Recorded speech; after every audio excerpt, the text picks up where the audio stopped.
Yeah, I like them thighs, when excited to your better type. She got a body, yachty, sip a 40, I'm so sorry, but I'm with a shorty. 40 minutes later, she tell me you hella sporty. Head knocking, bed knocking, yeah, it's hella gory.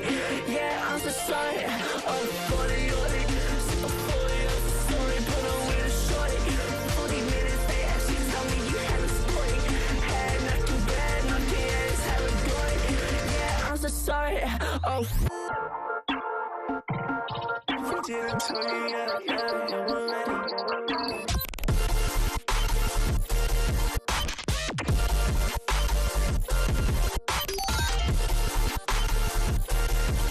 Didn't tell you yet.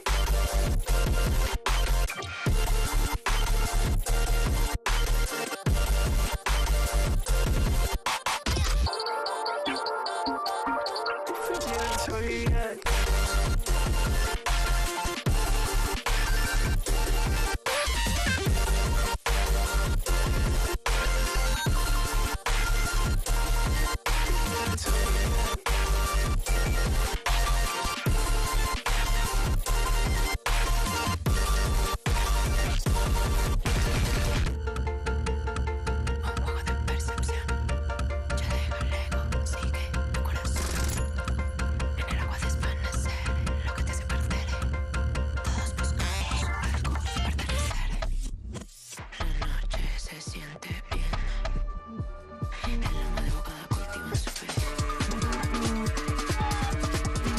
Eventually, everything must fade.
Eventually, when you fake like that.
I like to go out. I like to party, party. I like to get wild. I like to party, party. I like to go out.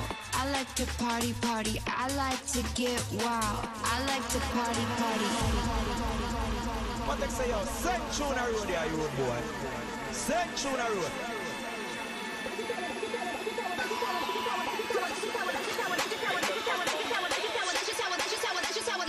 I like to go out. I like to party, party. I like to get wild. I like to party, party.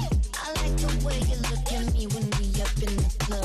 I like the way you look at me when you showing me love. I like to go out. I like to party, party. I like to get wild. I like to party, party. I like the way you look at me when we up in the club. I like the way you look at me when you showing me love.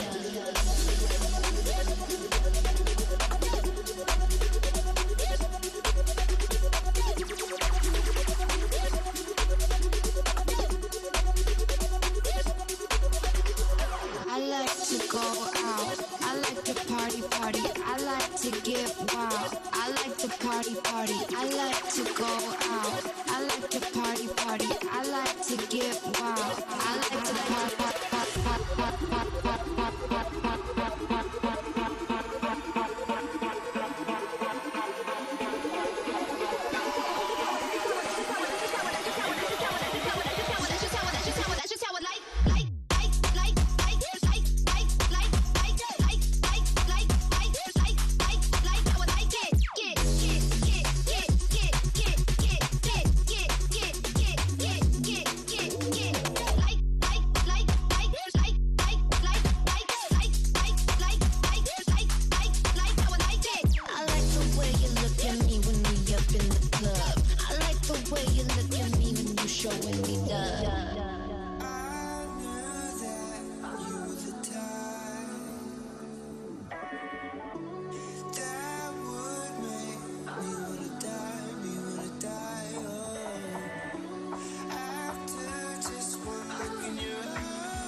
This stream contains fast-flashing images that may affect viewers who are susceptible to photosensitive epilepsy and other photosensitivities. Viewer discretion is advised.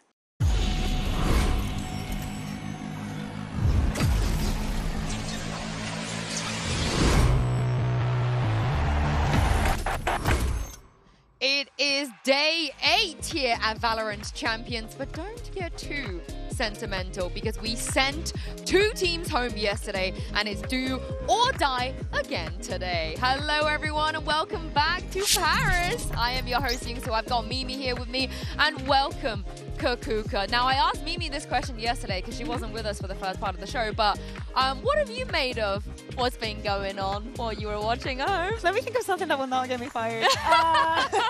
I'm very surprised. I dislike and like the fact that we see a little bit of everything, but it does sum up to the inconsistency that we see in the game sometimes. So I feel like in another world we could be getting better Valorant, I feel like. It's the group stage. Okay. There's better Valorant to out there. come. Okay. And you with promise teams me? elimination on the line, surely some of the, I won't mention which team, but some of the teams that were big disappointments in their openers will play a little bit better with their year on the line. I love the shenanigans. I have absolutely loved the shenanigans, but what have I not to love? Can you guess? The one thing that's Did made you going me... home? Yeah, I was a bit espresso depresso. Yeah. But Liquid won, Yinsu. What am I supposed to say to that? Yeah, I don't know. Yeah. Liquid did play really good, but if we're being honest, EDG stomped this map 1, and I don't think there's any world where Team Liquid win without this just being the Nats show. Absolutely. To me, it was a surprise from beginning to end because I didn't understand why they didn't pick the bind on the side of Team Liquid. But hey, they wanted to experiment. They wanted to themselves to suffer. Abyss still a big problem that EDG tried to fix. And what Team Liquid did, they just went back to what they were doing at the beginning of the year, worked wonders. And as you said, Mimi, with Nats, the Outlaw, the Operator, it's his comfort zone. Bae, you're mentioning surprises. I don't think there's any bigger one than what you're seeing here with Sentinels home in the first round and XLG, the team to move on. They played really incredible yesterday. I loved getting to see that triple Sentinel Lotus comp debut on the international stage. They looked so practiced with that one.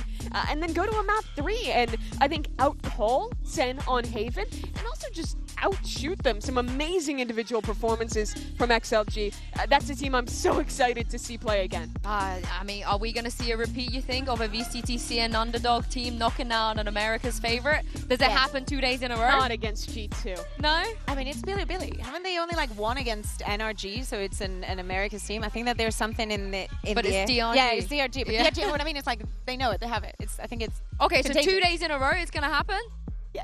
We'll see. We'll see. If G2 But wouldn't and it be Sen fun? get grouped to just pack up Americas. We just Yo, disband what about them. We have NRG? energy. We have energy. Hey. It's You want okay. to disband the league over that? That's crazy. Maybe you glue yourself to a window pane instead of a chair. A or window something. pane? Yeah, because it's pain, you know? Never Yeah. mind, Oh, yeah. never mind. Oh yeah, it's Team Liquid. What happens if they win champs? They're good, and I believe in You're them not this going to glue time. yourself to a chair? No, That's I've why already I said done that. window pane.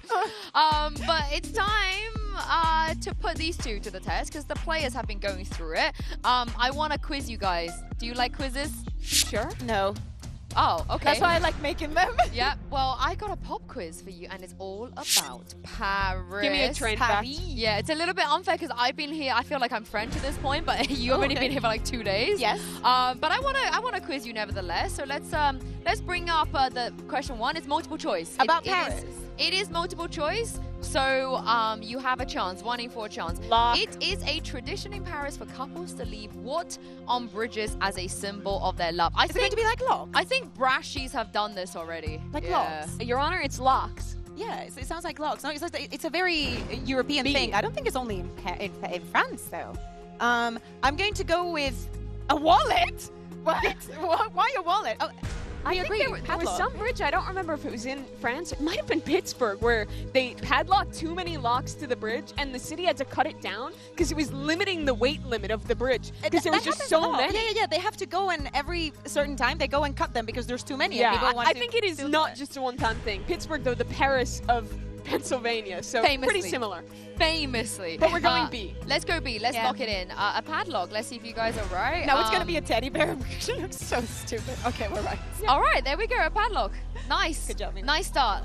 Question number 2. I can't wait for us to go to Pittsburgh and do this quiz about Pittsburgh instead. But for now, it is Paris again. Notre Dame was built in what style of architecture that started in the mid-12th century? Now, you love like inner city infrastructure, all this stuff. I love architecture. This is my kind of thing. If you guys haven't been down to the Pantheon in Paris and you're in the city, please go. One of my favorite buildings in the world. It is certainly not Renaissance. It is And it's certainly not not minimalism. I believe it's Gothic, but it's because Baroque is later. I'm like 80% sure it's Gothic. Want to lock it in? Yeah. All right, we're locking it in. Let's see if you can go 2 for 2. There it is, 2 for 2. 2 years apart. And it's nice that, it's nice that we're surrounded by so much culture. I want some of the players to do this quiz. I would love for some of them to do this quiz. Let's see the next one. Can I do the questions? About Paris? Yes, Yeah. go for it. How many paintings in the Louvre are painted by French artists? This is not a common I honestly do not know what they have in the Louvre at the moment. It's got to be pretty hot. Not 101. Who put that number in? Which one do you like? I'm tempted. 52 A. feels wrong because it's too. It feels too safe to me to be almost half. I almost too want to go much. D. I want to go D. Do you? Well, we can divide. Isn't that We too can much? divide. Divide doesn't play until next week, mate. Do you want to play? You have not. I do not want to play. You Okay. guys can play. Okay, Yeah. I think D. So what are you in between of? D and A. I don't think mean it's the gonna be same. 23. It's not gonna be 101. All right, let's lock it in. Let's lock Okay, it let's in. go for the D. Let's go for D. Let's go for D. See if they can go 3 for 3. Nice. Good job, Let's Mimi. go. Good job, Good job, you Mimi. guys. Great job, 3 for 3. If we have, a little bit more time later, we can bring this back and play. Wait, we crushed that. You Yeah, absolutely that's crushed it? Yeah. I mean, you do speak, you famously speak very good French too, Mimi. So, Hey. I want you to take some time to practice because I think Mitchman likes to think he speaks French and he doesn't. And Mitchman likes to think he knows all about the global power rankings. Of course, brought to you by AWS, but he's also famously wrong. So, what have you guys made of the teams that have ascended? Okay, we're talking about the teams, not Mitch. All right, understood. I think it's crazy how high She Like Gaming is after their win. All the way up to 5 is quite impressive, but, I think understandable with making it to Masters 2 and then going up here. But G2, despite the loss early, their consistency this year keeps them number 2 there. I look at Team Liquid and Heretics, right? Because I'm still trying to figure out exactly how things work. But to me, we're going to see a lot of movement in this rankings. Yeah. We will indeed.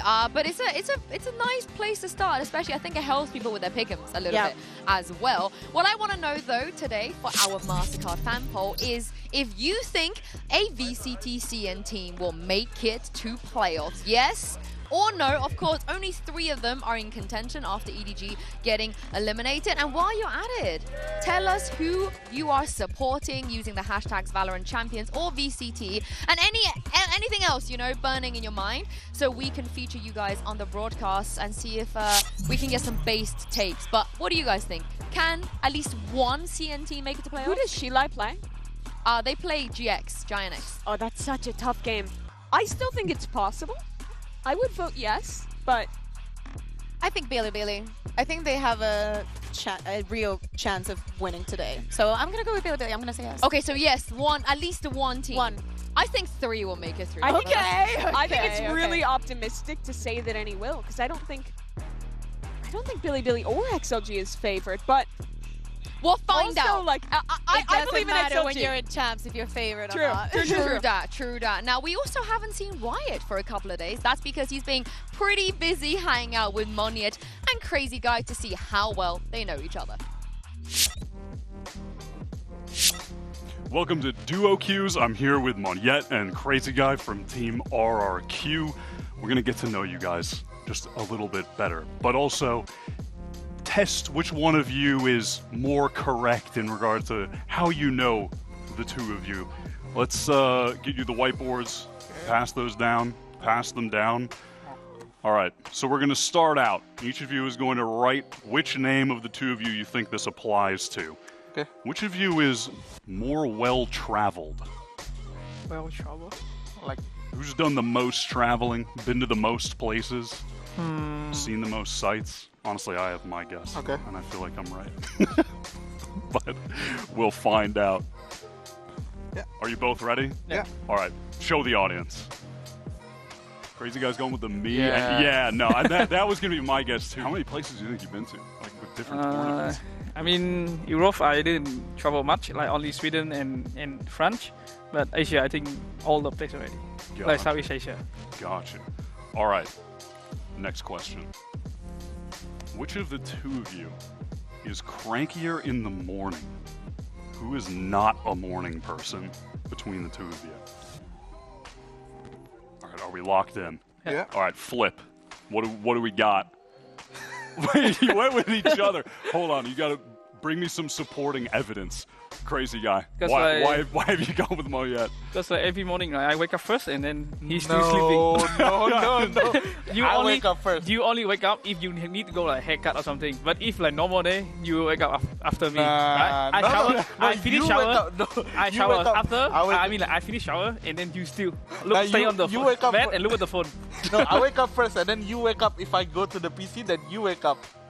No, bro. That's cap, bro. That's cap. That's crazy.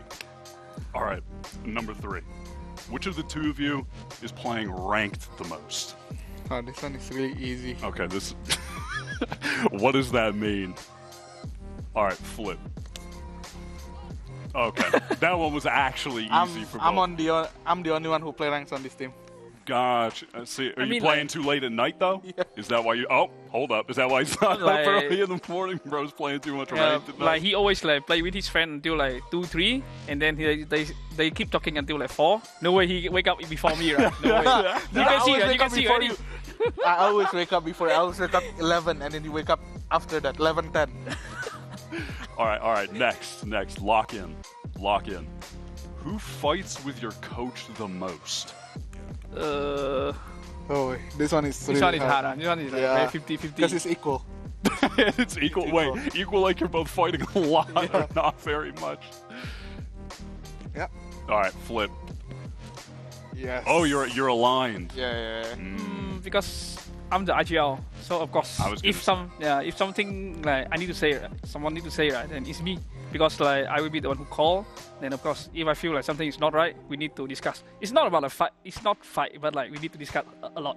Yeah. No, that totally makes sense. And sometimes because he's the one who's doing a lot of crazy things, so he's the one who's gonna get like bad review by the coach. All right, of the two of you, final one. Lock in for the last time. Who is funnier between the two of you?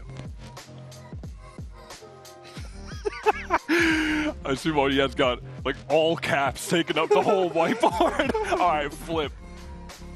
Oh, you're aligned on the 2. He's bringing the good vibes to the team.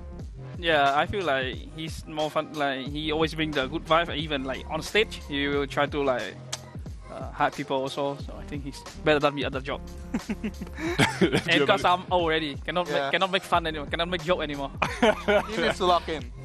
I can have fun. He needs to lock in to secure the win for the team. It's a tough job being an IGL. He's got to work hard. I get it. I respect it. All right, thanks for joining me, guys. Thank you. Best of luck in the tournament. Thank you. I think I love the personalities they bring, but I think they do need to do both, lock in and have fun. Yeah, and lock in on having fun. And having fun while you're locking in. Yeah, exactly. Oh, they're locking in. That's to me locked in. He is very, very locked in right now. But the fact of the matter is, though, you know, for both RRQ and Bilibili, because they're playing against each other in this first match, Kakuka, such high expectations coming into the global event, but they haven't fulfilled them so far. Who do you want me to start with? RRQ? Go with RRQ. Yeah, I think that the beginning of the year was a surprise for many people. I think that even for themselves. And then when it got to this international, to this global event and their showings, we could see their attitude, and they were definitely trying to have fun. They were unable to secure a single victory so far in any globals. But I think what is so tough is you see it there. Back in Toronto, they lose to a Fnatic who comes in with new ideas, who steps up their level of play. And then in this opening match, it was really the same thing. Fnatic shows up with some new compositions. They pull out the Sage on the Ascent there. That goes super well for them. And then they also have a new look on their Abyss. And despite that, RRQ played a pretty close game, right? Especially on that first map. Even though they lost, I believe, both pistols on the Ascent. So, well, it was a disappointment both times. I feel more confidence in this RRQ than the one who really failed to show up in Toronto. I think for me that first match told us more about Fnatic than it did about RRQ, because they changed the comps. We had so many questions. What Fnatic are we going to get after what we saw in Stage 2 playoffs? Are they going to bomb out? Have they peaked at the wrong time? And then when we see this kind of rounds, this kind of microplays just prepare from the pistol, you see in so many occasions the RRQ is like, what do I do against this? They're everywhere. I can't move. I have no safe position. Kayak goes and TPs. The paranoia goes in. He has an easy kill. And this gets into your head. Yeah, I do think there was still some like specific RRQ mistakes. I think some of their post plants on Ascent, they really could have won and messed up some of the spacing. Fnatic got away with some rounds they shouldn't have. And on top of that, a couple maybe like underperformances individually. But still, I agree with you that I think this game, well, was kind of for RRQ, is more of a statement to the quality of current Fnatic than RRQ being particularly bad compared to Pacific. Has Fnatic figured out the way to be RRQ for everyone else in this tournament, which is changing your comp? Is there anything in that? I think that there is there's something that tells us, and is that there's some other teams that have been changing their comps and bringing in some new ideas. Not every time it's going to work, but for a tournament like Champs, after the year that we have had, is such a good card to play. But not every team can play it at the same level.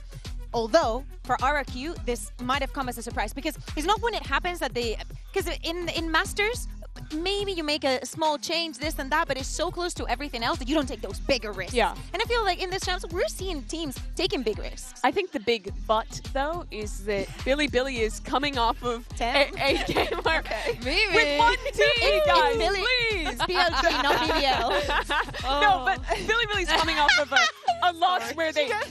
Billy is coming off a loss, calm down, where they just didn't show up all that much. It looked like they weren't shooting back. It was diabolical in their first game.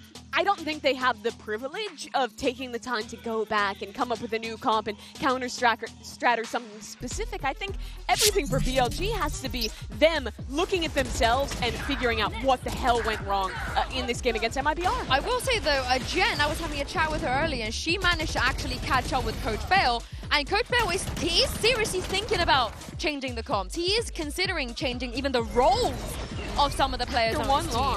Yeah, I love it. So I don't hate it. The only reason I don't hate it is because they're playing against RRQ. Number one in this match, I loved the Waylay and what we were seeing. I think that a big question also for me is what YC are we going to get? Because I think that currently in the tournament, he has the highest percentage of untraded first deaths. So it means that he takes a lot of risks. High risk, very low reward. Like in most of those occasions, you're not going to get anything out of it. Even if you were to get one kill, he's probably going to go down, and it doesn't impact the rest of the round the way it should. And if you compare that YZ that we saw disappointing, not getting the first kills he normally does, to the YZ that was showing up in VCTCN, it's a stark image. Look at this. Stage 2 in China, 252 ACS average. He was the best player in that region. Got the MVP award. Took that away from Kong Kong for the first time ever in VCTCN. And I think he's the easiest player to look at as needing to recapture his excellent regional form if Billy is going to deliver on the promise that they made after winning in China. I think he needs one of those confident matches. To me, maybe look for the maps where he's playing a little bit more of the race. I know that he's brilliant on the Neon, but to me, it's as I said, a very high hit or a very low bottom. And some might think like maybe pull the aggression back a little. I disagree. Yeah. I want to see him in their spawn. Just go. Like that's how he won all their games in VCTCN, which is within the first 3 seconds of the round being in the enemy spawn. To your point though, Yinsu, I think that's why when you say Bile is considering making changes or switching roles, I get hesitant because I think that style they played in CN was really good. They won that region for a reason. You look at, the performance of a team like XLG yesterday. This is no longer the time where every CN team but EDG is like not up to a competitive level. No, there are a ton of good teams in that region, and they beat all of them to win it all and come here as the #1 seed. Can they do it though today? Because while RRQ style wasn't great, BLG's was much, much worse on stage. So I just feel like they have somehow a taller mountain to climb. Listen, but that has already happened. You know, like many times we speak about if something is if a match is very close, is very difficult for the players to bounce back, because you can only think, oh my God, we should have won that. We could have won that. For the match that they had, listen, it happened. You already got the experience. Move on. Well, one of the things I'm very excited about today, of course, is the mini bleed reunion. Crazy Guy facing off of Neff. Jen Lee was there to capture all of the action. Bonjour, Jen here with Neff and Crazy Guy. Now guys, you guys won Ascension together and now you guys reunite here in Champions Paris. So what's it like to meet again? This time in France, City of Love. I think it's very good, like when you can see your old friend, but it will be better if you can meet in the upper bracket, not in the lower bracket.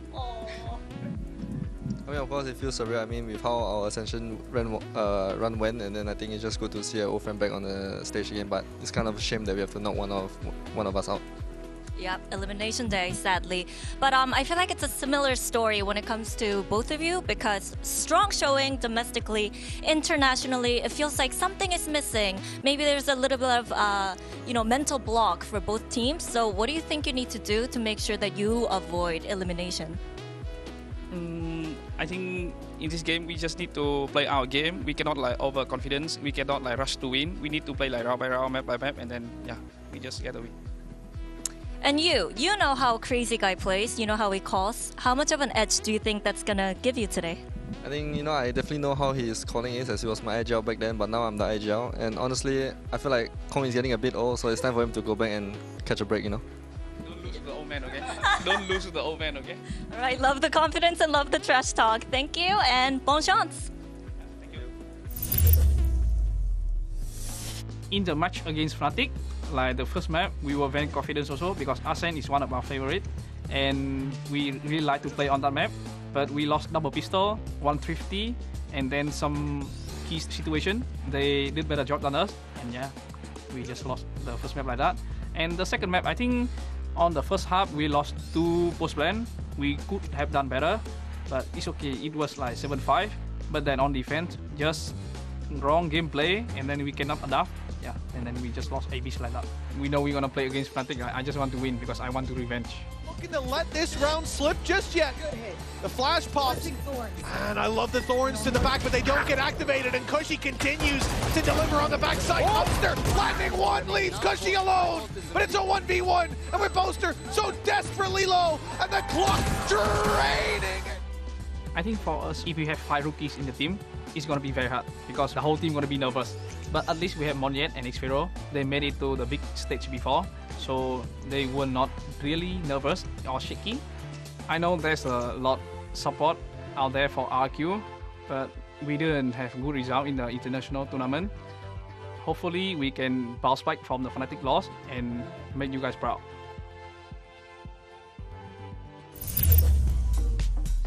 I love hearing from Crazy Guy in the Omen player moment. He was talking about how the experienced players not being nervous were shaky.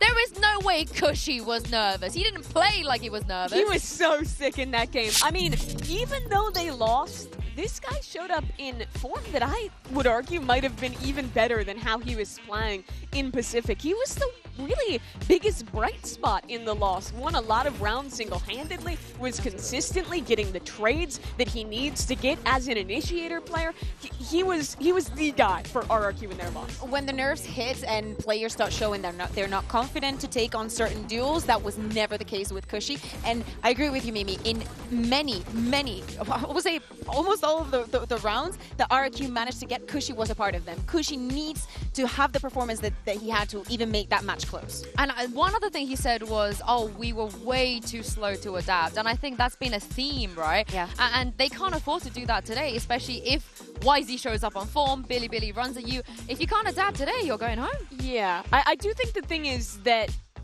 they were playing Fnatic with 2 new comps versus a Billy, who I think the win condition for them is actually to play how they played in CN. And that should be exactly what RRQ are expecting. Not to say that it'll be easy to counter that out, but I do think they should be in a better position today to not have to adapt quite as much as compared to the game against Fnatic. Something that a crazy guy was saying in that Arrival interview with Jen and Neff was like, oh, we have to play our game. And I know that we hear that so many times, we're so annoyed, but it does change things a lot. In all the replays that we show, for example, the Fnatic ones that we were showing and whatnot, when someone does all this microplays, changes the composition, you are the one that has to make a move.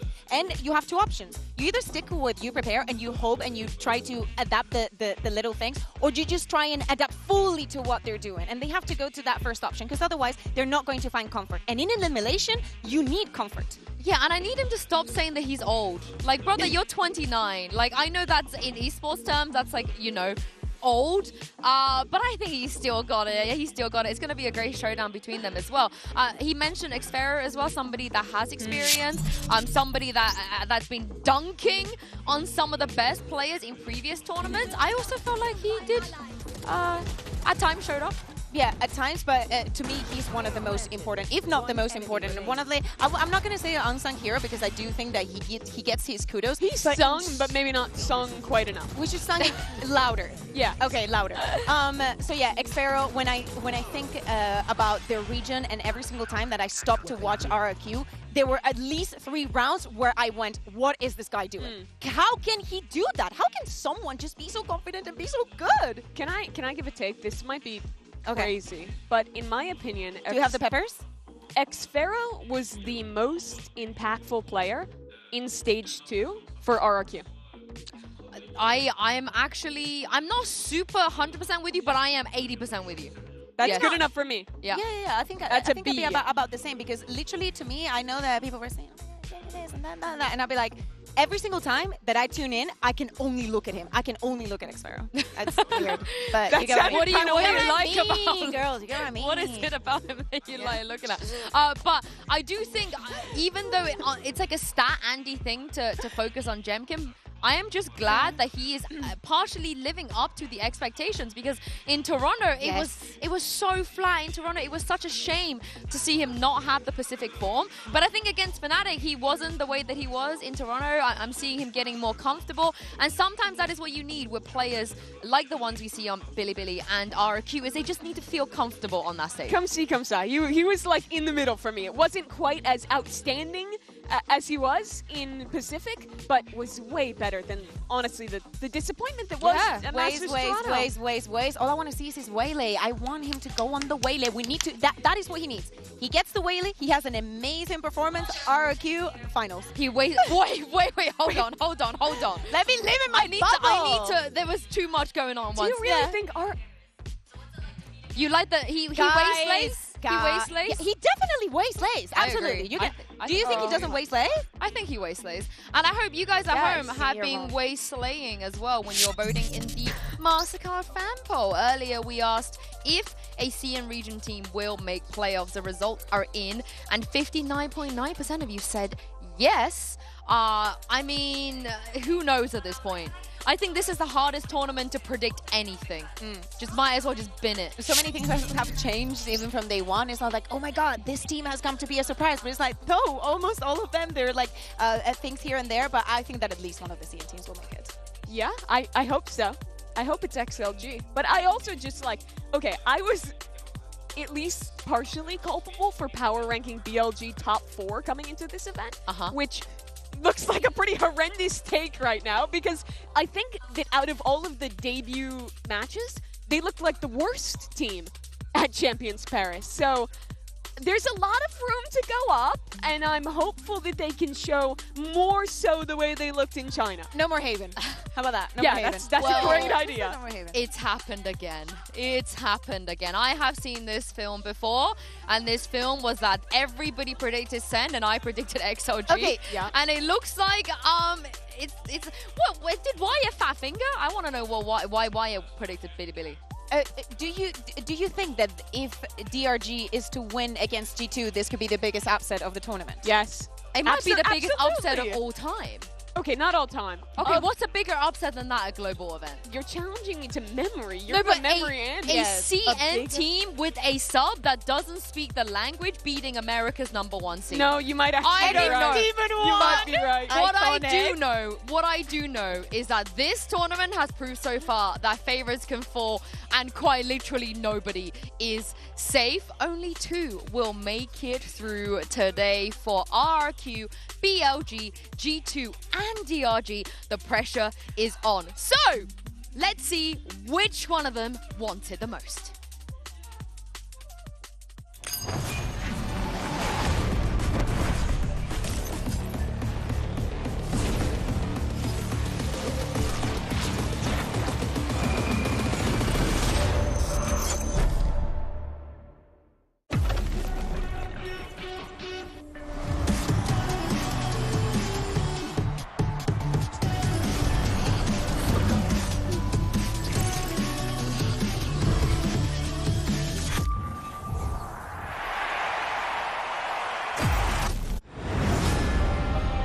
MIBR shock the world and take down BLG. 现在的感受，输了比赛肯定都是难过的吧。 They have shut out China's best team. 但我觉得现在最重要的可能是找到赢比赛的办法。我觉得确实对我们来说是一种挑战吧。有些东西就是向死而生。 The way for RQ to make it to champs was very hard, and when we knew we made it to champs, we were very happy because Master is big, but Champions is way bigger. I play for this moment. 其实今年1年从成绩上面来看，我们确实一直在就是往上攀升嘛。我觉得我们5个可以打到现在，肯定是大家都做了很多的努力吧。我觉得 RQ 是一支比较有自己风格的队伍吧，包括他们在太平洋展现出来的游戏内容，还有他们就是新加入的指挥 Crazy Guy 吧，我觉得他是一个很有想法的指挥。Bilibili is the first seed from China, so of course they must be very good. You have a lot of good teams there, a lot of sharp players there, and I have my friend there, Nep. Hopefully we can have a good game. 我觉得下一场比赛不是要不要我们要展现真正的 BLG， 我觉得是一定要，因为这是全年的可能是最后一场比赛，也是最重要的比赛。只要比赛还在进行中，我们就不会放弃。Boys, our job is not done yet.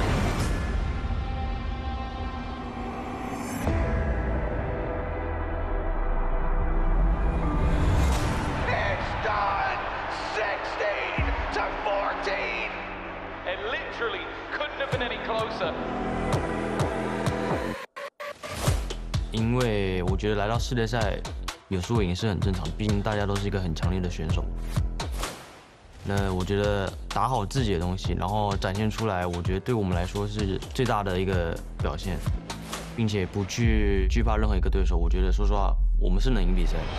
The winners of kickoff, the winners of stage 1, and now the winners of America's total for 2025. I think this year has been pretty favorable for us. We're always excited to play. And with every loss, we have a lot to learn, and you know, with our future wins, it's going to be someone to celebrate. 我对 G2 非常感兴趣的就是Trent吧，就是我去看他的录像，然后学习到很多的东西。We were almost teammates with Demon 1 a month ago. He's a great player, and we all know that. But the difference between us is we're not going to respect him. G2 我知道你们非常厉害，且经验也挺丰富的，但是我认为我们其实实力也不错，所以请你小心我们。We always believed and we always fight. And we're not going to stop now.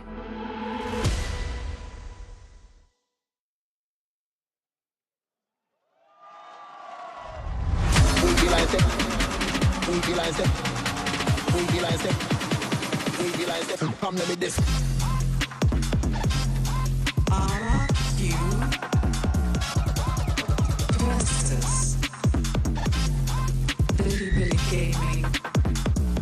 line step. Come let me this.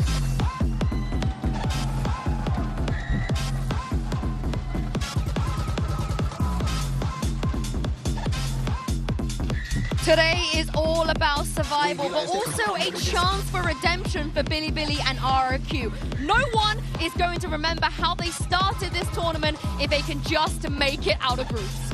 Both these teams had such highs in their region. Bilibili dethroning EDG and taking the win stage 2 in C and coming in as a #1 seed with such high expectations. But for RRQ, they already got over that. Disappointed at Toronto, now their chance for redemption here. Oh, and Lotus is going to be left open. Okay, RRQ decide to go for the bind ban, and just leaving that open for BLG. This was one of like my win conditions for BLG because they've been so incredibly good. Won the last 6 Lotus that they played. I think that this is one of the ways that I can see them winning, but I also understand, and I kind of like the RRQ goes for Sunset. It's a good map pool for Bilibili. You have to be happy with that for them. Yeah, it really is. I am excited, though, for RRQ that we get a Waylay map. You were hyping this up. You wanted to see Jemkin on this agent. We're connected here. And in Pacific, I mean, this is the map that they got into the final on. This is a map where they looked really comfortable throughout, but it's also towards the top of Bilibili, or towards the top of RRQ and Bilibili's pools, rather. So I think this is a really great place to see just a measure of form compared to the underperformance that Bilibili had in their first match to start somewhere where both teams are very comfortable. Yeah, so a bit more context on what I was saying and why I'm surprised that the Lotus is here. Because BLG went back to banning that corrode, something that they had been doing in China during Season 2, right? Like, they changed their ban, they banned the Abyss when they arrived here, did not go well. They go back to, hey, we need to survive, we need to like get this out and not play it. We go somewhere else. Now, for RRQ, that map that they were banning was Lotus, and I thought that they were going to make the same change based on the fact that BLG are very, very good at that map. But so this has to be, in their eyes, at least a calculated risk. Yes, but I do want to be a little bit of like the devil on the shoulder here, because I do agree that this is pretty good for BLG. I'm sorry. You're the devil on the shoulder? No, that's Mini. You missed that segment on EMEA, but he was actually the devil on my shoulder. Where he was on the desk, but he was okay, well, I'm not literally on your shoulder, but I do think this is a great map pool for an RRQ 2-0. These are 2 maps where they looked great in Pacific, where they're on a win streak regionally, where we get the Waylay for Jemkin. Like, this is great maps for them as well. If Bilibili is going to beat them and maybe get a 2-0 here, it's going to take a complete 180 from the form they showed in their first match. I mean, half the rounds, it didn't look like the players were shooting back. It was a choke, and here's their chance to make good on it. Well, looking at the agent select here, we hyped about this Waylay. We are going to get it. And then for the side of Bilibili, they move away from the KO. I like it. I think that anything that is going to help YC succeed in his mission of going in, of being extra aggressive, especially starting from the attack, works in the favor of Bilibili. This comp sells to me. We know YZ is our win condition. We're putting everything into him. We have a Paranoia, we have a Breach Stun, we have all this util to set him up starting on attack. But on the other side for RRQ, we've seen a lot of double duelist Waylay. Here it's just Jemkin on that agent, and I think it is a bit harder to get value when that Waylay is alone and you don't have someone to follow up on the dive as he refracts. 2 things before we jump into game. We went with the crazy guy Neff, both of them playing on the Breach, both of them IGL, and then also setting up their duelist. That is definitely a head-to-head that I want to see. And for the side of Bilibili, we know that it was an atrocious 0-2 that we saw the other day. Pistols, they didn't win a single one. They're the only team in the tournament that haven't so far. Yeah, RRQ, they struggled to adapt to new comps. There's one change on the side of Bilibili, Brennan Sideshow. Let's see how they manage to adapt to this. And a real battle of nerves that we got here between these 2 teams, honestly, as well. For RRQ, it's kind of like showing that they've learned from Toronto, I suppose, that previous showcase. And the same could be said for Bilibili. And Bilibili really need a big turnaround here. It's elimination, it's do or die. You have to step up now, otherwise, as I said in the teaser at the beginning of the day, it could be potentially your last game that you play this entire year. I think it's so telling, in fact, that Bilibili said, it's not that we want to show the Bilibili that we can be, it's that we must. And so my eyes immediately go over to YZ. He's going to be going for those attacking first kills, first engagements. Arguable MVP of VCT CN this stage. taking Bilibili to a win, and his performance was atrocious in the opening game here at Paris. That's not the player that he is. He'll be striving to showcase his potential. Bilibili hoping to put their best foot forward. Slow going for now. Easing into the round, just a nice slow default at the beginning, just seeing if there is anything aggressive on the plate, I suppose, for RRQ, but they're not offering it up. Maybe going for a mid re-clear now. Yeah, once this smoke drops, they're going to be looking to try to re-clear through mid. Nobody on Bilibili home. Bilibili have actually found the timing quite nicely here. They created this pressure over towards mid, baiting RRQ into the clear, and now they've found an easy entry into A. So far, good calling from Neff. But how do they deal with this push down mid? Because it's still going to put a lot of pressure on Levius. Yeah, Levius is going to be the one to try and contain, I think, when most of this pressure comes through. Bilibili got easy access to the site. Levius just crumbles under it. 3 players wrapping around rapidly. Bilibili, what's the call?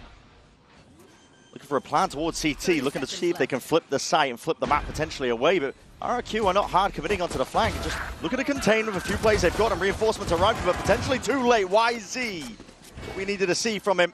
And here's that second layer of it, the 1-2 punch. It's K-Knight and Neff creeping up from behind now. Slow going for now, but looking to explode. And straight up decimating.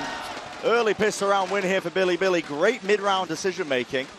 And there you go. Kakuka said it. They were the first team, the only team left in the tournament to not have won a pistol. And I think this showcases that we're going to have at least a decent performance from Bilibili today.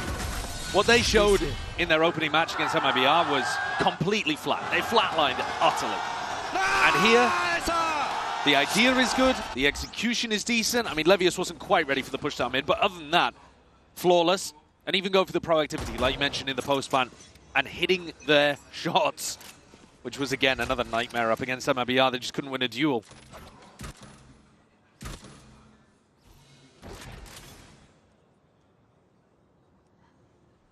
A good showcase from Bilibili. A somewhat similar opening here as well for RRQ, stacking bodies over towards A main at the start of the round and then going back to cover that mid gap.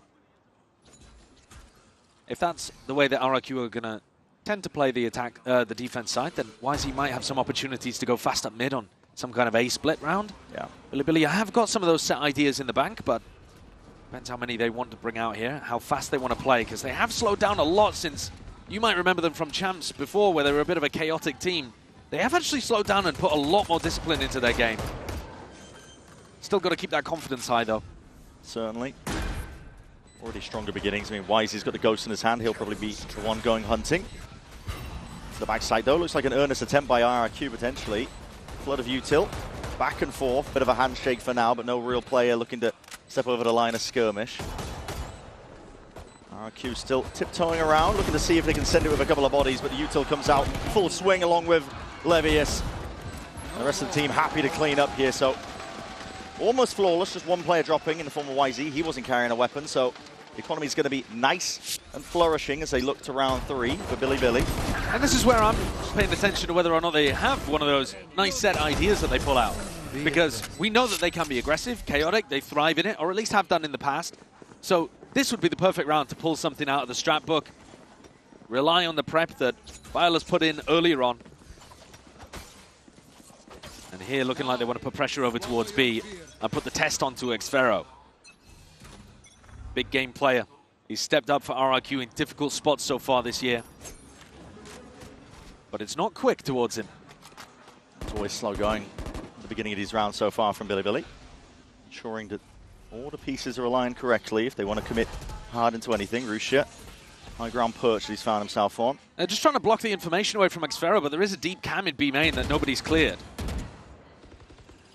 Trucking it soon enough here with the dart. Not done with in time, does get the one tag, so they know where Xfero is going to be playing.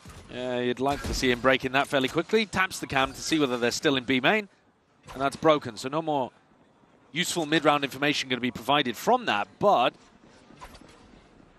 Bilibili back out of B and haven't accomplished too much so far in the bonus. Time ticking, still a lot of A main control for RRQ. Bilibili not pulling out some kind of set idea, I don't think, from the book. Grown third, fault line's going to be used pound for pound there, though. YZ laying it down, but he's hindered in the process. Sees, has to be dodged and avoided. And now, 35 seconds. Back over to B? It looks like that might be the play. It didn't break the trips. Livia's being that insert. They don't have the trips yet. Still broken, like you said. So xffero going to be able to play that kill trip potentially for it. As long as he doesn't overextend himself here. He's opened himself up onto the line of sight potentially, but Paranoia sweeps through regardless. Look at the play against these flashes as well into the back of sight. Munyet is fast off of it. Look at the reinforcement, look at the help out. While time is running short and running dry of the mark here. Billy just throwing anything at the wall to see if it will stick. K-Knight though, last to go down. And IRQ will seal this one up. No real damage done either. I can appreciate Billy trying to run some slow rounds and figure out what's going on the defense side, but I think that one looked a little purposeless. Pressure over towards B main early on. Sure, it got rid of the cam, but they didn't actually leave an insert. Weren't able to get a pick anywhere towards B main or mid, and then just ended up having to go for a B exec when they hadn't even pushed the A players off the line, so rotates were coming in through thick and fast. Neff here, going for an attack side operator early on is very interesting to see. And Jemkin one away from that defensive, really powerful Waylay ultimate. So not looking to speed anything up. Shock dart, that was intended for a cam, but it's in a different spot, so. It's actually in pretty much the same spot that it was put the first time around, but maybe they forgot where it was or thought he was going to move it. Either way, xffero is going to be able to get that information in the mid-round, but might be getting time in the sun here to contest them, but first trip's going to be broken, walking up steadily. It's all slow going. Neff holding to one angle, the rest of the team trying to work their way up. The cam's going to be spotting them out. They're already out onto the site. What a play. What a lovely idea to contact in. And already, yes, he's absolutely destroying them from the flank there. Up the gut in mid. They were not expecting it. Pounces on the chance to really bite back against them, and that's a good, beautiful fault line into the dart. Still shut down. Into the glide. It's a wonderful shot, but the trade is there nevertheless. K-Knight getting active, and they do need to clean up Livia still. He's lurking, hunted down eventually. Brought down into a 2v3. Still could be playable for RRQ, but Jemkin is miles away. Doesn't look like that's the intention. Yeah, it's perhaps a little bit of a pity, because if Jemkin had thought about playing for that one a little earlier on, then you're right. I think they could have made a bit of a go at it, but instead just choosing to save. You see the money. Crazy Guy wouldn't be able to buy into the next, only 50 credits to his name. So they're looking to get at least one player to go for the drop here. And Jemkin, if he had gone for it, there is a chance he could have got baited into using the Waylay ultimate too. What a call, though, from Billy. What a nice idea. I was a little critical of how purposelessness the bonus round idea looked. It didn't really look like they were accomplishing too much, but they threw very similar util out on B this round and just walked in behind it. That Omen smoke that they threw in round 3, which didn't do much because the cam was already there in B main. This time, they just walked straight out after figuring out that xffero is going to be playing backside. RRQ might need to adjust by playing a slightly more aggressive version of the B play. They could even run a trap off the cam contact, actually, with the breach and the Waylay. Certainly. But not going to look for it this time. Instead, the cam adjusted to hold the walkout through B main.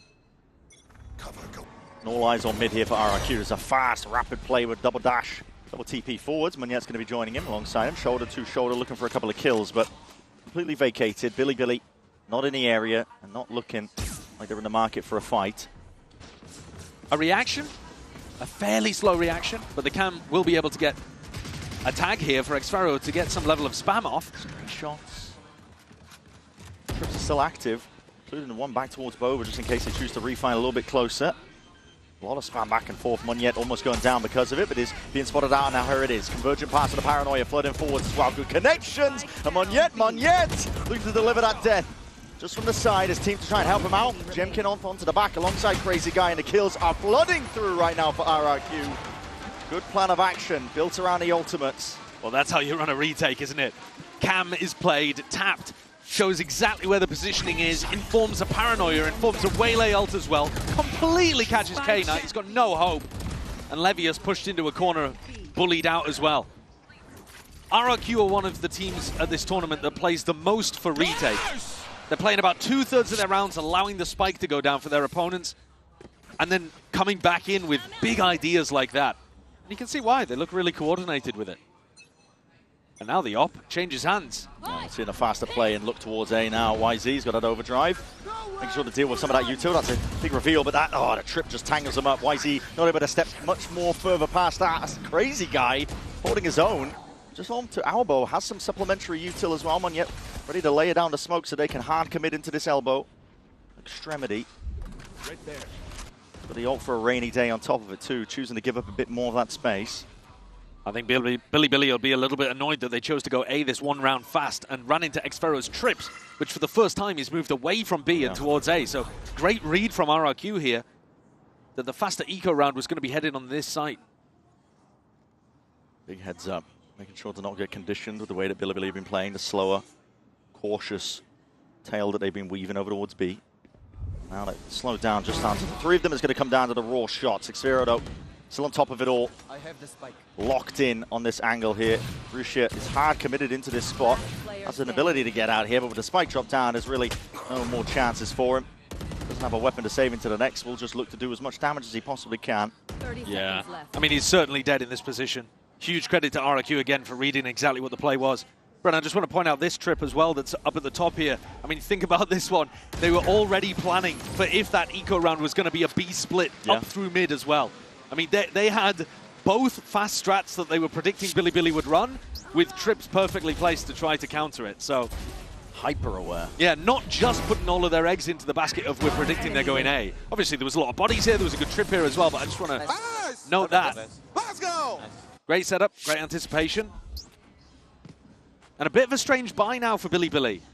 A Sheriff, a Bulldog, but essentially a Force. 2 Guardians as well, actually, just so that they can afford all of their util. Really bizarre. And xFaro picks up the op, which implies Jemkin's going to do something a bit more aggro. Looking down mid, Cam early break. 2 players looking in that direction. Crazy Guy's hard committed. Dude, this is an insane ult. Rolling Thunder from this spot could push them all into the maw. Jemkin's going to looking to get this one going. It's only going to be Jemkin that can follow up on it. See, the spot's now Hinder onto the one side of things, but the stun is even better. YZ looking to push them all the way back here and still trying to make a play off of it. Barusha, he's right there behind them. The shots are going all sorts of wide. xFaro out, feeling the heat, feeling that pressure, pushed back and away. Out of line of sight, out of the angle. Still able to survive for now, but that high ground punch and angle. RRQ happy to flood into defense. They destroy Billy in the process. Not able to step past that choke point. It's an instant reaction that RRQ are ready for, and it's all up to K-Knight now. I love the idea from RRQ. I also think that Billy dealt with it quite nicely. Rushi getting the teleport into the corner, and YZ going for a stun to stop the follow-up. But then when Billy go for the reaction, RRQ's reinforcements are there, and it looks like they're set up to go for a contact and a double swing as well. They can even get something high-low going. This spike has no chance, surely, of getting into K-Knight's hands. Someone's a little bit late here. Players weren't really watching it. It is a 1v2. 20 seconds, though. Flash dodged. Lined up almost for it. There was a world. There was definitely a world, but at the end of the day, RRQ were ready for it. Monya and Crazy Guy would have had to get their heads inside of each other to die to a Guardian one-tap collab, but it would have been a spectacular way to end the round. Another spot where YZ's kind of been collected, going for an aggressive play into Boba. A couple of times he's been trying to dash into backside.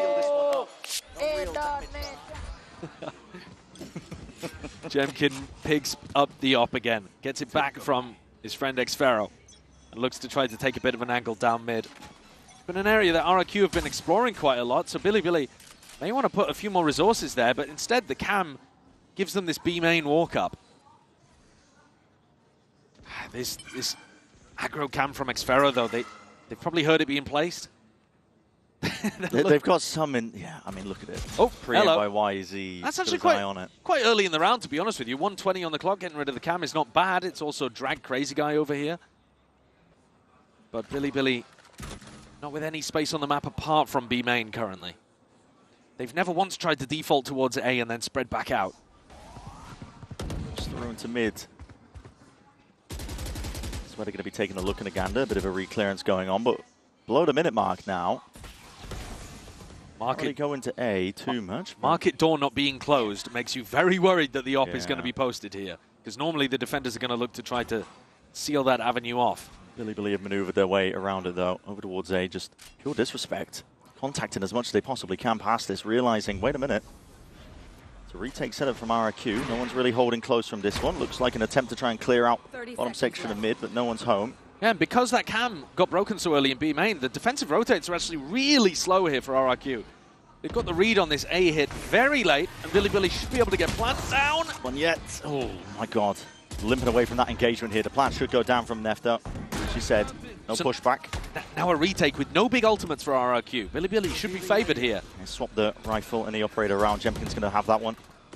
Be the tip of the spear for his team now, waiting for it. Now with the util, but it's primed on either side, looking for signs of life. Horns forwards, K9 alongside it, wants to try and play up on top of it. Still going to be stunned in the process, but that hinder comes through into the back. Slowing down RQ for now. The peak is watched for, and this is Bilibili with a wonderful hold now.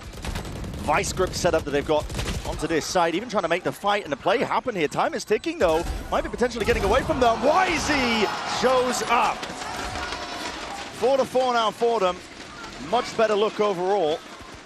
And the two big rounds that they've been able to take after the pistol and the follow-up have actually been contact plays, right? It's not that aggro style with YZ leading from the front and battering people on the entries. It's actually been really smart calling from Nef, being able to find the gaps in RRQ's defense and RRQ being a little slow to detect it. Of course, in round 4, they did the contact play into B, abusing Xfero's passive hold, this time finding a huge gap on the A site after taking B main early on. Right here. This looks like a play just to try to get a good Sova ultimate out. It looks like they're trying to stun YZ off dart. He's all the way up, though. Disrespected most of this one here. He does have Livius by his side. YZ just perfect tracking as well. Managed to wrangle control of the rifle. Locks it onto Cushy. Hunter's Fury to try and push them into an even deeper avenue. But again, Livius has got his head on a bit of a swivel, trying to spot where these players are, and yet really isolated, anchoring. Almost solo in this one. There's no safe space. They're going to try and left to contain. Crazy Guy falls. Livius, though, could be next. Indeed, Jemkin trading from above. The section of top mid brings it into that 3v3. Fast on the flank is Xfero. Making sure to hold up one more of those spots, but K-Knight's got his watchful eye onto all of it here. The jab of the movement, not enough to keep Jemkin alive, and it's just left up to Munyet on 11 HP. It's going to be a dream if he wins this round, but it will remain that way. He's looking to just take the op and save and scurry away. Nice idea again from Bilibili. Can't fault them whatsoever. I mean, going up mid, being able to get that setup for YZ to go for an A split with the Sova ult, it's a lovely idea. And they're not approaching these off barrier drop. They managed to take a little bit of mid control, make it still feel like one of their slow default rounds, and then pounce on those players. And RRQ left reeling. They'll still have the op. They'll still have money to be able to buy here. But getting into the crunch time on Bilibili's attack side, they've actually shown some pretty nice depth of strategy. Way better. Let's just start from the big picture POV. Way better than their opening game against MIBR. They actually look like they're playing similar to how they were in VCTCN when they lifted the trophy. A reminder that both of these teams at different points this year have been at the very top of their domestic regions. They just haven't been able to translate that in globals as yet. It's a resounding bounce back here from Bilibili. They were looking out of it in their first game of this event. But they've come in with a very good idea and strategy. Slower play working out in their favor. Lets them save a lot of util as well, knowing that RRQ are playing that retake setup.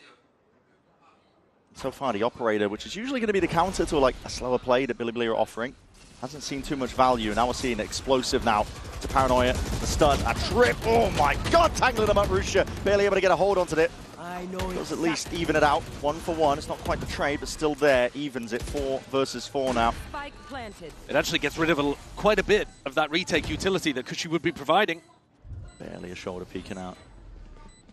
They choose to play this one, swap around at the weaponry again. They want Jemkin to be front and center. Aftershock, Paranoia will be a connection. Nef will have to respect that one alongside that fault line. It's even better. The util looking sublime. Hinder into the back. Nef is just going to be a sitting duck, and he needs that help, and he needs that bailout. K-Knight trying to help out from the side as well, but he is hard committed into this spot. Now going to be double facing all of these players. Time's still ticking, no flash in your face, and Xfero picks up Levius. At this point, they've dissected the site, and RRQ come out swinging on that retake.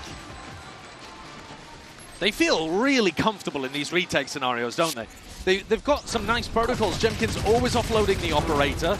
They're getting in, targeting people quite nicely with the pieces of utility. Breach util landing, saturate from Jemkin landing, making it very difficult for Bilibili to just hold in positions. The rounds where we've seen Bilibili play the best in post-plants are where they try to save some of that util and fight back themselves a little aggressively. Very back and forth game. Two teams that are looking quite even. I do want Jemkin to get on some more aggressive lines with this off. He's been quite passive with it so far. I don't think they're getting anywhere near the value that they should be out of it. Yeah. I mean, he could be trying to post up B main and even fall back to where he's currently playing. Very far back, though. Take contact, and he might just be getting his wish here. Some action occurring. That's a double face. Dropped down to 10 HP. 140 ding to the head. Billy still going for the contact, though. They could have led with a drone there. They could have led with a jumpy, but they didn't want to make any noise. Those signs of potentially the playstyle being punished. Now we're seeing it. Double walk down into mid. Cushy's able to clean up Levius, so that's going to be no longer a worry at the back of their minds when this play starts to go off. The retake. RRQ can focus their full attention onto the site. Billy needs to fight. Yeah, Billy trying to take that fight. This is it. Hyper aggressive to stun into the paranoia. Already collecting the 1 kill. Convergent paths offloaded onto the side here. But this is really Billy isolated on an island. K-Knight is their savior. Knight in shining armor. But it's left it just down to Rusha, but still very much winnable. Dodge and a flash to the side. He's still got 2 players left to deal with. Can't quite manage the spray transfer. Control of the rifle almost there, but it's Crazy Guy that seals it up. I love the idea of Jemkin dashing in from God knows where to be able to distract in that situation. But absolutely, you're right. It's that playstyle, the more contacty ideas getting punished. And despite a fantastic 2K from K-Knight, RRQ clean up. And at least they're going to make this one even at the half. They feel really comfortable in these retake scenarios, don't they? Loving that. That's too good. That's too good.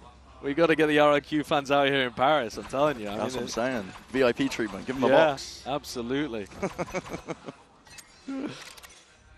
Final round of the first half, though, and now we're finally seeing it sped up a little bit at the beginning. Billy. All that slower pace, conditioning. Once again, though, they go over towards A, and this is the round where Xfero's put his traps and his setup more towards this site. And a very early mid-push, too, from RRQ. Yep. This mid-push has been getting a lot of value, flushing out the lurker. This time, Levius playing with the team. Deep TP and all there. Rusha's going to be able to clear out most of the site. This triple player flank, though, as you've been saying, could be paying dividends right now. Fault line onto the side. Prowler's going to be catching it. Levius! That is great. Monstrous from him. 2-piece to be gained in that spot, in that situation. His team's going to be happy with it, but the Nightfall still connects. Cutting away the sound cues. The desperation starting to seep in. Billy have got to try and hold their ground down. Still good enough awareness. Rolling Thunder as well to push them even further back. Overdrive from YZ, and he's going hunting. Still Cushy. Responds from behind. It's a dagger to the back with a bullet to the back. K-Knight instantly there on top of it, and Jemkin left to just wonder, how the hell do I take this fight? And 1v3, still guessing where these players might be. Finds a first, but it's going to be, again, a very difficult task, and the second shot just going wide enough. So a 6-6 half, where we stand here. Much better looks from Billy. An incredible glow up from Billy compared to what we saw from them early on. But I think it's so fitting that this half has ended at 6-6 because it was back and forth the entire way. Both teams making some decent adjustments to what the other was attempting. Still some areas that I'd like to see them improve, but plenty of different avenues for this match to go yet. A reminder that this is RRQ's pick. Explosive back and forth is what it's been, really. But listen, we'll send it down to the floor. Lewis standing by with a very special guest. Take it away.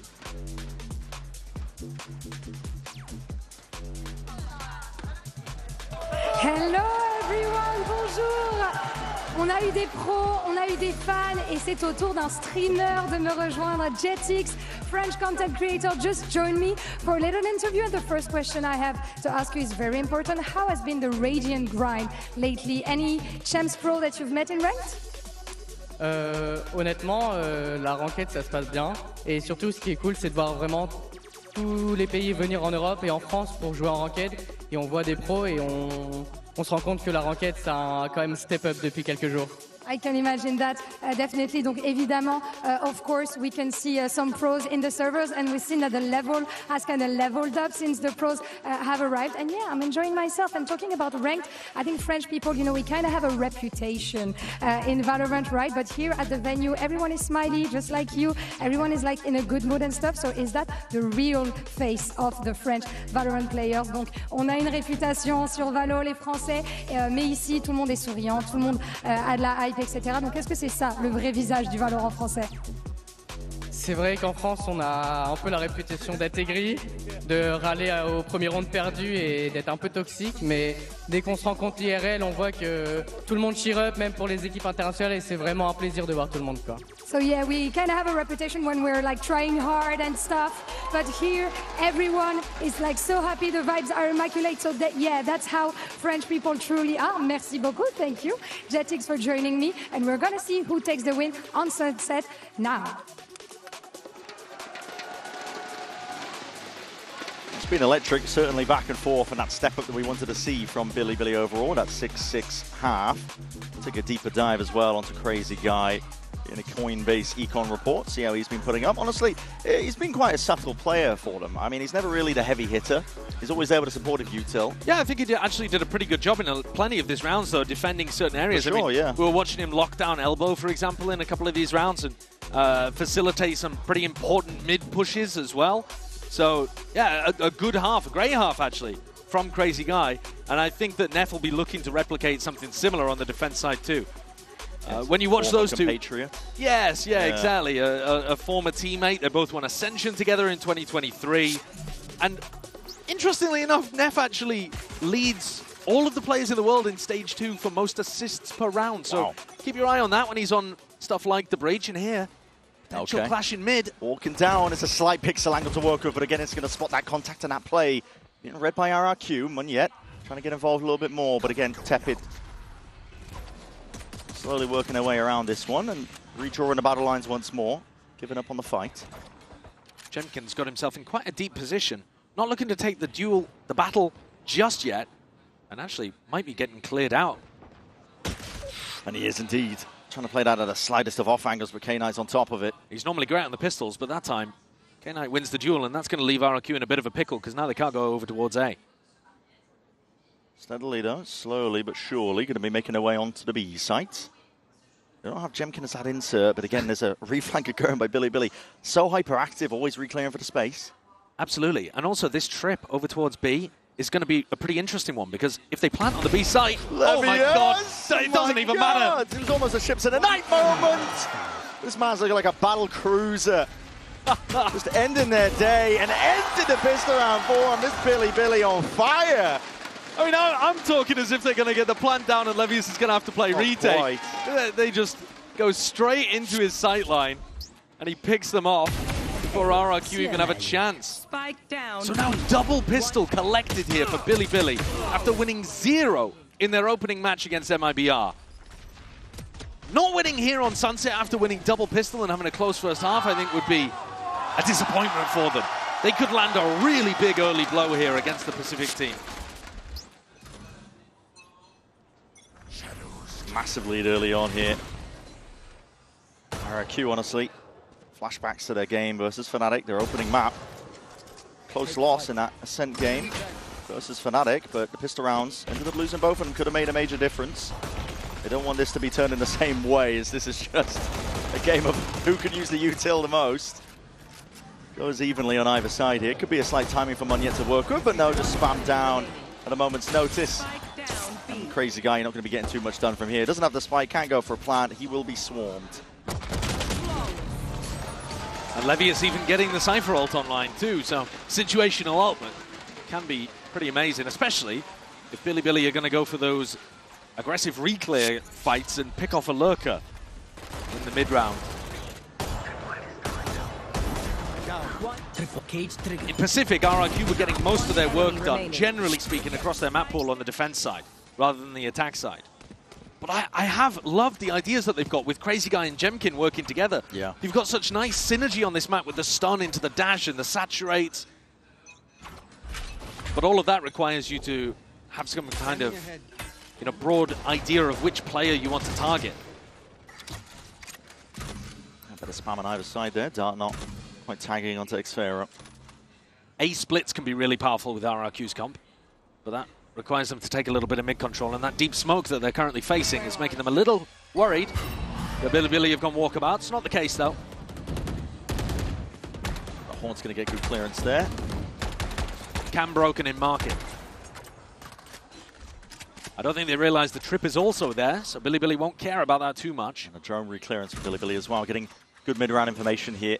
Yeah, I like that. And setting Levius up on a really deep line. Yeah. Not something that we saw from Xfero. It's good from them. Rusha breaks the Prowler, makes it feel like there's more presence over towards it, and every clearing into mid. They've got this one held and ready as well as Util trying to attempt a punish. They know that Crazy Guy was going for it.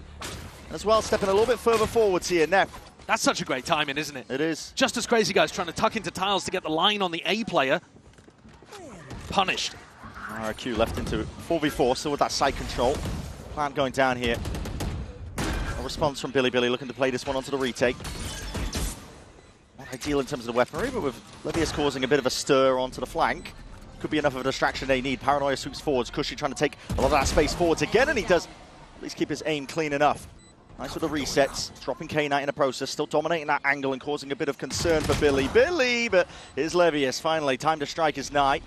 Stepping up to the plate, trying to help his team, and now they're looking to combine their might, grouping up together now for this hit back in. Cushy trying to hold it down, is back against the wall. His only option really to try and power through, brute forces to play, but again the timing taken against it, the fight's all going the way. There's no way! Of Billy! Why on earth have they all taken the fight right before the time was about to expire? Time!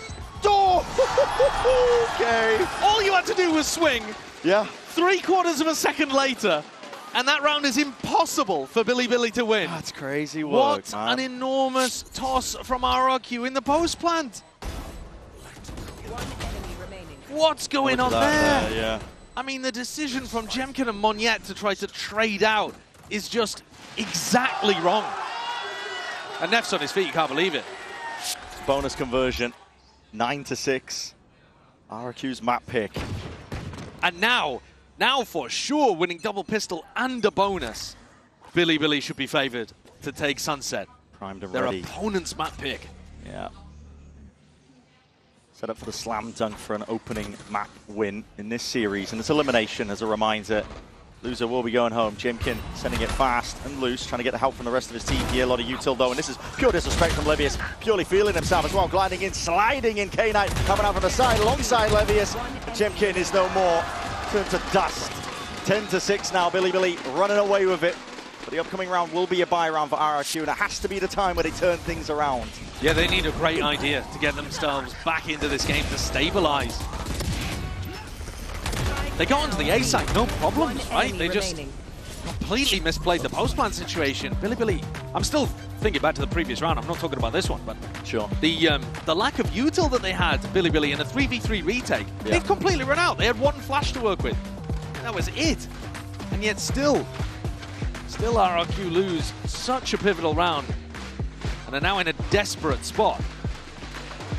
It's not to say it's impossible for RRQ to win this game on Lotus and Abyss, but Billy 6-0 on Lotus, beating all of the other Chinese teams. And then Abyss, I mean, who knows, to be honest with you. It's a bit of unknown territory, but Billy used to be good on that map too, so pressure really on RRQ very early in this match.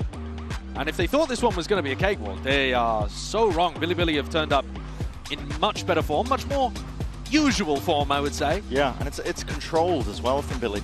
Yeah. It's not slapdash, not throwing things into it, just trying to take it. It's a very measured approach to the game. Yeah. They've gone from silly to drilly. -2. Yeah. Listen, we'll workshop it. Yeah, There's something there. There's something there. That's what Coach Room is for. Look at Levius and K-Knight compared to the rest of their team. They've got double the kills of everyone else. 20 and 11. That is 18 to 20. absurd. To 10, I should say. I mean, obviously, Levius has had some big rounds just recently, but man, RRQ need a hero. And I think it's got to be Jemkin. He's 11 and 11 right now, but I've yet to see him have a match at a global event where he takes over. And that's mad because he's so good in Pacific. And there's so much hype around this player ahead of Toronto, previous event in the year. But now we are expecting big things from him still. Absolutely dismissed with a wave of the hand. It's YZ and Rusha that say bye-bye, good night. We're just staring at their reactions, man. Meanwhile, there's a fight kicking off. They're just cold with it, I guess. No, I mean, listen. The producers were right. The round was over. Listen, the round was over. The round was over. I don't hate them looking at that. I don't hate it. YZ and Russia were the two players that I was most disappointed in the match against MIBR as well. They are normally the two best players for Bilibili. Today, playing fine. Obviously, today is more so about Levius and K-Knight. You can see it in the numbers, but YZ and Rushi are still having those big rounds and showcasing just there. Dismissing RRQ. RRQ really scraping the bottom of the barrel here with a buy. Cage triggered. Not investing everything into it here, really just trying to take this one, and they will have to drag it back one round at a time to OT. If you're assuming that Bilibili win this one, which, listen, so far, it's been the case. Jemkin acquires his ultimate, but I've yet to really see any of these great set ideas for RRQ. We've seen them in Pacific. They've been great at comboing the stun with the dash and getting Jemkin into good aggressive spots, putting pressure up through top mid. Today, it's looked a little flat, but I think part of the reason for that is that they haven't even been able to get into position to run some of their ideas. Sure. Here, they're trying to open up B, put the pressure over towards mid and A. They found the right avenue, but they need to keep going. Double dash in, there's going to be a Hunter's Fury to try and push them back, and that's a double connection here. Could be some bodies dropping and Tor falling onto the floor. Levius happy to play off that chaos. Inserts himself in, announced himself to the party, and just barely running out of bullets, but the cleanup is all there in time. Bilibili lights out.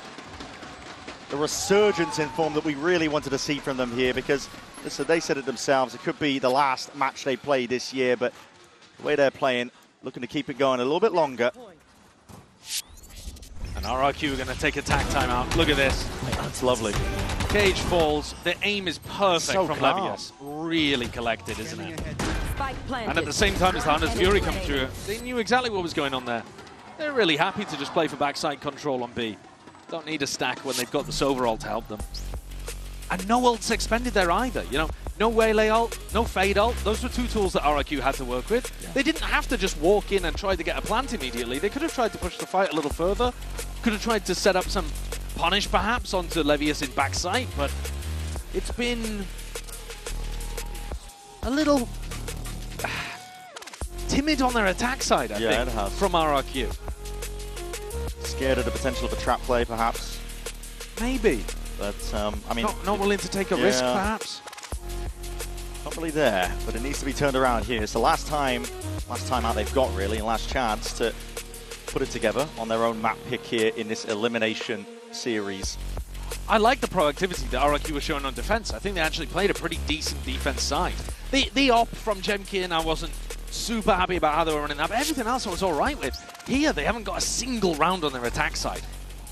And they have had chances. I mean, for a couple of rounds in the middle, we were talking about how they threw it away in the post plant, but a lot of them, they just haven't really even had a look in. And Bilibili are playing off-site on A, hoping that RRQ go for a massive ult dump, and they can play retake in a bit more of even footing.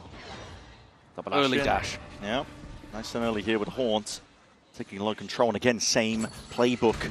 Bilibili putting all their eggs here onto the flank, making sure to see if they can get that backstab online, and ults are being committed. RRQ get a full clearance. So now you know that Bilibili were playing full retake. Cam even catches them on the flank. Are you going to waylay ult? Are you going to breach ult? Are you going to fight them in the flank? Slants down, and attention's being drawn towards it now, and here it is. Rolling Thunder off onto the flank as well. YZ's pushed way out to the open. Aftershock as well. It's evened out on either side. No one able to gain any ground. All kills in the process. Cam finally dealt with.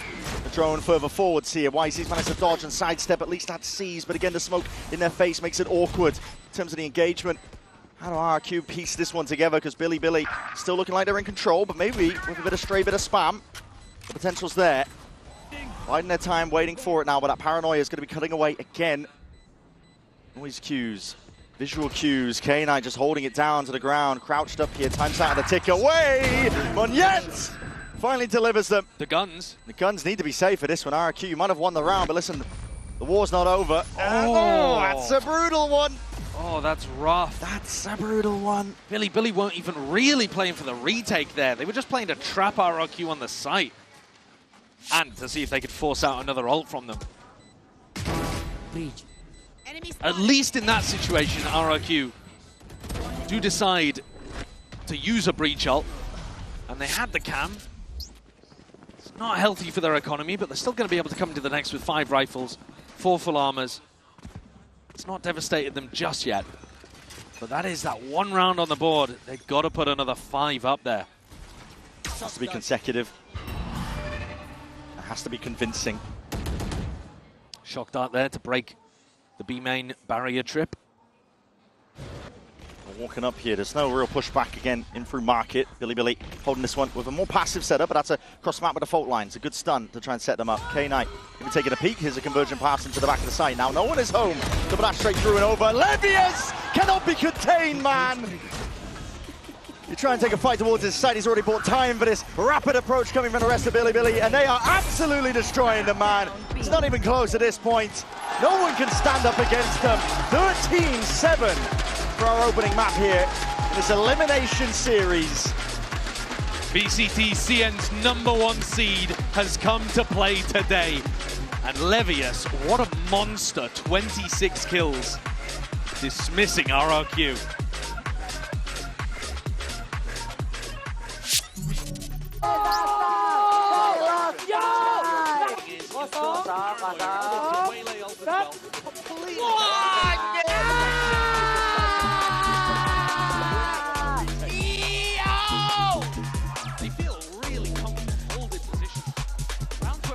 Bukan gua. Dia. Tadi.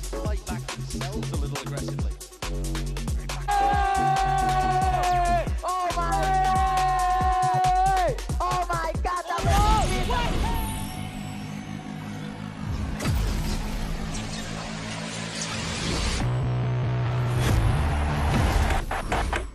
Now that I'm a mom, things are different. Verizon's different too. They let everyone in my family choose different plans. We get what we want and we save money. Love that for me.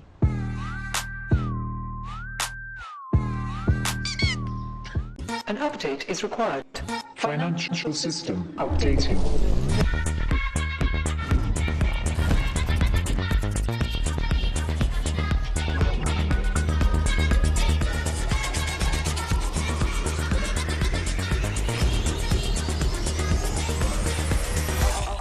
System updated. We will dance to get. The future of money is here. Feels good. Esports World Cup, where we are starting off with VALORANT. If you want to win, you have to win against the best. So looking for revenge.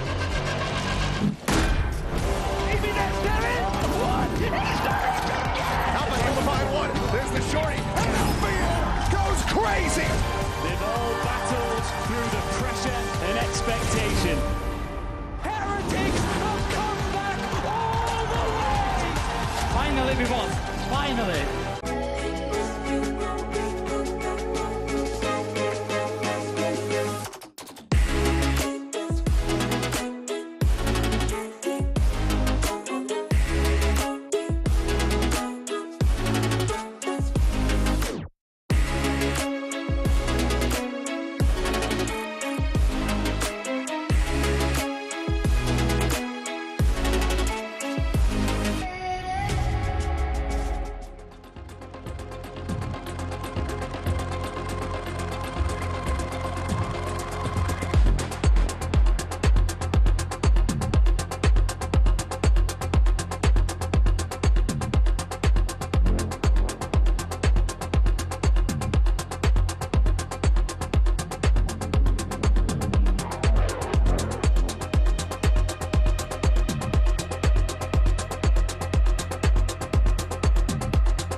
guys. Jen Lee here with Coach Bile of BLG. Now, congratulations, Coach, on Sunset. Now, when it comes to Lotus, you guys have played against so many different comps back in the CN region. Now, when it comes to facing RIQ, there's a high chance that they will be playing the Raze, Yoru, Double Duelist comp. So how are you feeling about going up against them in the upcoming map? 감독님, 선셋 축하드리고요. 이제 로터스 준비를 해야 하는데 사실 중국 리그에서 로터스에서 다양한 조합을 정말 많이 상대해 보셨잖아요. RRQ 같은 경우에는 최근에 보여준 게 요루와 레이즈 이 투타격대 조합이었는데 얼마나 자신 있으신지 한마디 부탁드립니다. 뭐 물론 저희가 CN 리그에서 계속 로터스를 한 번도 안 지고 오긴 했지만 뭐 물론 CN 리그도 다양한 조합을 정말 많이 쓰거든요. 뭐 지금 말한 것처럼 RRQ 조합 투타격이라든지 뭐 그런 것도 많이 정석 조합도 많이 하고 하는데 뭔가 로터스는 그냥 저희가 평소 하던 대로 그거에서 게임하면 될 것 같아요. 선수들이 연습 때도 그렇고 그냥 로터스 자체를 뭔가 그냥 편안하게 하는 느낌이 좀 큰 것 같아요. 어떤 조합이든. Well, yeah, we've been undefeated in the CN League when it comes to our Lotus, and there were a lot of different comps that we had to face up against. You know, we had the Double Duelist comp, and also that the comp RQ used to run back in the Pacific. So we are feeling pretty confident. So I just feel like us being able to play our own game and feeling like and knowing that Lotus is definitely our home ground will be the most important thing. Thank you very much, Bile, and best of luck. Thank you. It's great that Bilibili are able to feel confident. We saw a lot of that on the map of Sunset. I'm Yingsu, I'm back with Kakuka and Mimi. And if we take a look at the Verizon high-speed moment, Mimi, night and day from their first performance. So different. YC had a horrible time in his first game, but he was massive here. This round is a split onto the A site. You can see how good he is on this Neon. Slides in, has that Sobalt to support as well coming through, gets this opening kill, and then the rest of the round is lovely too, splitting into that site. And I felt like this whole game was defined by BLG just running over A on their attack side. I think that they were very successful in doing so. Maybe not the best retakes for the side of RRQ, but my biggest point has to be Levius. I think that the performance that we saw, especially from him, from both sides, right? First, at the defense, we expect him to be looking back and just catching those kills. This man was good for minimum 2 every round. Most likely 3, but minimum 2. Yeah, I mean, you look back as well at Jemkin, and that was so tough for him. I don't think he got enough value on defense with the op. I thought RQ played too much retake there. Well, let's hear what Coach Ewok had to say ahead of map 2. Hello again, Jen Lee here with Ewok, coach of RRQ. Tough loss, Ewok on the Sunset. But you guys have mentioned that you've been here before. The elimination matches, the lower bracket runs, that you guys have learned what to do in these situations from Masters Toronto. But with Lotus coming up, which is bread and butter for BLG, do you have any concerns as for the vibes? Or do you feel like the players are ready to reverse sweep? Of course, there's some frustration with how we ended that previous map now. The defense side was good, but our attack side was not it. We lost some really important fights, so we just talked about there's some frustration. We get it out. We're quite used to being able to work through it. So I feel like, yeah, everyone's ready to go on Lotus now. We need the comeback king on the Lotus. Yeah. Best of luck. Thank you.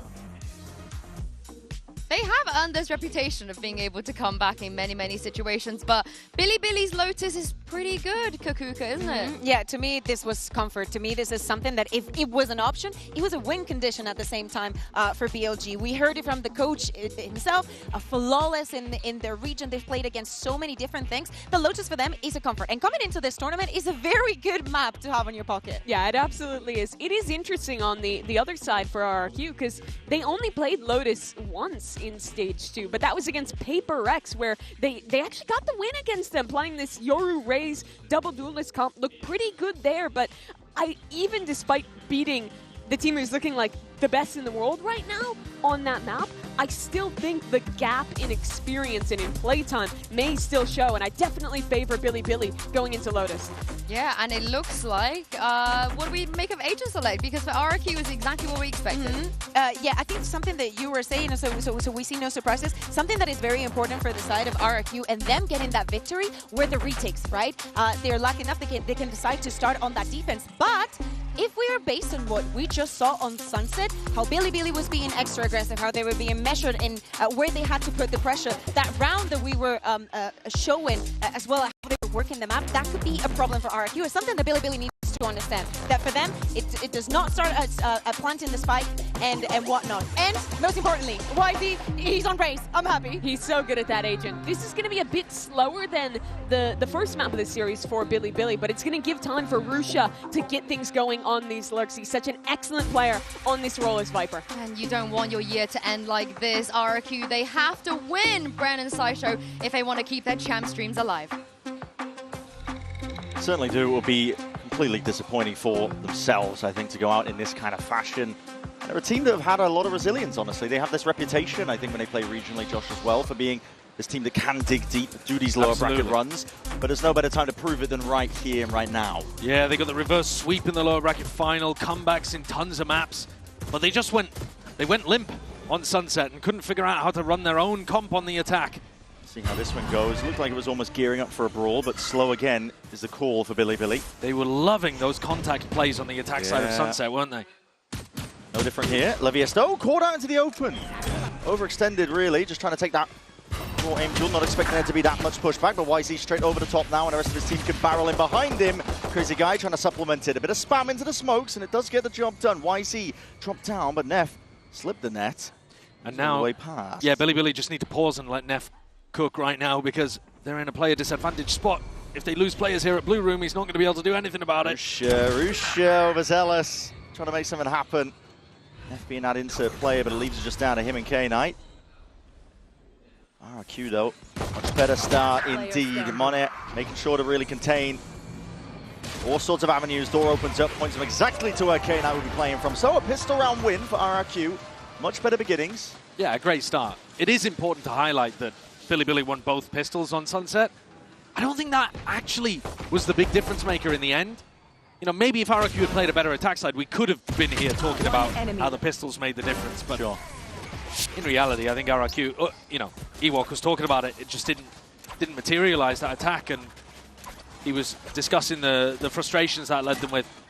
I think this comp, though, really does give them answers to the contacty style that Bilibili wanted to showcase. If they're pulling that out again, Jemkin's going to want to fight on more aggro positions than he did on the Waylay. Yeah, having access to the gate crash is vitally important. I didn't really like how passive he was playing on the defense side of Sunset. Not that it hurt them too much, but I really think he's going to have to get active and aggro on Yoru here.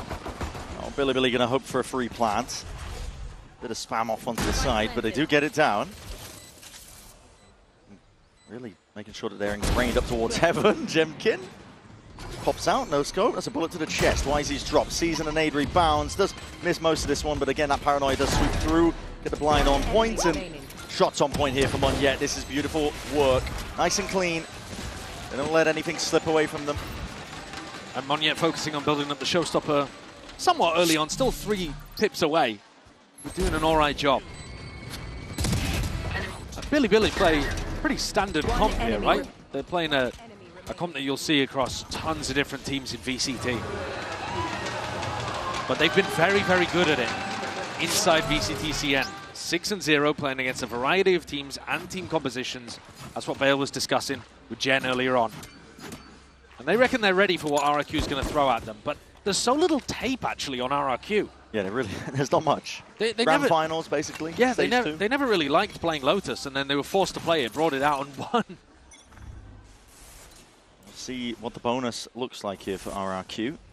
Delayed refight of A-Rebels. Looks like what they're trying to cook, but the Prowler doesn't catch any contact, so definitely makes them think, okay, well, this is landing in a different direction. Bilibili on the other side of things, over towards B. I do like the B default from Bilibili. You can go down here with the Vice Flash and a Prowler, open the door and take mount control pretty cheaply. Door opens, that would force the teleport away from Jemkin if he had been playing over on this side of the map. Great shot, just about missing. Bullets are going wide on either side. And now the only part that the defenders control is where Crazy Guy is posted up. Oh, what a shot by YZ. That's an opener. Off. Yeah, it definitely is. Listen, Sarah only really working with a Marshal, but a smoke into your face, and looks like Bilibili were contemplating it, looking to maybe explode out, but backing away, open the door, taking it slow again. 40 seconds left. With a pace like this, they do have to end seed, looking to see if they can pull players away. Yeah, the problem is they're not really pushing away Crazy Guy, are they? So they might be trying to fake like they're going back in this direction, but it's not going to work. There it is. Wow, Jemkin was just hovering over his own gate crash, thinking about that perhaps in the end. K-Knight takes a head clean off. Monyet is able to get the one, though. Dips his way out of there. Crazy Guy even onto the flank. Rusha being dropped. It's evened out now, 3v3. Still with a weaker buy. RRQ will look to see if they can get this one done, and YZ matters into his own hands. Forwards, though. Boombot catches the contact. Still wants to take the fight and still wants to make a play for it. Catches bullets onto the craniums of either of the players and onto the flank. Everybody else can focus on. So, cleaning up, averting disaster by letting that bonus not get converted. And a good opening pick, actually. That's what I think really does it there for Bilibili.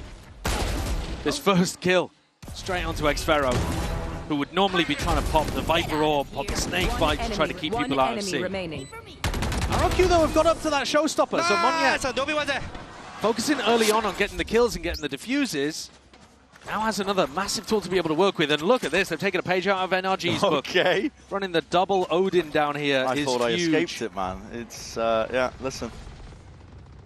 They're ready to see some spam kills, buddy. Assuming that they know exactly where to be shooting. Doors opened up. Xfero, he's hoping he can hunt for a couple of sight lines here. But meanwhile, Billy just still opting into this front B take. Yeah. Open the door to clear mound. And this time, Jemkin is going to be forced to TP away, right? And if they catch the timing on the gate crash going down, they might actually just catch Jemkin here. That's the second gate crash had to be used. And yet, seeing a bit of presence, a few bodies. Getting down to that minute mark again. Door's going to be opening up wide. Jemkin is hard committed. He knows that player's position, just barely escaping.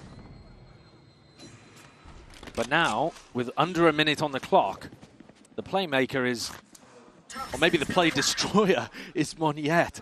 Because if you try to end B here, the result is going to be flying into your face. Stop it, he had a reload as well. Just when that Odin, they flip the switch onto the door, but meanwhile from B, the pressure is coming through. The vines drop down. Monyet could make a play here. I don't know they're all the way in, but saving that ult. Really patient. Yeah, very really patient, man. There's 30 seconds left onto it. Rusha still needs to be cleaned up onto the flank, but he's backing himself away. Gets his one, tries to get out. He's being hunted, overstaying ever so slightly. That Odin spam as well. Might be able to get lucky on a few stray shots, but no, Rusha eventually found, so RRQ again can put that full attention forwards. Paranoia, showstopper, clearing away into blue room again. Second satchel has to be used, and straight against the back wall, Neff is obliterated before he did the damage himself, though. Xfero trying to take the fight. Odin in hand is a 2v2. Chaotic is the nature of it. Flash forwards, Gem containing take the fight! He blinded himself up in the process. You gotta think that RRQ are winning that if he doesn't get the team blind out. Oh, God. What a big error from RRQ's star player. Disaster again. And Bilibili take 2 rounds in a row and knock RRQ's economy. They invested big into this round. Double Odin. Showstopper as well. Jemkin's aim is good enough to be able to get that kill if he doesn't flash himself. You've got to think. Even after it got turned. Left to 2-2 now. RRQ. No real money here. Haunt. That's a hard committed position. Xfero has no way to get out of here. He has to punch your way through with stray shots. And he's already got the one and barely getting out. Tagged down by the bullets. Lucky to be alive. Done a great job of getting one in that spot, though. Making it feel like he could potentially be alone, but Crazy Guy just peeks out, and surely they don't commit into this. It's a stack of bodies. Yeah, it would be mad to do so. I wonder if they recognize. Oh, they're going for a walk in. Refight potentially as well. See, last time it was Crazy Guy holding rubble. So with him gone, I think Bilibili should have an idea that Levius could accelerate a little over towards A with the Viper wall. Drops Monyet! Sharp as anything still. Goes on either side here with the rifles in the hands of these Bilibili players. K-Knight and Neff, good for it. Spotting them out, and this time, yeah, you do not want any piece of this C fight. Seems way too present, way too much. Cushy hasn't recently made a noise over towards C. So Bilibili might still think that the Fade defender is somewhere around here. It might be a little more cautious, and maybe that caution could buy time for RRQ to get back in. Jemkin's picked up a rifle in the meantime, but Cushy had nothing to work with.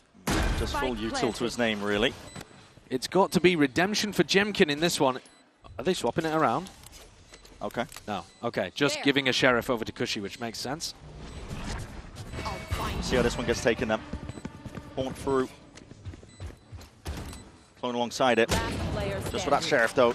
There's no match for it with the Outlaw in the hand of Levius. That's a lot of damage done straight through the wall. He follows up. Not done yet. He was chomping at the bit for that kill. And Bilibili still have huge ults to be able to work with. As dangerous as that looked, heading into a stacked C site. They never committed, they just baited the defenders into taking long-range duels where the rifles are slightly better.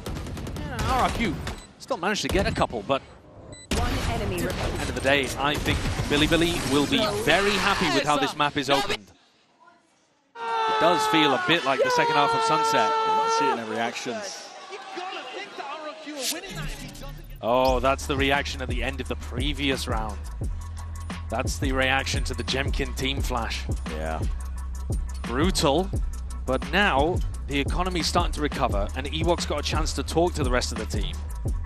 And maybe calm some nerves, damp some frustrations. It's hard to know what kind of emotions would be going on inside the RRQ camp. Sure. And RRQ, they have been good at cooking up plans to work around ultimates. Preset ideas if they see what they're up against. Showstopper, Nightfall in the hands of YZ and K-Knight, so... I actually think Bilibili have been one step ahead of them, though, today in terms of that. I liked the way that they were game planning the ults a bit better on Sunset. I think my eyes go towards Jemkin again, because you're playing the Yoru, you're playing with the operator, and you know that they've been doing a lot of front B defaults, right? Yeah. You know that they're going to be walking down B and using a paranoia there, using a prowler to try to push you off the line. So while they're doing that, can you get aggro anywhere else on the map with the op? And at the moment, you're looking at his position. He does have that op. Throwing down the gate crash in a safe avenue. But he knows he's going to get a prowler in his face over here. He's got a real help. Massive anyway with it. And that's it. A shot in the dark. The Showstopper will meet his match. Jemkin is gone finished. And then for that deep TP into B. It's a lovely idea from Bilibili. Other end of the opposing team's timeout. They're the ones who are cooking. Yeah, they just had that completely, didn't they? And even with the post-plant aggression, pushing back Munyet. They still have a Nightfall to work with here as well. Yeah. And then they dissipate the vines as well on top of it. Hello! It's getting a little bit awkward. Xfero realizes he needs to win this fight out, and he is ajar enough there with a movement. Just tip-tap down to the side. Nightfall now going to be sent out flying forward, seeing those connections. Xfero matters into his own hands alongside Cushy. They're doing some decent damage. And good work being put into this. RRQ, they come alive in that retake. What a hero Xfero is there. Considering that he should have been caught dead to rights by Rushia's lurk through C. Xfero suddenly finds two more in the retake. Monster. He was big in clutch scenarios in Pacific. And a reminder that this round started very poorly. I mean, this, at best case scenario, would have been a leg shot. He actually didn't quite even manage that, but, you know, even a leg shot isn't going to kill. One enemy remaining. Jemkin not being able to find the right answer, but will still have the op recovery. Yeah. What a takeover from Xfero. Like you said, he's been clutch for them.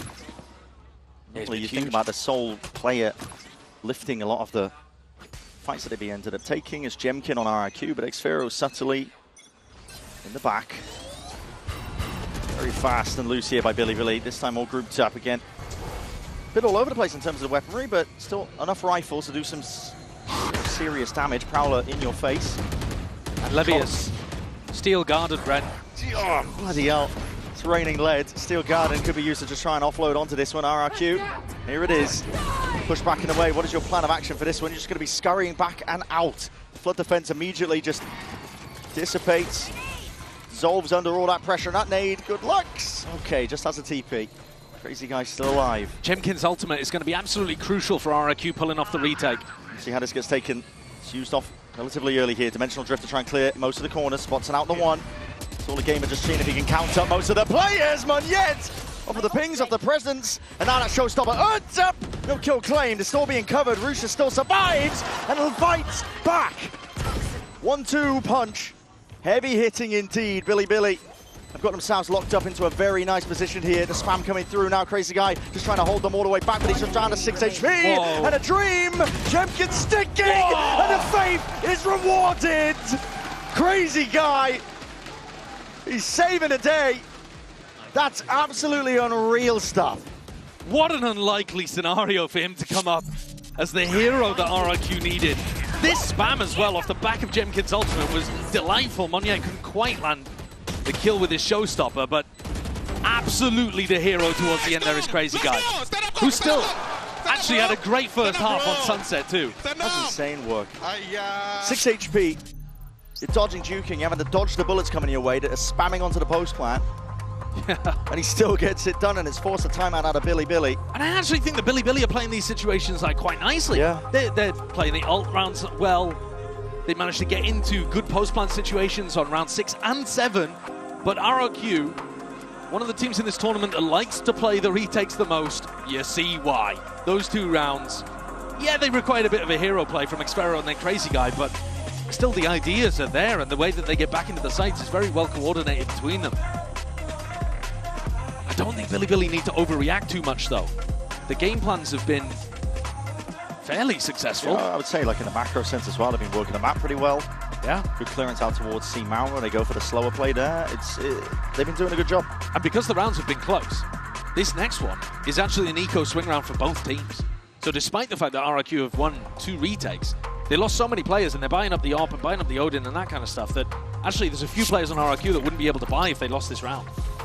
And you look at the credits on Monyet, Jemkin, Kushi. They would have very, very poor weaponry. So this next round is critical.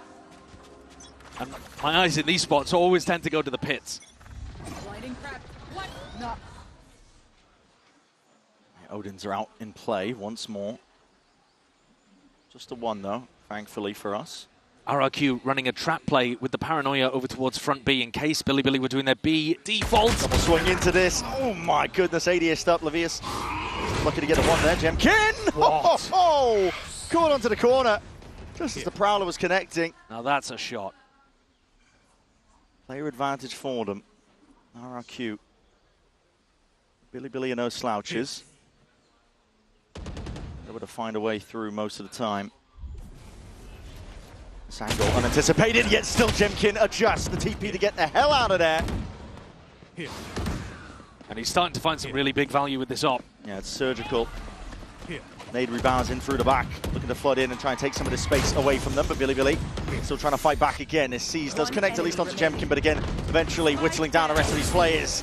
Sharp from Jemkin. That's real nice stuff. I said earlier when we were watching him on Sunset that I haven't yet seen a game at a global event where Jemkin takes over.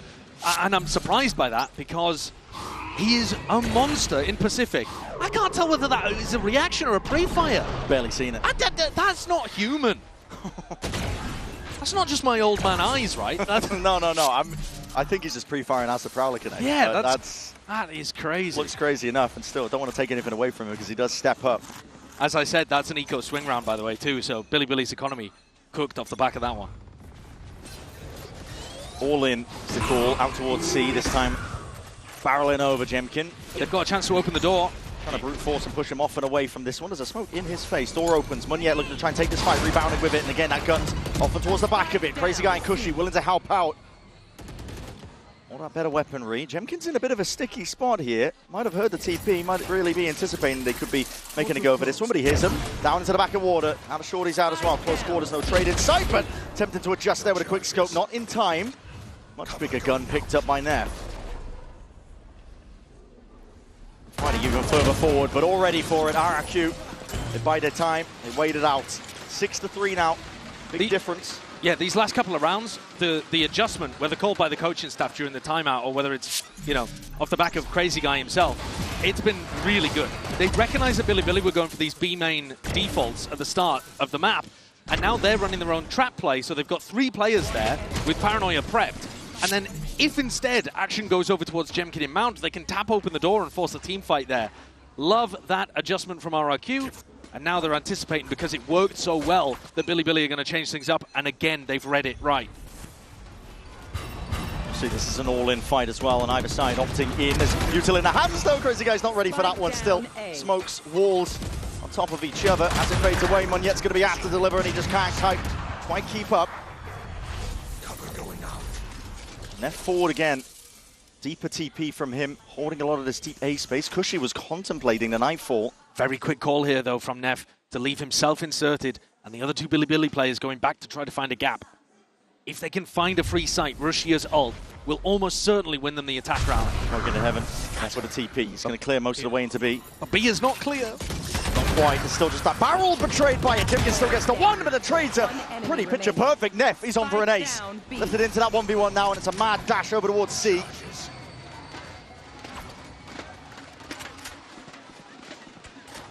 Got to get himself into a position here. He's wondering which way to play it. Oh man, he hasn't even gone for the plant. This is so late, this plant.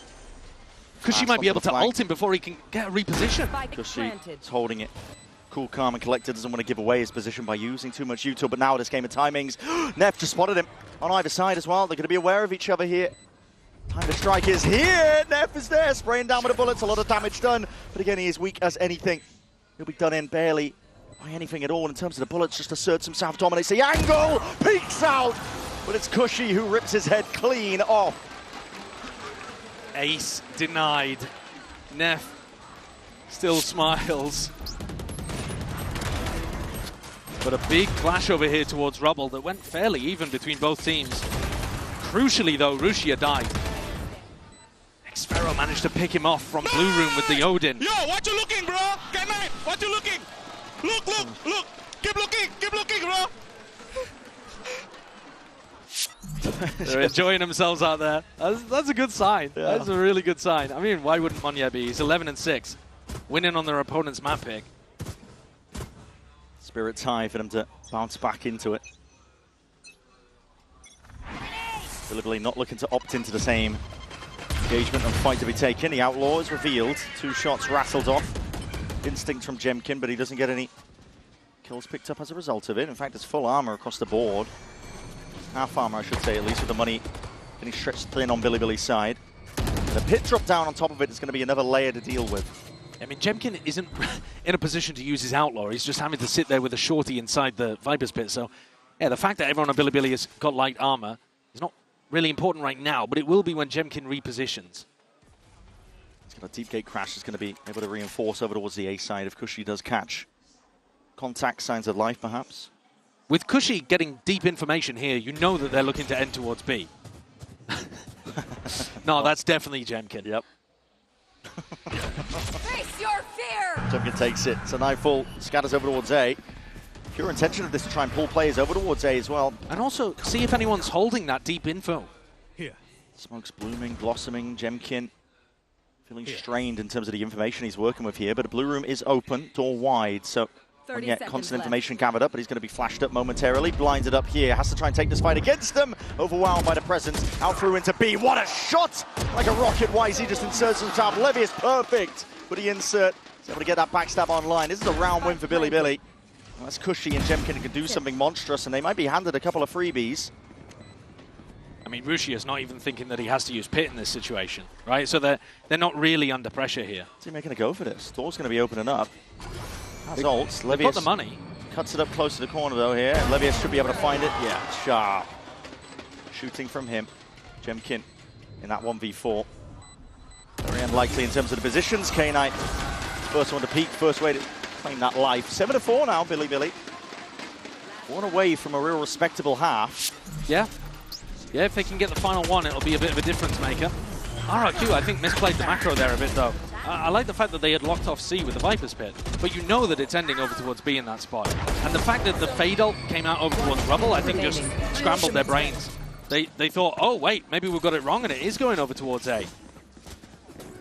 And Monyak got caught in a position where he's more looking to defend the A hit rather than putting himself in a spot where he won't get punished by B utility. Billy go back over towards A. Rusia has not had a chance to really use this pit in a round where it'll find impact, but it's still a big win con for them. Oh my god, why is he just sending it? It's a showstopper here. How much space can he make for Rusia? Listen, they know that Tree is going to be contained. There was that Odin spam from it prior, but he's just sending it into the back of the site. Next Firo is going to be done. Finished off there, trying to take that fight from them. They're going to be rebounding in a Viper's Pit to play in as well. This is a really hard retake to be taking. RRQ, though, have the tools to try and clear this one up. Jemkin. It's instantly there with that dimensional drift. It's going to be spotting it out. Bit of body block in the process. Looking to see if they can spam him down. That pit's going to be down. The Steel Garden comes out as a response of it, though, and still a player disadvantage for RRQ. Rapidly approaching though onto the flank. They pick up, exchange the weaponry. Rifles in their hands. Paranoia is good. K9 trying to cut it up close as well, trying to push it back forwards. They put that TP into the back lines. He's all the way behind them and he's rattling off these shots. Heads are rolling. And another chance for the Ace to redeem himself here into this 1v1. Him versus Cushy. Knows he's sticking it. The perfect time to strike is die. And there's an Ace. Previously denied, but not for now. What an end to the half from Neff. Who already called such a good game on Sunset and then comes out fine, I'll do it myself while they're down a few rounds here on their map pick. A 4K into an ace is a monstrous way to get the spirits back up for the pistol. Yeah, wonderful stuff here from Bilibili. Really dragging this one back after, as you said, they lost the pistol. And now we look towards the second half. Anyone's game still, but listen, this is Bilibili still in the fight.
We'll look forward to hear the second half, and we'll take a look at our Coinbase econ report as well. A lot of focus going to be, for us, I think, in the general macro sense, onto RRQ. You can see Jemkin as well. One of the top performers there on the defense. That operator purchase coming in to fruition multiple times, honestly. It's getting a lot of value done with it. But now, the real look ahead, I think, is towards RRQ on that attack side, because we saw so many struggles from them on the previous map, on Sunset. Yeah, absolutely. And I think part of the problem was that they weren't really getting Jemkin into good positions with the Waylay, right? I didn't see really a single round on Sunset where there was good ideas about how to put Jemkin into the right position to feast with a stun and a dash, something like that. On this map, it's going to be the two duelists. So you're looking at Jemkin and Monyet, and it's not so much about how others set them up as how they set each other up. But those are the two at the top of the scoreboard for RRQ. It's generally quite an evenly shared load, though. Not like Bilibili with Neff pulling out almost back-to-back aces. Sure. Here we see it. Bit of a setup here to catch that contact. Russia. He's been sitting up near the bottom of the scoreboard in this map here, but he does his job, just spots the signs of life. RRQ don't want to opt in. Bilibili themselves will be putting all emphasis here onto the pistol. Levius, tight tucked here, trying to spot this one out, but again, the player's been dropping, he reveals his hand as well. That frenzy comes through, but there was no reaction from Monyet. He goes down, still being held off onto the corner, but that reclearance is called for. It's a battle on multiple fronts here by Bilibili, regaining that rubble control, maintain their composure onto B. They haven't lost sight or track of most of the map here. In fact, K-Knight's the one who's pressing the advantage even further forwards. It's blood in the water, and he's sniffing it out. K-Knight not stopped. He might even want to go for X-Vero. The highlight, the spotting him out. Waiting for his team now. The time to strike is here. Swinging together, taking a fight forwards. And it's the two stars from the previous map that mop up at the end. K-Knight and Levius. K-Knight's aim looking really sharp. This spot from Levius as well just gets so much value every time somebody runs it. Really difficult to clear that close left corner when you're worried about Heaven and Blue Room, but K-Knight playing that spot way more aggressively than most people would. And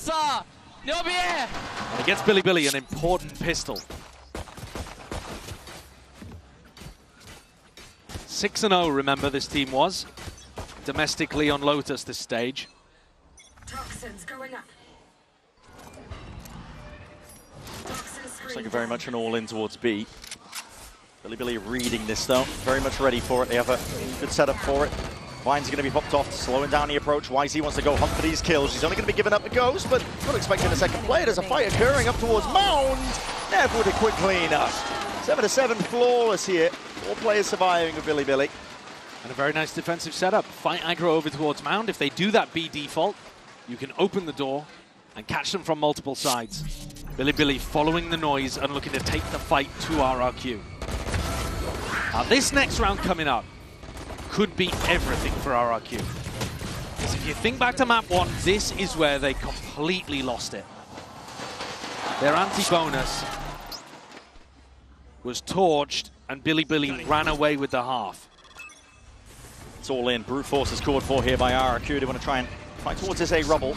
Engagement, TP's across as well as blinds on either side here, but being held for that rainy day, but a stray shot into the dark does land onto the Mar target. Delayed with the util.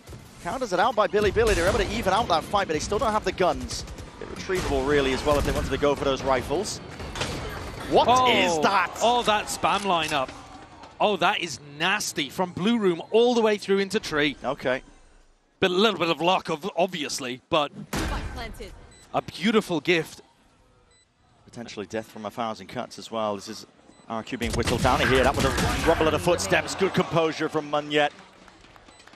Love to see that as well. Doesn't get overwhelmed in the process. K9 as well going hunting, and he's got to know position of Munyet roughly. Weak enough as well to that one shot to the body will do it, and it's brought it into that 1v1. Gushy. Another chance to try and clutch up here versus his adversary in the form of K9.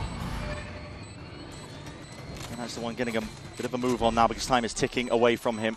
Horn only a bit of a half clearance, still a guessing game in terms of where Cushy could be playing. Peek out wide, Cushy opts into the fight. Unreal. K9, what a round, what a star. And there is enough time for it. Circle shrinking, K9 takes over. He gets the Red Bull clutch towards the end.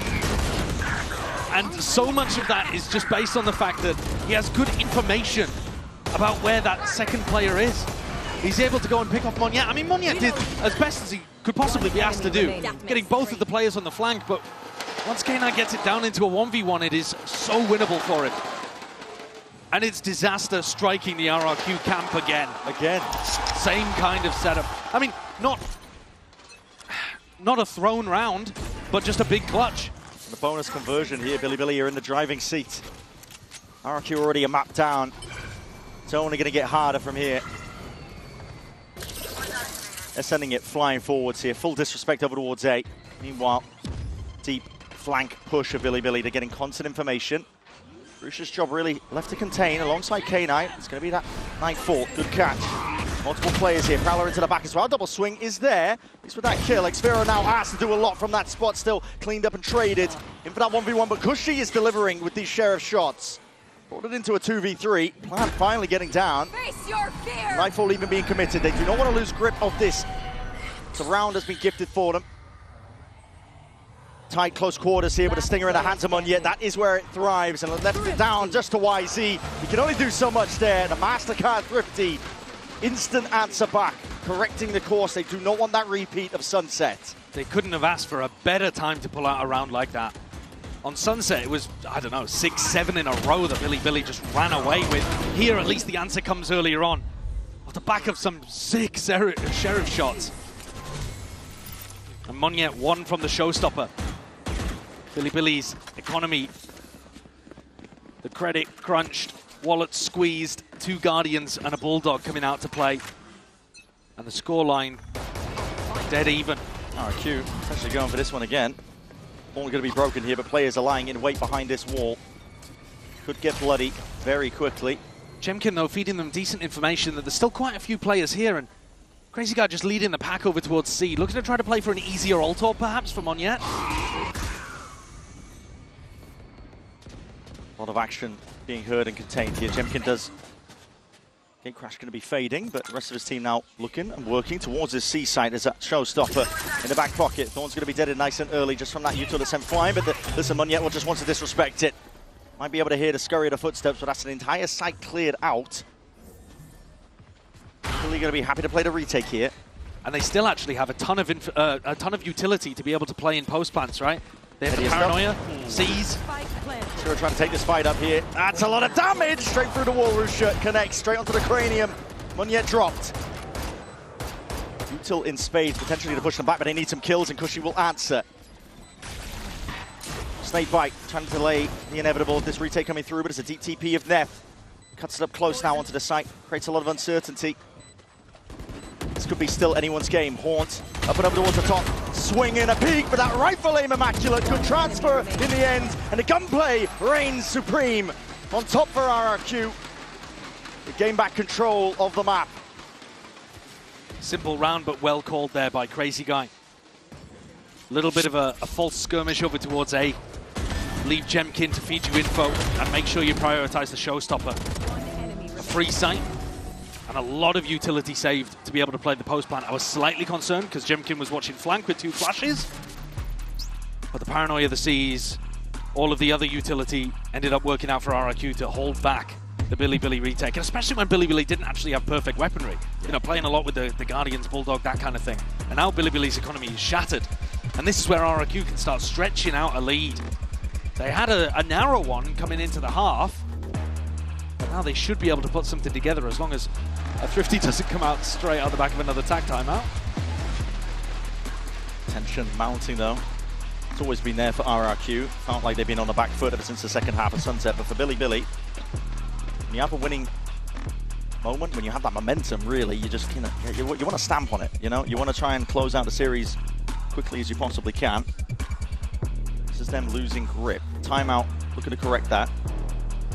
And normally, they'll be calling timeouts based on the next rifle round. So the next round we're going into is an eco. It's a half buy. They're not going to have the best weaponry. The Bilibili will come up with some kind of idea here, but look at the ult status. 2 away for YZ, 2 away for Rushia, 2 away for Levius. They're very close to getting some massive defensive ults online that could allow them to play a bit more evenly in the next rifle round. Even if RRQ can dodge a Thrifty here, things are still going to be difficult to pull madly away into the lead. TP up top. Spot the orb in case somebody pushes up, presses up, tries to gain control of it. Cautious start here for RRQ. They don't want to be running into some kind of big push out on defense for Bilibili.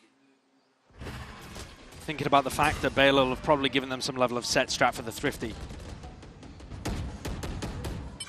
You're concerned about a trap play potentially there, but Jemkin, okay. Worries averted. Vacuums up the orb. Backs himself out here. No real map control here for RRQ. No, they're trying to play together in a big pack, right? Yeah. But that also means that they're not really like leaving an insert, giving themselves options. Over caution against Thrifties. It can sometimes be really bad.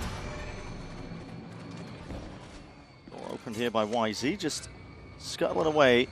It's posturing from him, trying to make it seem like there's a much bigger presence over towards here, hoping to push them into the CE players. So it's looking to be an A fake and a B finish, is what Crazy Guy's concocted. 30 seconds left. There it is, sending it flying forwards here. There's potential of a timing here. YZ does reveal his hand with that boom bot and sending it flying forwards into the B site. Slowed down for a moment. There's that timing trying to get caught. YZ though just catches a bullet to the head. Good C's up top. Stops as the push past. Barely enough time to work with, but enough for the plant. K9 does have a rifle to try and make usage of. What a shot by Levius. It's been lights out so far this entire series, but he's looking to do a little bit more damage on top of it. It's also, it's just a big win generally for Levius to get that 1 kill, because that means he's now going to have his ult for the next round. Keeping track of YZ and Rushia, they weren't able to get that, so still 1 away. But at least having the Steel Garden to rely on in the next rifle round is going to be huge for Bilibili. So Levius is going to be looking to go down one of the players, potentially bring them down with him, but that's an ult earn for the next round. Thinking of a long con. He didn't pick up the gun. He was looking for the rifle. Oh dear. Uh-oh. All good. Uh-oh. Yeah, not all good, mate. Not all good. Oh, that's a rough one. It's a rough one. But still, but doesn't matter too much. Yeah, silver linings, ult turns up for the next. Exactly, yeah. Still, with a good idea on the big picture, Levius goes in and tries to take the fight. And they've still got money to be able to buy rifles, so it doesn't matter too much that Neff went down towards the end. This next round, though, it's a must-win for Bilibili. And I think that puts quite a lot of pressure on Levius. You want to get the right timing with this Steel Garden. Because if you let Xfero onto the site, it could spell your doom. Could be danger. Overwhelming util. No real pushback. It's a retake setup here with the Thorns all over towards A. Russia. I'm committed onto this angle. Prowler might spot him, indeed it does. A bit of spam on either side wouldn't go amiss here. The Seas connects and can't win his fight out. Not against Xfero. Jemkin there, but he ought to try and lay this one in. K-Knight trying to go fast and loose through, but that paranoia will force him to respect. They didn't use the Steel Garden, Brad. They just took the fight. It might be backfiring on them massively now because you're retaking into the pit. No big ults to clear the way. YZ does have the showstopper. But do you still want to go for this one with a player disadvantage? There's no guarantees you'll win it into the pit. You need potentially another kill. Flip the switch. There's the guy's position though. Ingrained into this spot as well. Good movement as well. Sending the crosshair placement of K-Knight flying forwards to the side. YZ does claim one. Time ticking, they don't want to go for it. Yeah, you can't get back into this. And also, your economy's destroyed in this spot if you lose all of these rifles. It already is going to be pretty horrible. Now, Russia came into this round with... He's got 50 credits now, right? You can see it on the right-hand side of your screen. He couldn't afford a snake bite. So he's holding with his wall over towards tree, and he doesn't have one of his prime tools to be able to lock down space like that. And then when he falls, Levius, I guess, feels like he needs to take a fight instead of popping his ultimate. I would have liked to see the Steel Garden come out quite a bit earlier for them to try to reinforce that position, but they went down too easy. And part of that was the economy problem that's going to haunt them again here. I mean, look at Russia's buy again. He doesn't have Snakebite once more. I mean, this is one of your major defensive tools to work with, and he's not investing into it. They also don't have a seize. I mean, it's bad times out there for Billy. Counter spam, Guardian. K-Knight almost getting lucky with a couple of these shots. There's a lot of damage on the crazy guy. Late take, though, over towards Rubble. Jemkin just looking to absorb the pressure. We've seen this one before. There's a gate crash, of course, to escape, but he might be taking a fight that he didn't really ask for. Still RRQ winning the fights on multiple other areas. Those two players by Blue Room were begging Jemkin to peek, and instead, he goes for a shallow swing and gets the pick instead over towards stairs. A nightmare start for Billy in their last chance round. Levius picks up the gun. Backs himself out here. Paranoia not able to be sidestepped. Forced to respect it, forced to back out, but they need a hero and they need a play right here and right now. Just can't quite land it. As calm as he was with the shots in that previous map. It's too much to overcome. And Harusha and YZ are just dribbling into this next engagement, this next fight, but you've got to keep these guns at this point. Your economy is in tatters. Harusha looking to do a bit more damage. YZ as well making a play towards it. And winning this fight out. Eventually overwhelmed, flooded out here. This is 12-8 RRQ. The only silver lining for Billy is that they have some ults to use, but at this point they're on a precipice of losing this and we will be going to Abyss. RRQ have just put the pressure onto Billy the entire time. Playing slowly, allowing Billy to get desperate and force the gunfights. RRQ are so happy about that. 5 rounds in a row for RRQ. The fans are happy. Why wouldn't they be? Up to map point on their opponent's map pick. No one on A. And the first time that Billy would have lost on Lotus in the last 6-7 matches. Used to that regional dominance here, but this is a fast play here. Caught for immediately. That's going to be the showstopper committed just off that one player, but RRQ not messing around. They speed up. Call straight away to just go straight into this A site, and all going to be wasted and expended. That wall will cut them out of the fight. There's still that spike in the hands of Munye. They gave it to him to get this ult online. But the spike now is going to get planted really late. It's going to let Billy get into position for a retake with Steel Garden. Munye is going to have to be a hero here. He's going to have to be the one to stand up close quarters towards it. So early. Nightfall sent flying forwards. Not catching on to too many here. Tell a lie, players are trying to really barrel their way through onto stairs now. Billy taking this full speed ahead. Steel Garden forwards. Sees no connections, it's sidestepped. Crazy guy looking to see if he can deny that one as well. He tried to take the timing against it, but that fuse is going to be burning down, whittling down. And do you dare step into this one? What a rocket! Munye rewarded. Nade's going to be following up as well, and just as those timers tick down, it's desperation for Billy. You have to opt into it, you have to go for it now. But in a 2v1 one yet, time has been bought for him to really pop off and play his life well. Damage done, ace at the end. What a way to finish and take us to Abyss. He had to be a hero and he stepped up immaculately. What a photo finish there at the end for Monya. Absolutely unreal stuff, and we do have a game here. It's elimination between both of these teams, but they are bringing the best out of each other.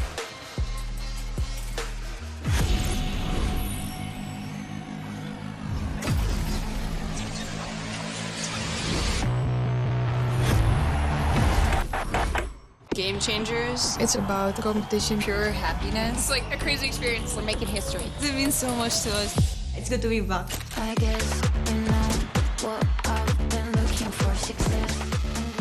The beauty of gaming is it doesn't matter who you are. And as long as I'm good enough, Everybody's getting a 4K. I can go as far as I want. That's what I like to see, baby. 全世界都会知道我们的厉害。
bro. Stand up. No need, bro. No need. Nice. Yo, what you looking, bro? Kenneth, what you looking? Look, look, look. Keep looking, bro.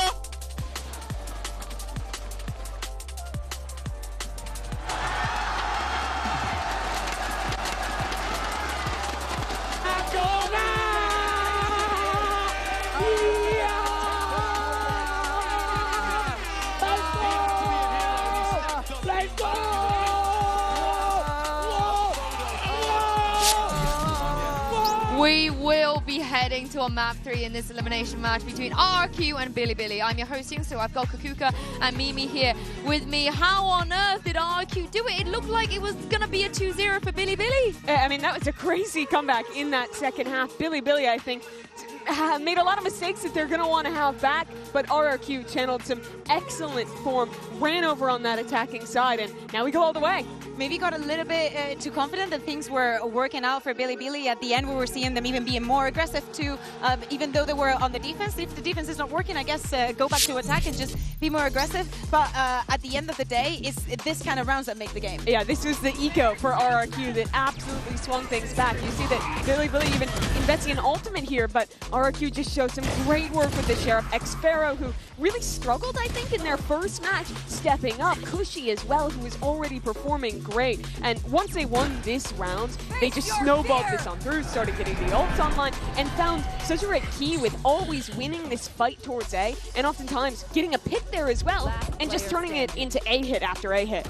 Yeah, to me, first and foremost, this was very enjoyable to watch. Like, there were some rounds that just the individual level and the brilliance, Nev having that ace, having that almost ace, those 1v1s, the last round with Monia, that was insane with all of those ultimates. Like, the quality was there, and definitely it was peaking, and it was RRQ going back into the game.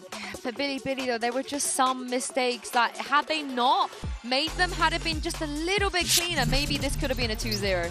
Yeah, it really could have. And you look at some of these openers, this is all the way back on their attack side, which I think these are more forgivable when you get to that second half, though. Again, talking about the A fights, I think players are oftentimes getting too proactive. I think of the round where they have Vi's ult and then are fighting through the revolving door, lose that ult without being able to, or lose the player who has it without being able to use the ult whatsoever, and then lose that round as well. I think BLG got a little overconfident after that win, and we're taking some too many liberties on defense. But I love to see also how they were, RRQ were using the double duelist. We saw the value that Jenkin was bringing with that operator in the first half. And in the second one, it was more a little bit about Monia, and I think that they were, you know, ahead in terms of adapting to your enemy. Well, let's talk about this next map, because Jemkin, should he be open again? Could he have the same impact as we had to Abyss? Yeah, absolutely. I think that if you had a good operator, it can make or break. To me, the question is on the other side. What are we going to do about it? If you are at BLG, how are you going to deal with it? Yes, it's not the most amazing numbers, but you could definitely tell the impact that he was having in that first half. Yeah, on defense, he was great. And I think the AWP actually found a lot more value despite their win on Sunset here on Lotus. On Sunset, they were playing just that Waylay comp, and I really felt like it hamstrung them. They had to play retake a lot when he still had the AWP in hand. Here, he was a little bit more proactive in taking some of these opening fights, and they were playing a lot less for the retake, being more willing to fight up with his AWP, and I thought that was a great change for RRQ. And what is Bilibili going to be playing? That's the on bigger Harbor. question. Surely Harbor. You think so? You think they're running it back? Yeah, and Russia's Harbor is so good. He's one of like 2 people that I actually like he is playing like Harbor. the guy, though, Yinsu, that I need to be better if Bilibili are going to win this, because he had a pretty rough Lotus there. And he's normally really, really good on that Lotus, so hoping for more from Russia. Yeah, I mean, Abyss, I keep mentioning it, I keep bringing it up, that is going to be the 3rd map. And that is where I think if Russia has a good game on that Harbor, they have a chance. We haven't seen what they can bring yet. And this is where RRQ are at their weakest, when they have to go up against a team that they do not know what they're going to play. Yeah, absolutely nothing. So I think that this is, just because of what you just said, this is a good way to end things on, right? The pressure is going to be on. Is Bilibili really going to have an edge? We speak about them not having the reps and the other team not having the votes, but as I said, they do not have the reps. We do not know what they're going to bring, and they definitely have not tested it yet. Yeah, it's going to be really, really tough here. Both these teams coming in with really high expectations. People thought Bilibili, after winning in CN, was going to be a team to be competing for the top 6, top 4, deeper into playoffs.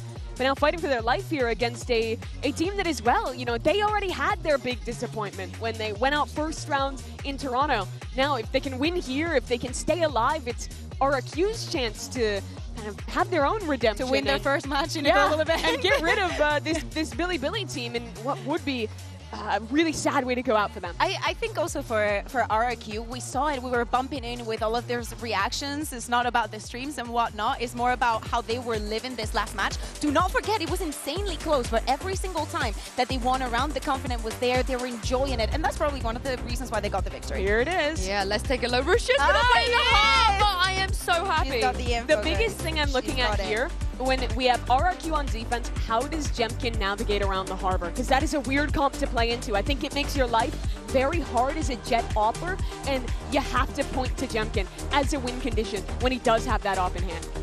You have to point to Jemkin. What about YZ? How do we feel about the Euro? Because he plays a lot of Neon, he plays a lot of... It's a little bit of Euro here and there, but is he going to be able to match up? Is Neff going to be playing the operator like he was doing in Sunset? It's going to be hard to say for YZ here. He won't have a lot of util to actually support just that Sova as another initiator. So I think a little bit more difficult than when he's playing the Neon like map 1 and he has all of these resources put into him. And have to be a little bit more conservative about how he plays if he wants to find that same level of impact. Yeah, RRQ, they will start on the attack side here. What did you make of their attack side last time we saw her on Abyss? Well, the attack is fine. It's the defense that I would have liked to see a little bit more. But that's kind of the thing with the Abyss, Yeah, I was going to say, I did get to see a little bit of that. I want them especially with, I think that we got a perfect example with an NRG, right? Played the Harbor here on Abyss.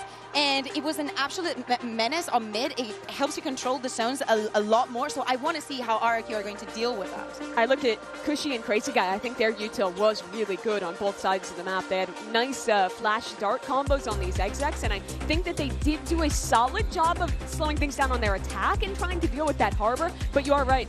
When they switched over and they were on their defensive side, it was Energy constantly controlling that space, exploiting that area of the map, and RRQ couldn't find an answer. So I'm looking to see what they learned from that game now going into another match of Abyss. Yeah, and this is with everything on the line. If they don't win here, Bren and Saisha, they will be eliminated from Champs. That's right, do or die between Bilibili and RRQ, dragged all the way to the third and final map of Abyss. A lot of unknowns that we're really getting cleared up now in terms of the agent select and whatnot, but these two teams raring to go. We've seen that bounce back of RRQ, Bilibili themselves as well. Massive resurgence in terms of the form that they had compared to the first game that they played in the tournament, but now we get to see it culminate in this. Elimination matches like this, they're an opportunity for a toss of the coin of fate on one side, disappointment on the other, redemption. And I think that plays out for both of these squads. On either side, if they don't perform in a match like this, they will be bitterly disappointed after also turning up to Toronto and going out fairly early on, not living up to potential. Elimination here in joint last is just unthinkable, and yet it's going to be reality for one of these two squads based on Abyss, and the other perhaps a springboard to escape from this difficult group after a bad start. I am really interested to see how this composition clashes. Yeah. We've already seen RRQ play on Abyss. From what we saw from them, they got onto sites fairly easily because Fnatic were playing retake setups, but they were very aggressive in the post plant, and I liked that from them. For Bilibili, you've got to imagine normally that the Harbor is going to take mid control. It's really strong there on attack and defense, actually. Yeah, like Kuku was mentioning. Seen it before. It's very, very powerful in that regard. Rusha trying to get his confidence back up. He's been sitting near the bottom of the scoreboard in these last two maps, but now real central player, and he's gone for the share of purchase. Yeah, that's Onside YZ, long-range fight. An unusual one, because normally you want the Cascade for mid-control, the Cove for the Diffuse. Let's see how this gets unleashed here. Early days yet, but a bit of presence. Stray shots going either way here, and it's a fight that won out here by YZ. Straight down mid. Line's going to be broken, though. Jemkin just making sure to contact up most of the way here, and RRQ don't want to overstep themselves. Already losing a player. Looking to recontain up a bit of mid-control. The timing, caught on either side. Respected by YZ, will take the TP back. Yeah, he disappears, as of RRQ over towards B. They're not behind this high tide, but Bilibili have actually locked themselves off from getting much more information. This could be a B re-hit. Only now does the Harbor Wall drop, but Bilibili have been proactive about this, looking to rotate, seeing if they can be faster than the attackers. I tie back up in about 10 seconds. The Thorns could be important here too. Yeah, anything to delay. Try and buy a bit of time here. Cloudburst across this one up as well. Get past that one-way dart into the back is dealt with in time. Rusha has to step up here. Could have been an immense amount of damage here, and he's definitely trickled down. Helping him out. K-Knight off on the side, but Jemkin is the one to deliver death. Now getting themselves onto the side here. Neff and Levius, two of the big players so far in this series. Let's see if they can do it again in this 2v2. A tap Try and pull them out wide. RQ trying to play this one towards that backside control. Jemkin could overextend, could overexert. Waiting for the right timing here. Flashes in your face and Util there. That's a good connection and a great adjustment. Really ready for that. Very nice idea there. Vice flash through and very aware from Levius that there could have been a potential push. Perhaps based on the footage that they've seen of RRQ playing against Fnatic, or maybe just a protocol and an awareness. Because Jemkin hits a couple nice shots there, but this duel secures the round and sets Bilibili up again.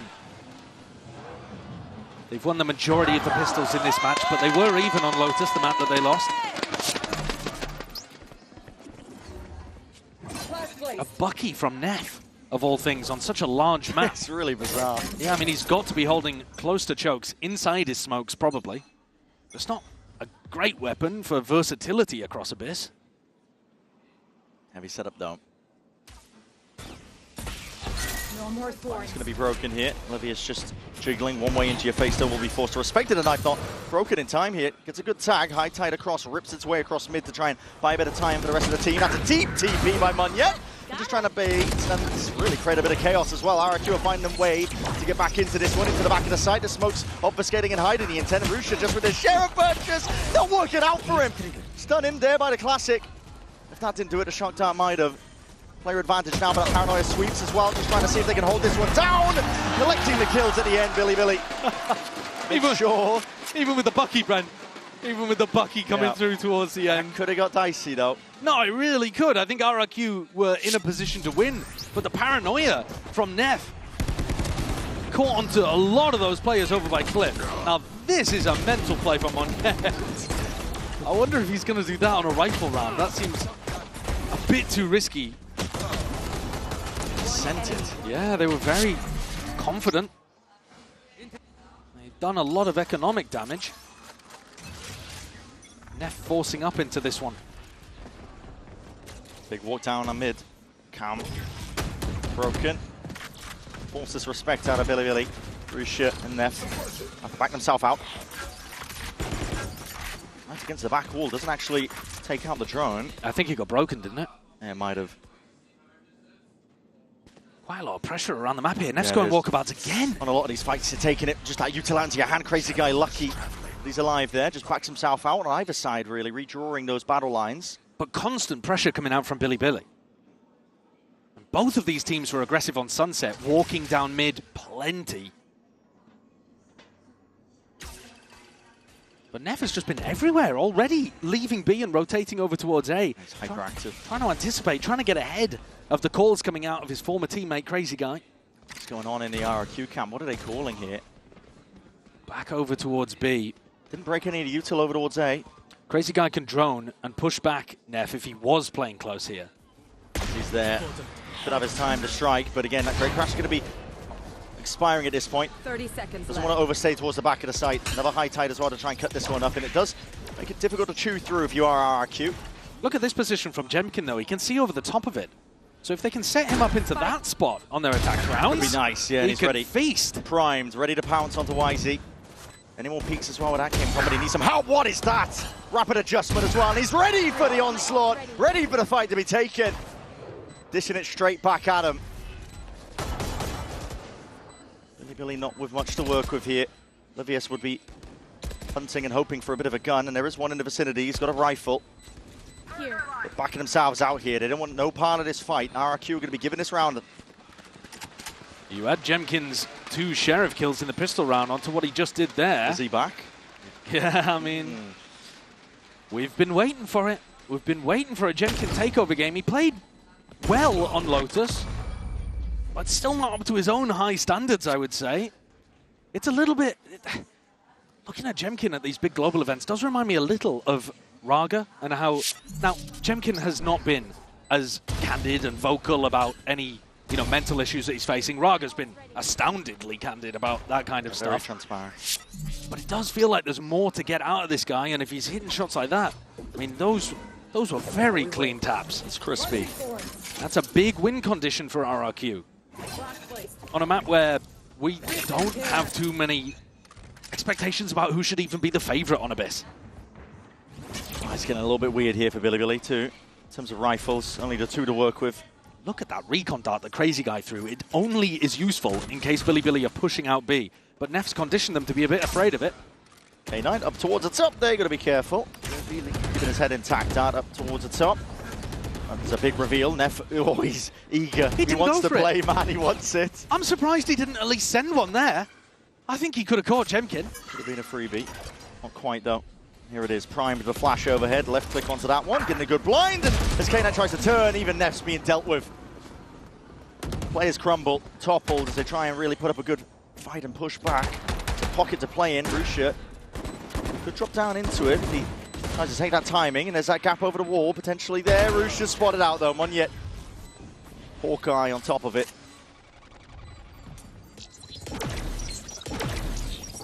And Cushy still with that big ultimate to be able to play with in the next rifle round. Levius forced to back it up and save this Vandal. Save the full armor as well. They've got a great opportunity, RRQ, in the next round to just slam an A hit. Knives are really good on this map as well. It's a bit of a weird one because, I mean, Knives are always is a good ult, the Blade Storm for the Jet, but on this map you can get, you know, out across the map somewhere. You updraft literally above the Abyss and you can get some crazy A execs going. So Aspas tried to do a B retake, throwing himself off the map as well. That was a bit bizarre, but you combo it with the KO ult and RRQ could put something really nice together on the A side here. Pressure's going to be back on Bilibili. And this, we are expecting it to be an attack-sided map. That's how Abyss usually plays out. Take a look what the defense is cooking here. Kano's got no armor. That is bizarre. bizarre. So he can buy the op for YZ. Well, YZ better find value with it. Yeah, it's feels like the bank is just being pressed constantly in this game so far for Bilibili. Both players with ults on RRQ leaning over towards B early on here, so not listening to me with my idea of the A exec. But they know best, honestly. Russia with a cascade. Yeah. Fairly deep down mid. It's more reminiscent of what we're used to. Yeah, Bilibili should be able to put a lot of pressure down mid. Very tight angle to work with, but Livius has been really sharp, shooting well. Attackers, though, droning it up. RRQ taking a lot of this space, creating presence in mid, breaking the door into A vents. Livius. ADS up. Could find his chance here, but that's a big ult as well. That's going to be taking away most of the setup. Still got the Thorns off, but he's way out into the open. Still barely able to get out of there. Down into the back, sets it up perfectly though. Jemkin with the kill. And Xfira ready to cover as well for that heaven angle. No peeks to be happening. Exactly where you are. Oh, no, what a shot. Sharp from Monyet. Top fragger on Lotus. YZ left to try and play this retake, but yeah, they have no inclination to do so. Not with the operator. You've got no hope. Getting overwhelmed with these B-pops. And this is one of the reasons why this map does tend to be attack-sided, because you get some level of utility that's just coming down this lane on the outside of the map, and it's so difficult to anchor on B. You know, you see Fnatic do it with the breach and the pull for the Astra. You saw Monyet do it here with the Paranoia. Combo that with a KO ultimate, and you got very little chance. YZ, they are breathing down the back of his neck. Yeah, they want this operator and they want to take it away. They are rapidly approaching his position now. Nowhere to look at this point. No easy fight to be taken.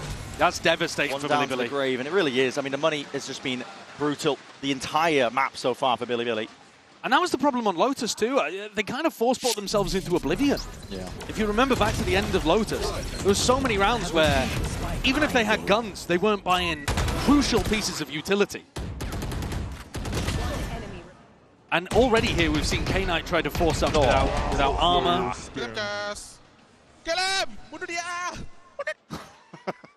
RRQ feeling a little more relaxed now that they've got off to a good beginning. Yeah.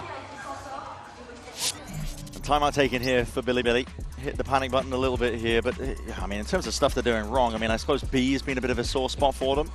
Trying to hold that one down. They also just, again, the KO is so powerful. If you get hit by the knife and you're trying to anchor on site, it's pretty devastating. I do like, actually, setups where it's mostly reliant on a help utility when you're playing against a KO. So, for example, if you're running the Vice, right? Putting the Vice util on the opposite side to the one that the Vice is playing on. So at least then your Omen, for example, can anchor B with Thorns and Wall. So even if the Omen gets hit by the ult or the knife, the Vice util doesn't turn off. So I like those kind of setups. But not many teams running them. K-Knight's ultimate should be helpful here, but again they've forced up, Brent. This is so bizarre. I think it's an error, but you know, they'll have some money actually going into the next. I mean, the loser's bonus will kick in, but it's only YZ that won't be able to buy it. I don't get it. I don't get it. But he'll have his ult for the next round, so then he maybe is just going for a judge. I mean, you're force buying yourself into oblivion. They're on the edge of being able to make it work. They're definitely taking liberties with their own money. It's not like you force up RRQ on the edge of oblivion themselves. What is that? Keep on either side. Russia's lucky to live. Yeah, it's actually HP. Not a good angle for Russia to be holding. No. Sends out a high tide though as that response. Cutting off mid away from RRQ. Slow and steady has been their game plan for all of these rounds so far, and it's worked out. Especially if they think their opponents are ecoing. They've been very slow and cautious in those situations. So they could absolutely find themselves in a spot where the clock's their worst enemy. They're going back into the stack on A. Neff close to the judge. Walking up most of the way here. Rusha just trying to hold that angle, and he does connect straight to the dome. Judge in close quarters. Neff finally will strike. And okay, who are we to judge? Force by every round. Percent. It pays off in this situation. It absolutely does. A flawless, half by force kind of round for Bilibili there. Couldn't ask for a better moment to get themselves back in the game. RRQ had one of those on Lotus too. Mastercard drifted, they got them back into things, but here Bilibili are also ahead in terms of the ults. So this is time for them to get feet underneath them and a snowball going. They've had their big round, the lifeline, and now time to get back on the right track. Look at all of the ults they have to work with. This comp has such good ultimates on the defense side, and attack actually. Yeah, playing retake is going to be simplified. Or even just flood defending if they want to try and go for that. Yeah. I mean, a flood defend with a Harvest overall is ridiculously strong. Yeah, here it is. Not going to be broken. Knife on top of it as well, so a lot of the util not really connecting, but YC's blinded up. Doesn't know that there's players just nipping at the heels to try and get a taste of him, and that's a Hunter's Fury to connect! Crazy guy sniping K-Knight out of the fight. TP punished in the end, and this is a desperate dash, isn't it? Russia trying to hold on to any sort of defense, but again, no one wants to take the fight against him. In a 1v3, they dissipate. They back out away, realizing they've got the entirety of A for free.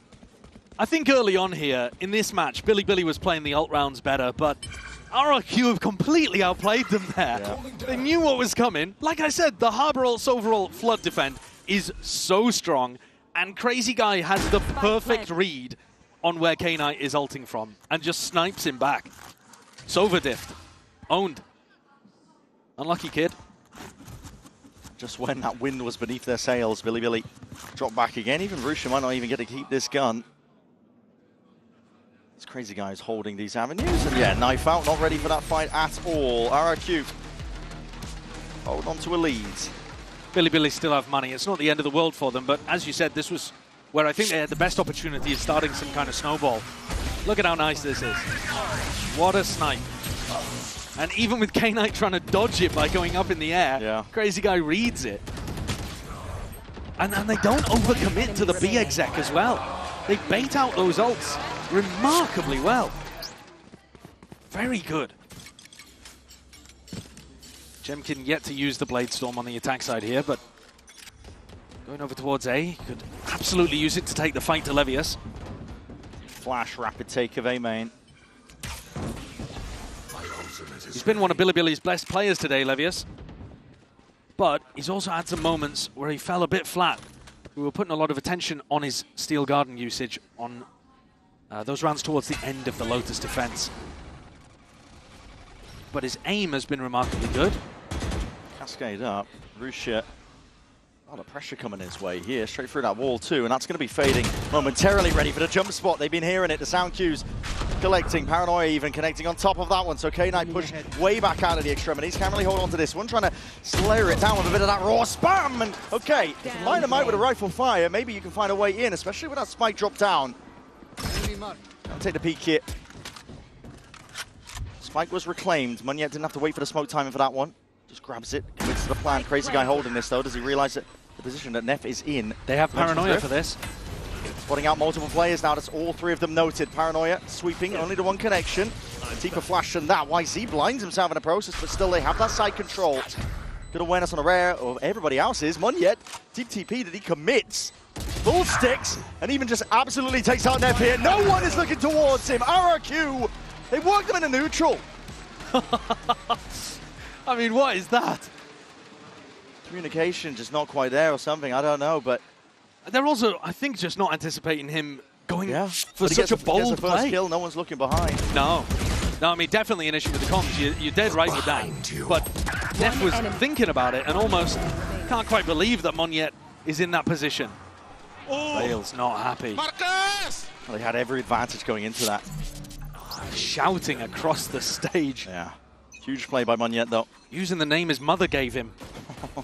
That's criminal stuff. That's crazy. Crazy stuff on the champ stage.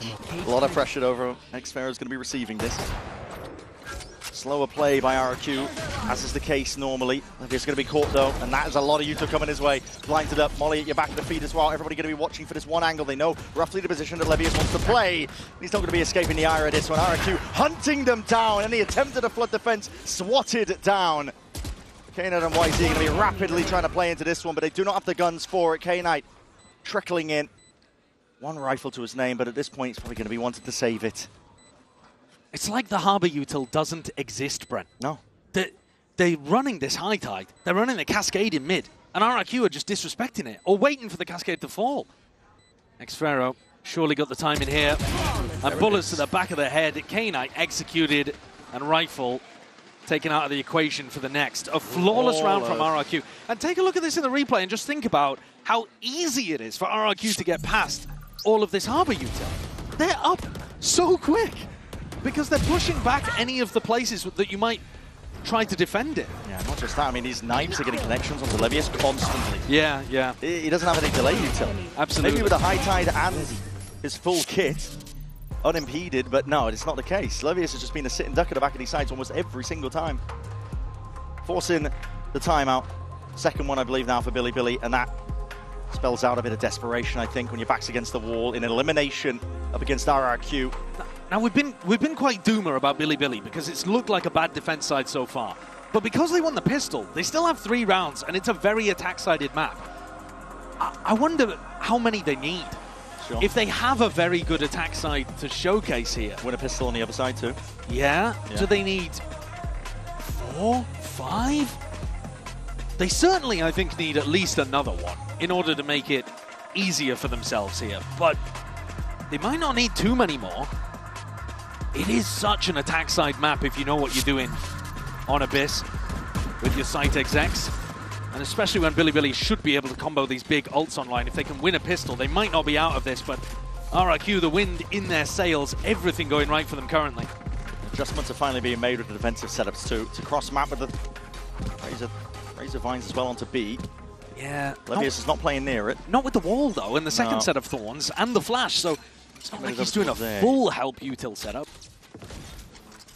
Cam broken nice and early. Spotting out YZ. Doesn't give away the game too early that the setup has changed ever so slightly. Shock even missing the Razor Vine off to the corner. Neff taking a lot of damage in the process. He's suppressed up. Up onto a perch. High Tide is going to be whistling its way across the B side to try and help out. But RRQ, I don't think they want any part of this. They've been having their success really just hitting into the Vice setup, trying to catch knives onto it. Xfero. Walkabout. Again, there was a Cascade in mid. He just walked through it. Disrespecting a lot of that util, but that drone you will have to respect. Cage forwards, breaks it. Let's get a tag on him. Could get spammed down into the bottom section of mid. He has to tuck tight here. Another Cage on top of it. Xfero, there's no way he gets out. Surely not. He's out of there. 50 health. And RRQ are in on A. Or at least they were. Baited out the wall. A lot of damage done. And actually, they could go back to Munyet on B if they wanted to. Yeah, if they wanted to. I mean, they've spotted a lot of rotations coming through mid. Yeah, Xfero knows that there were a lot of people trying to fight him there. Choosing to walk up though with 35 seconds left. Maybe the timing a little bit too tight. They cut noise. But also look at what's happening with Billy. They're all over the place. They're scrambling. They don't know which direction to go in.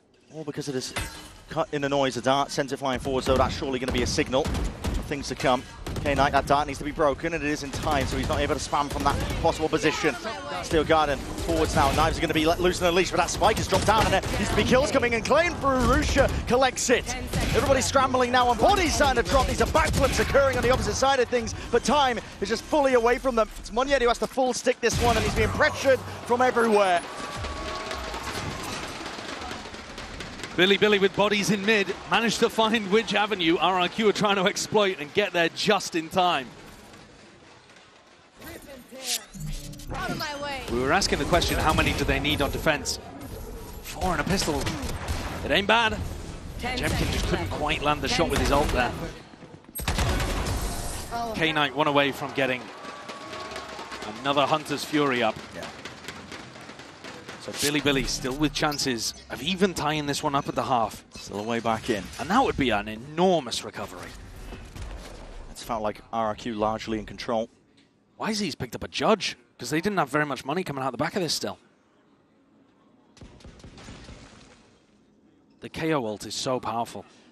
I think they've got the read at this point that Levius is liking to lean over towards A. So KO ult through mid, very standard call. Yeah, through heaven. Probably going to get a catch here. It's a drone and a cascade used at the same time. It's a big tag. It will force RRQ back and away. Double tag. And on the other side of things as well, even catching onto Levius. So now you know where he's playing. K1 can get good value. Crazy guy. Bit of a bait of the wall, but they don't want to go in that direction. Moving over towards B. Yeah, RRQ got scared off by the drone. Hand got revealed. And they're thinking that Billy would have been stacking A. Actually, they're still running a 2-1-2 defense. And I think Crazy Guy might be starting to get the read now because he was able to jump, bait that wall. And so back into just a standard A pop. Timing on the dart. It's bad. Levius don't know how. Have a bit of a nightmare here. Oh, that dart, I think it just landed right behind the lip of it.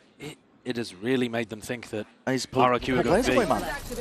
28 seconds left now. That's going to be no command out. Thorn's at least deaded preemptively. Champion's going to be sending it flying forwards anyway. Util's still ready, potentially. An attempt to try and defend this one, but all Billy players going through spawn. It's random spam that's potentially going to save them. Smoke dissipates. It's coverage from Jemkin. Make sure to defend, making sure to watch that one here. Broken from behind. Levius is twisting, turning, scared about the potential of that backstab, and the players are starting to group up now. Forwards, trying to fire on all cylinders, seeing if they can take this fight, but why is he just swinging with a bloody judge, man? And players are fooled, toppled from Billy. Not the right weaponry to be taking that fight. And in the midst of it all, Jemkin stands strong. Neff left with it all to do, and a monstrous Jemkin on the other side. Might go for it. The time is really starting to tick, and he realizes it. There's no time left. Trying to hunt down both those players and make it go for it. This is RRQ now with that 7th round. And really, an astonishingly good round from Jemkin. Yeah. The entry into the site is great calling from Crazy Guy. The way that they're manipulating things around. After they broke the door early on in mid, too. They make sure they break the door in the post plant and put pressure on the Heaven players, but take a look at some of these shots in the replay. He's a turret up there. It's a brutal one. In the VOD review after this, Billy going to be taking a look at this round. And that dart just not getting the presence, not getting broken. This is a close map. If this is what it comes down to, the wire, 1 or 2 rounds being the difference maker. And a very important pistol after this as well that Billy are going to kind of have to win no matter what. But if they can get this to a 7-5, man, that is a huge recovery, and the weaponry is terrible for it. It'd take a miracle. They have ults. They have that at their disposal. Drone has to be broken, and it is. Neff tagged up. Backs himself out. YZ spotted though onto the cross, and there's a lot of spam coming his way. Bullets firing down. There's a hail of that lead as well. Jemkin's right up in your face. Taking it close to personal here. There's a reckoning offloaded with that. Hunter's Fury trying to combo it all together to see if he can find this one. Listen, second time to try. Make it go for it. Big reveal onto it. A lot of damage done. Rusha dropped down to just 31 health, and the rest of RRQ trying to make their way forwards. Again, that's a reveal though. And these players are lit up all over the place here. Brings it down into that 2v3, but the guns are not in the hands of Billy. To take it like this, you need some incredible shots. Just the shoulder spotted. 5 bullets left in that one. Still ops for the Sheriff. Trying to take these shots and tag them out here. K-Knight drops down. Not anticipating though, and Xfero will deliver them that final death blow. 8-4 being that finish for RRQ. Still has to be said, Bilibili have ways back in. It all comes down to that pistol round. A great half, though, from Jemkin and Xvero. One on the lurk and one on the entry. You see it here again. Just rubbing faces with them. And they both get those big picks towards the end. Xvero finishes.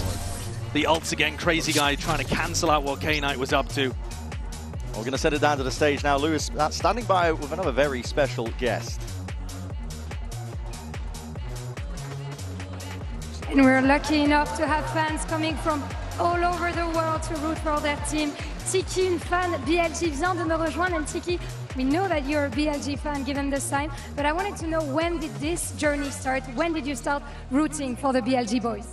I started to root for BLG March this year, and I watched YZ's live stream, and I'm really impressed by them. I'm always rooting for them. Let's go BLG! Yeah, really skilled players indeed. Donc première question, fan BLG, oui, mais fan depuis quand? Comment tu les as découverts? Eh bien tout simplement, en mars de cette année, j'ai regardé le stream de YZ et je l'ai trouvé trop fort. And yes, we know how popular YZ is, but is there any underrated player in that team that would deserve credit too, and who is it? Like, I mean, to be honest, they're so good at all. But speaking of one of the underrated player, I think Knife must be one of them, because he's the best IGL in the world, like one of the best. Like, yeah. Yeah, he's so good, maybe one of the best IGLs in the world. Indeed, du coup, s'il y a un autre joueur que YZ qui mérite peut-être du crédit et de la hype, eh ben moi j'ai envie de dire Nev, c'est l'un des meilleurs IGL du monde. Il est trop fort. Thank you very much for joining me, Tiki, CSA. And let's see now if BLG can bring back the victory right now. Let's put the focus down on this pistol round here for Bilibili. It is so damn important. Trailing just by the 4 rounds, but again, could be anyone's game still, could be Bilibili's definitely. If they're able to get that round buffer, it will just bring the close to 2, in theory. It's an attack-sided map. And take a look at the Coinbase Econ report. My eyes go over to YZ having a bit of a struggle.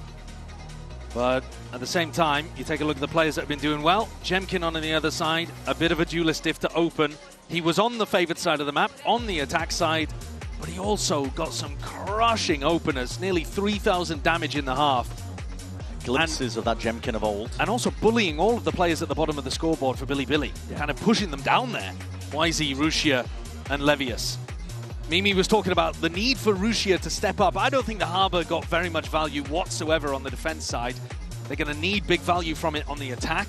It should make playing retake a bit more difficult.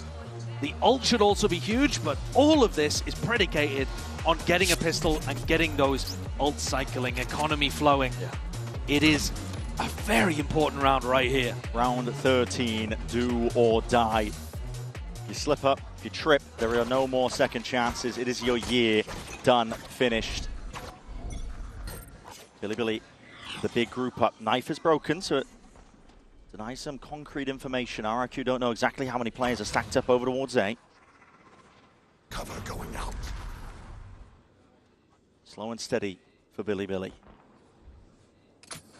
Slow siege attempt, no real util being used, but an angle for Cushy, spotted out there, just sticking out as he was crouched up onto the line. High tide. Recon. Way forwards, Recon on top of it. There are gaps to play in here. It's not a full clearance of Bilibili, but no one on the site to really punish. Double shock as well.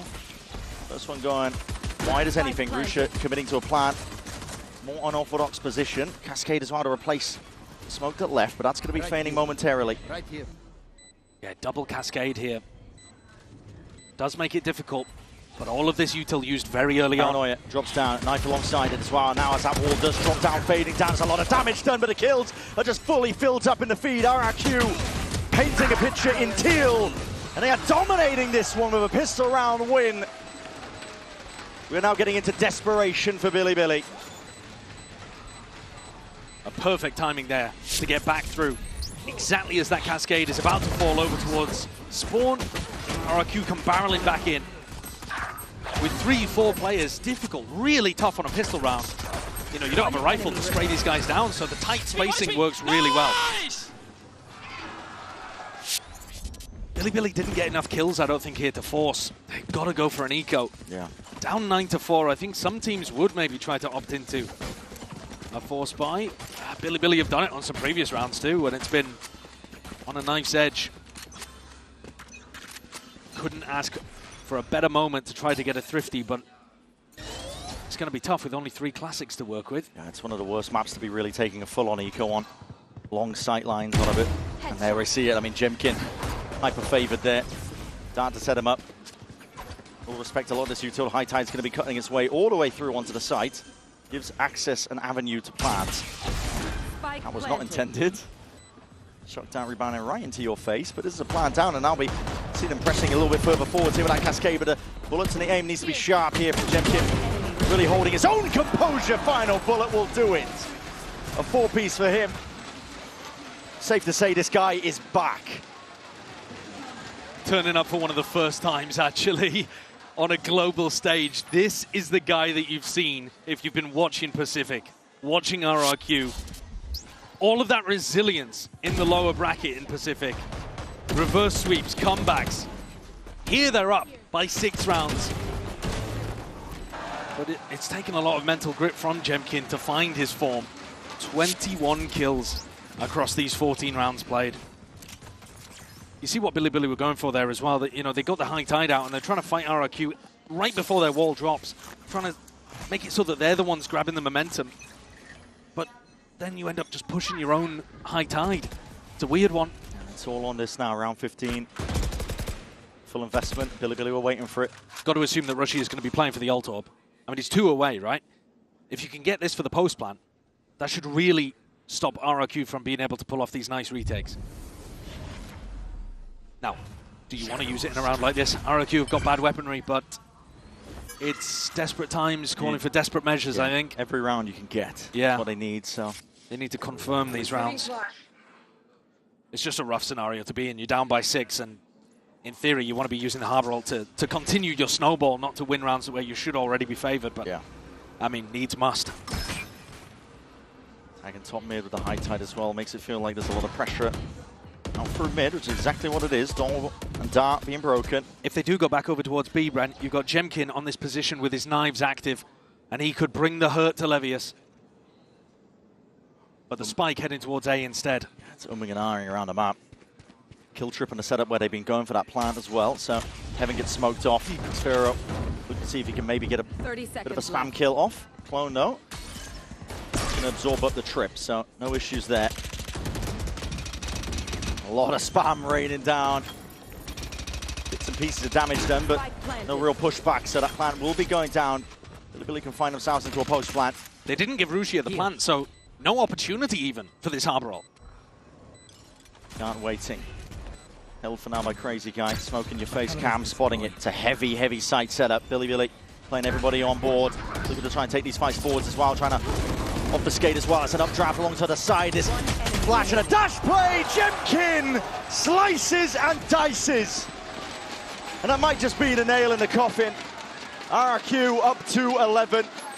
The economy boomed for BLG. The retakes have looked so clean today. Everyone's caught by a piece of util. They get a kill with a flash, a kill with a recon coming through, and then 2 players forced to play inside, destroyed. How the dinosaurs went extinct. Save that for when you play against Paper Yeah, Bears. I was going to say. All smiles, though, in their camp, of course, for good reason. Look at the kill differential, man. Jemkin's got nearly 3 times as many kills as the top fragger on Bilibili. 3 and 9. Flash through the wall. They desperately need a hero. Otherwise, this is going to be another VCT CN team sent packing, sent home. Full group up now. Rushia. Got that reckoning. Looking to let it loose now over towards B, but they still have these kill trip setups. Jemkin dash backing away. Dart, bad for them. Beams of light are going to be pointed towards the direction of most of these players, but just trying to vacate most of the area. Now fighting all the way back in. Jemkin! Jemkin! They can't be stopped! Can't be doing this to the man! And the util just delayed onset with the damage. Jemkin is set up for perfection here. 3 from him. Threats from the flank. Bit by bit, piece by piece. RRQ are not giving Bilibili an inch. No chance, no hope. Not with Jemkin playing like this. It's astonishing. The setup with the util, by the way, is phenomenal. To just give some credit to Crazy Guy and Cushy, because obviously you look at the scoreboard and Jemkin's frying, but you know, the third kill that he gets there is a guy lit up like a Christmas tree through smokes. And the retake util has also been fabulous. RRQ just able to play their own game today in these second 2 maps. 10 seconds left. And showcasing a much better map pool as well, compared to the match that we saw them open against Fnatic. They did, of course, play on Abyss, but Fnatic's comp a bit of a weird one. RRQ seem much more comfortable here today playing against the Harbor. Plays into their wheelhouse now, up to 12. One more round will do it. It will send Bilibili home. An early exit from Champs, and they want. It's all about survival when you get down to the elimination stage. Look at the disrespect on the Harbor util again. It's like it doesn't exist. He does not care. Oh, I actually said that it was support from Crazy Guy there. I'm wrong. Kill trip, right? It was the kill trip, yeah. But I mean, in the previous rounds too, it has just been excellent util support. Whole team working to make Jemkin look like a god, but his form has also come out at just the right time. There's a guy spamming away with that Sheriff. Has the Odin as well. That's a big reveal with the dart. He's going to be sending it flying forwards for a couple of bullets, but does need to be careful of being overwhelmed. Forwards again is the play, but that knife is going to be slowing him down, so it's util wasted. Bilibili really can't afford. Might be trying to get them way all the way in here. The Thorns to try and find a way in, but they are getting picked to pieces, pulled apart. The choke point will not stop them whatsoever. RRQ lights out for the finish. 13-4. And they will continue their run at Champs. Finally, we see RRQ in the form that should be expected from a team that's reached the very heights domestically inside Pacific. Ewok all smiles. The team reaching its potential. Jemkin over 400 ACS. And a 2-1 victory that sends Bilibili home.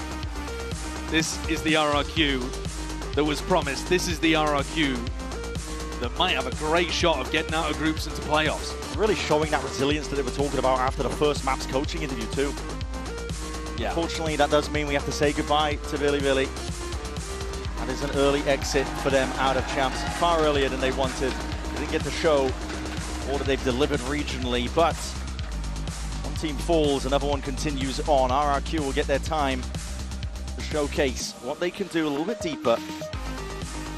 Yeah, we've got a great matchup coming up in this group, I think. RRQ finally showing that form.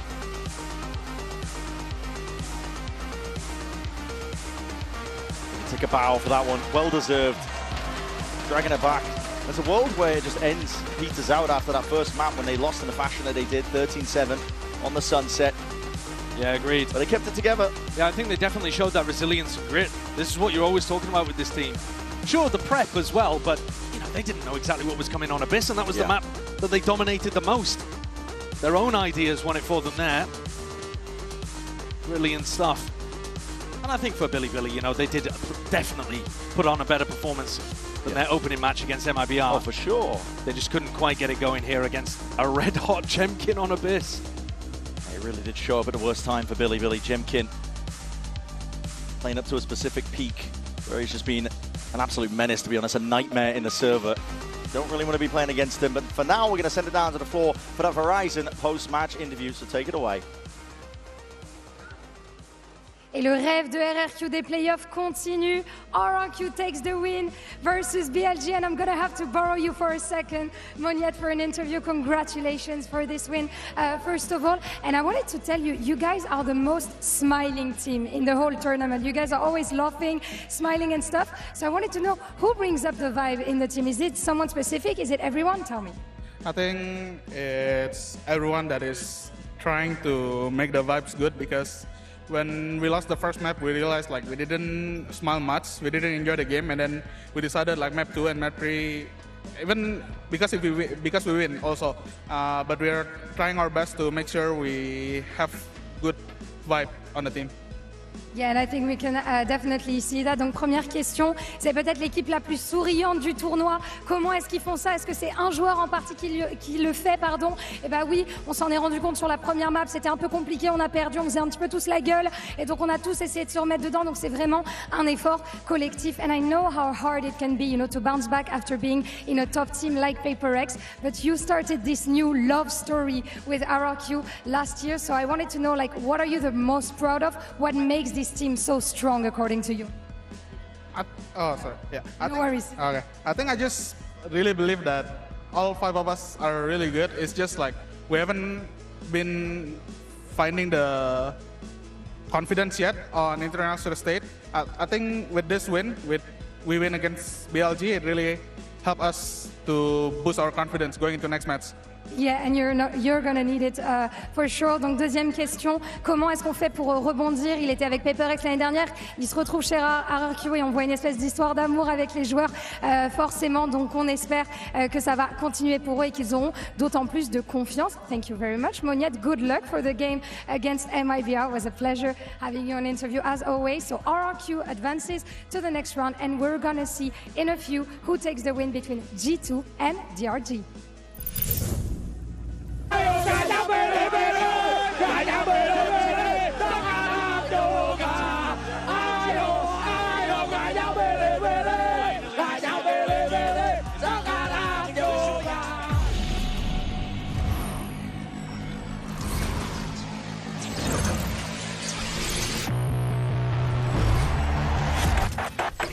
The human body was built to move.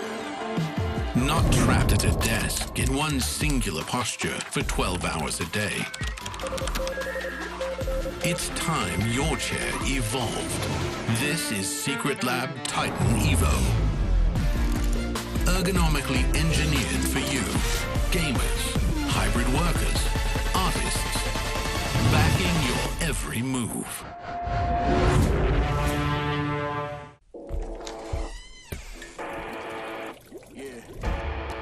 Let's go.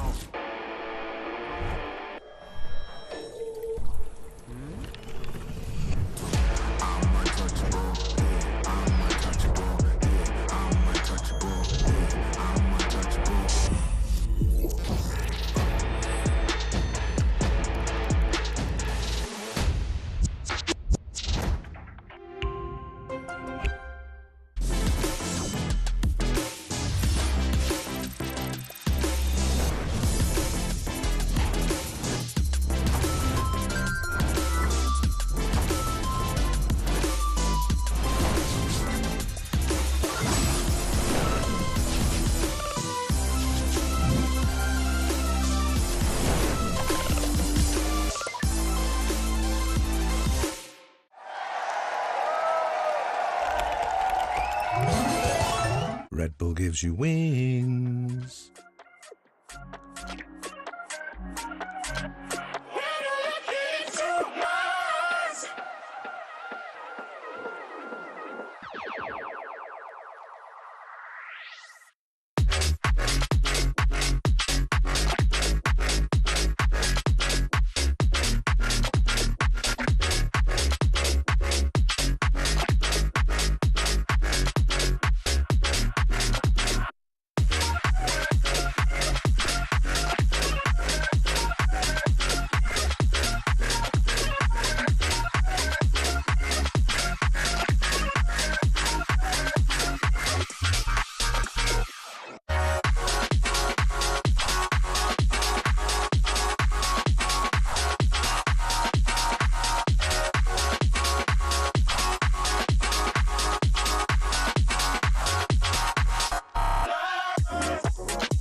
Welcome back to Champs, everybody. Last night, XLG sent Sentinels packing.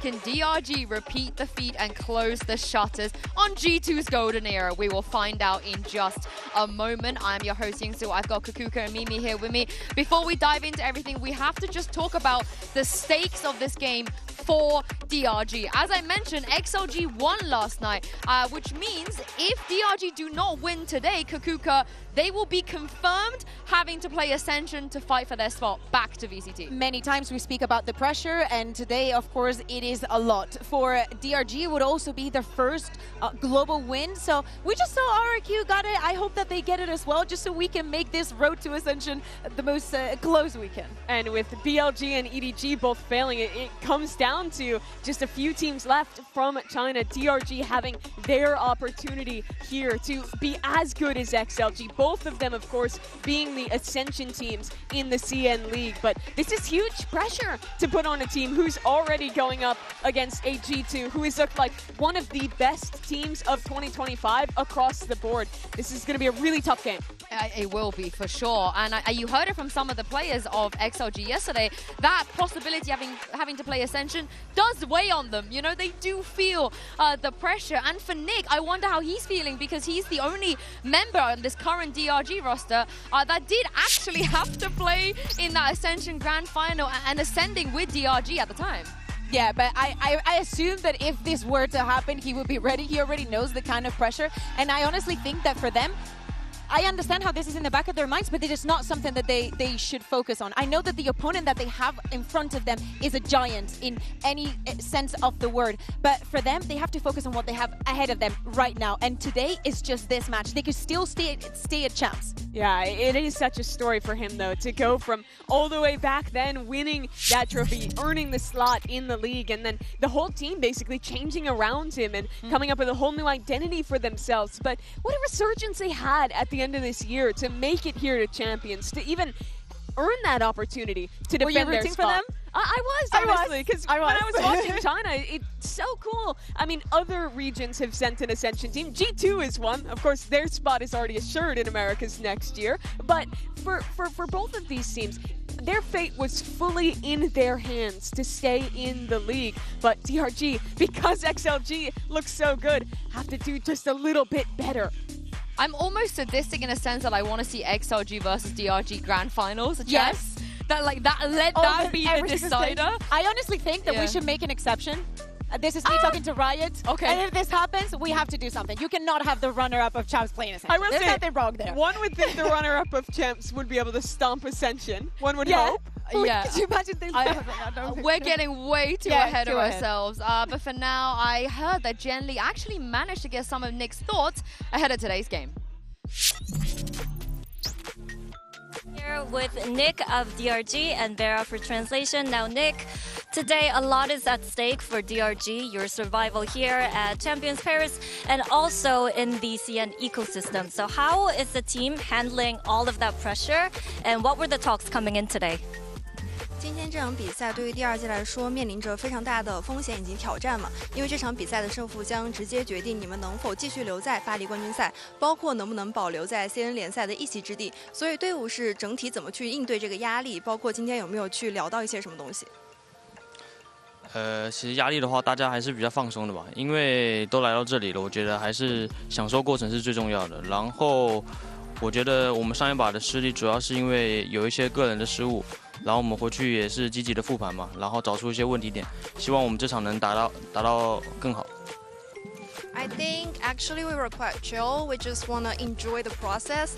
And after our last match, we came back and get review. We found out some problems and we just fixed them. Hopefully we can reduce some of the personal mistakes as much as we can. And hopefully we can deliver a better match today. Okay, no mistakes, no regrets. I think he was sort of leaning to what you were saying, Bear, that like they've made it this far. He wants to just enjoy being here, but also they seem really optimistic that it just comes down to fixing a little bit of individual performances on the team. Is that how you felt when they played against T1? Yes, because we come from this, speaking about BLG being destroyed by MIBR, this was not the case with DRG. Two very, very long overtimes, not as long as we're used to in EMEA, but still, many of the rounds came down to the clutches, the 1v1s, the 1v2s, and in most of the scenarios, those fall into the hands of T1. So even though they're playing with a sub, I know, it's Demon 1, no, it's not any sub, they showed a lot of resilience, and it is those individual mistakes or those very tense last moments of the rounds that only need to be fixed. Yeah, those were the unfortunate things that didn't go their way, but I do think there's a lot of positive to take away from that game. Despite the sub, I think they managed to play to the strengths they were showing in China. They still looked like a put-together team. Here's what their coach, Nathan D, had to say about the performance in that one, which is just pretty much echoing what you said, right? That they felt like they were playing pretty well, but lost those key clutches, got hurried and lost advantages that they felt they had to lose that super close series. What I loved about what Nathan D also said is that he was ultimately happy with their performance, because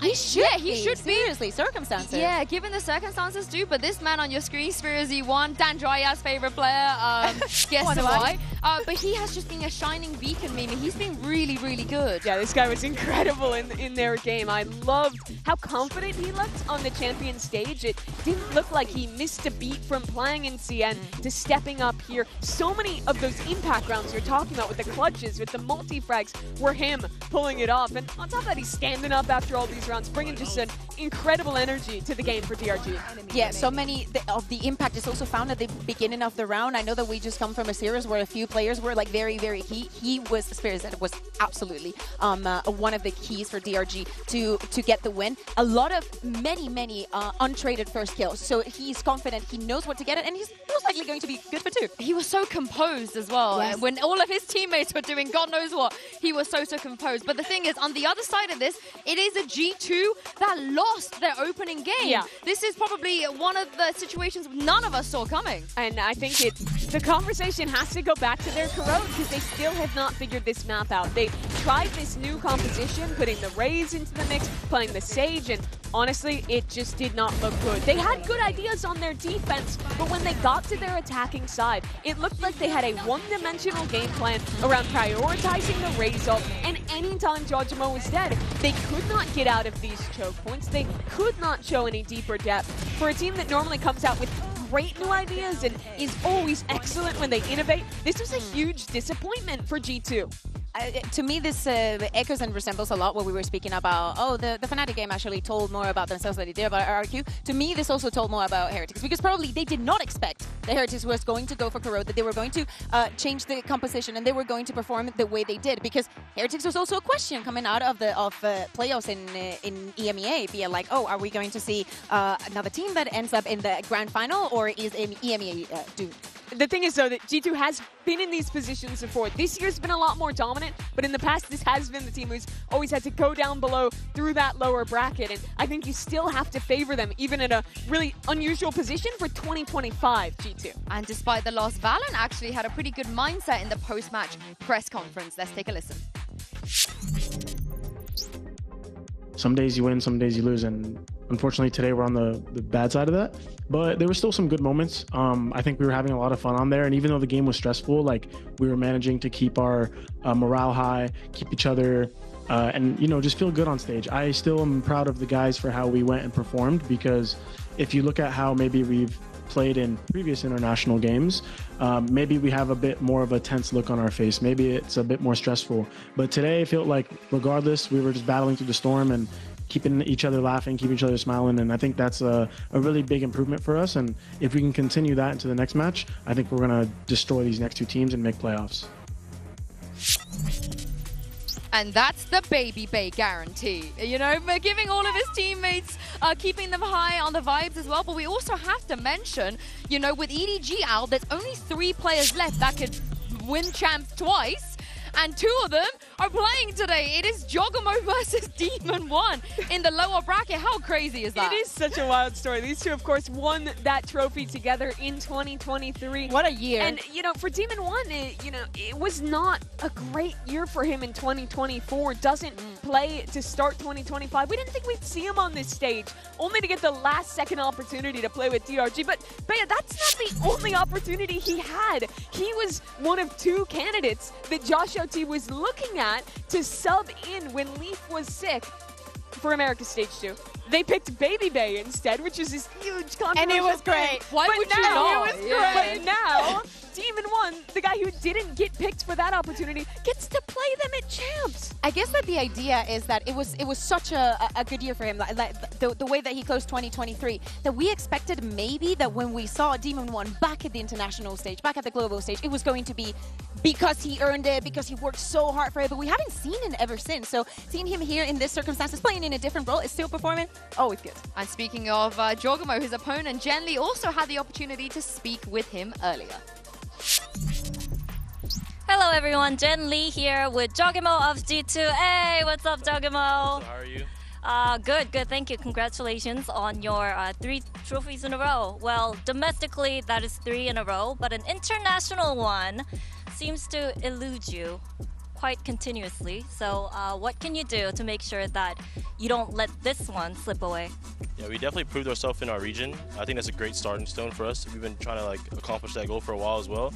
We did fall short in Bangkok, but that was just some upsets that we had for ourselves.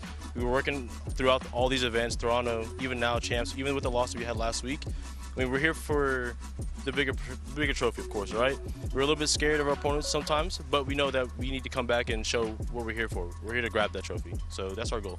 Well, speaking of your opponents, you have Demon One on the other side. Last time you were at Champs, you were playing with him, and now you gotta run into him in the server. Are you excited or are you scared?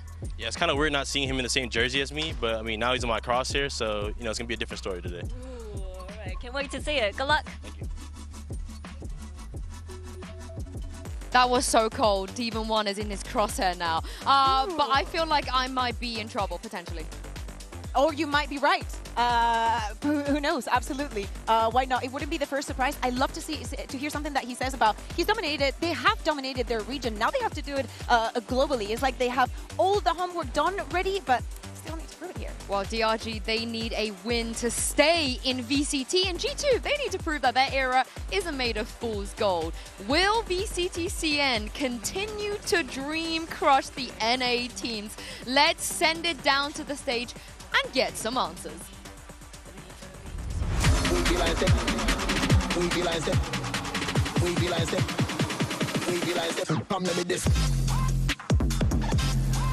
Dragon Range Gaming versus G2 Sports.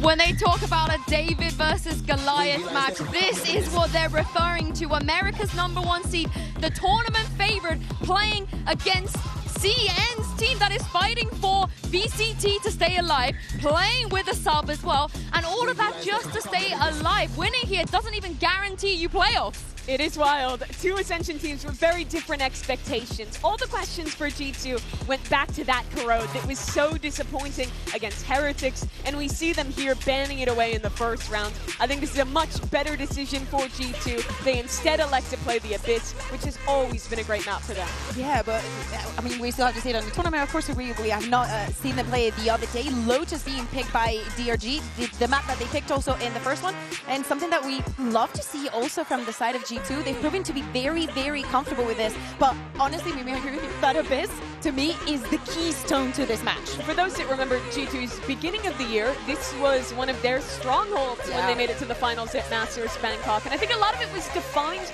by Leaf on the chamber. He was away for most of Americas, but he came back in playoffs. He played great, and I do think we get it, because they've been showing a lot of chamber, even on other maps. The Agent has been buffed since the last time they played it. I hope we get to see that, but that's going to be map number 2. Instead, we start off on this Lotus, which is, I think, pretty comfortable for both teams. Yeah, and speaking about the Chamber, we did see G2 playing against the Chamber on the side of Team Heretics. Miniboo was having a field day in that moment. But focusing on the Lotus, G2, as you know, they stick to their guns. They keep the Tejo in. It's something that they tried to play without, then decided to go back in. And every single loss will give you more information onto what things work and do not work. DRG should have won Lotus against T1. It came down to a couple clutches, just one round the difference in overtime. But they looked really good, in my opinion, with the Waylay, your double duelist composition. It was the first time they played that version. Their attack side executes in particular were very potent. They showed great synergy with that comp. Does anyone in Americas play something similar to this composition, this double duelist? There's other double duelist teams. There's like people will play like Yoru Neon, but not on Lotus, and definitely not like a Waylay double duelist look. So it's going to have to be something G2 we're looking at in that T1 VOD before playing today. Yeah, and I wonder how G2 will maneuver around this comp as well, because traditionally we talk about Viper versus no Viper, but on the side of DRG, it's going to be fine for them, you know, being able to play into that Viper. I don't think they're going to have too many issues compared to some of the other comps. No. I don't think so. And also, there's so many bots on how G2 likes to play this map against different compositions, as Mimi's saying. So the preparation should be there on a map that they're already comfortable, because remember, they're playing with a sub. So there's not that many maps that he should be 100% on. So if Agent Select goes the way we expect, I think this is going to be a great example of the two directions teams have gone since Bangkok. We saw the teams that hard index into double duelists. We saw the teams that hard index into control comps, slower style of Valorant. G2 is the latter, DRG is the prior, and so we get to see this slow, controlled G2 attack side against the all-out aggression of DRG's excellent double duelist look. And I think Nick deserves a lot of credit as well from the way that they played against T1. He was not the issue. It was the late rounds that let the team down. Yeah, absolutely. But when I look at this and I see G2 starting on the attack, Joe, of course, is going to block that Euro, we assume. Yeah, he's locked it. I cannot wait for Joe to going to see and fight Demon 1 on that 1v1. I think everybody wants to see that. It's going to be so sick. Former teammates in 2025 after choosing not to pick him up. To see that again would just be amazing. I can't wait to see it indeed. And of course, G2, you know, they're playing for that golden era. They're playing to stay alive. DRG, they still have to think about the fact that they could drop into Ascension, a very, very important game. And I can't remember the last time the Pansy and Hypod got to cast Demon 1. So what an exciting day.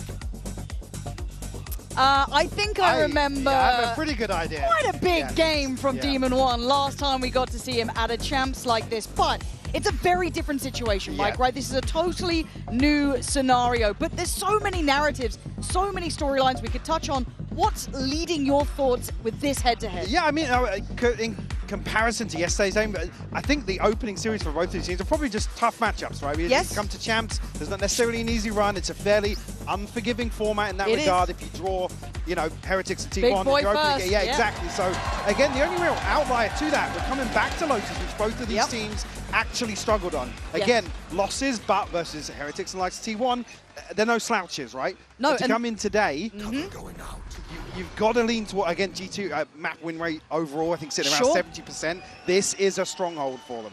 I mean, to my eye, though, the result DRG got against T1, even in the loss, hitting what OTs, looking pretty solid. I don't think they're as much of a slouch as people may think they are. Already a bit of a draw of blood as this patient hold towards middle finally broke. You got to look at the HP that they're walking away with this from, though. Both losing out on one, but Nick's down low, Ackerman down low. Got to be careful now. There's still that Sheriff and the Frenzy in play for G2. Leaf next up here to potentially find one, but we'll catch the stun here. No chance of a swing out for Flexin. He's going to get up close behind this smoke as well. He doesn't come timing! It always works! That position always seems to work. And Leaf Court just drifting in. And that's a recovered Sheriff too, and a player advantage. And you've got to look at Jonah P's HP now. This becomes a huge point of it. 2 HP to work with. All 3 from G2 stacked towards Tree. DRG still with utility to play back in with this. You've got to look towards Nick, you've got to look towards Flexin. Carefully clearing through sight. First bit of stall committed. Trent still got util to play on here, but this is getting sketchy. They got to get a move on DRG. Got to try and draw these G2 players out. Draw out that utility. A Demon 1. That's got to feel so damn sweet. 3 to close out the pistol. Convincing fashion. Again, as soon as that util comes off cooldown, they're just stuck in such an awkward position.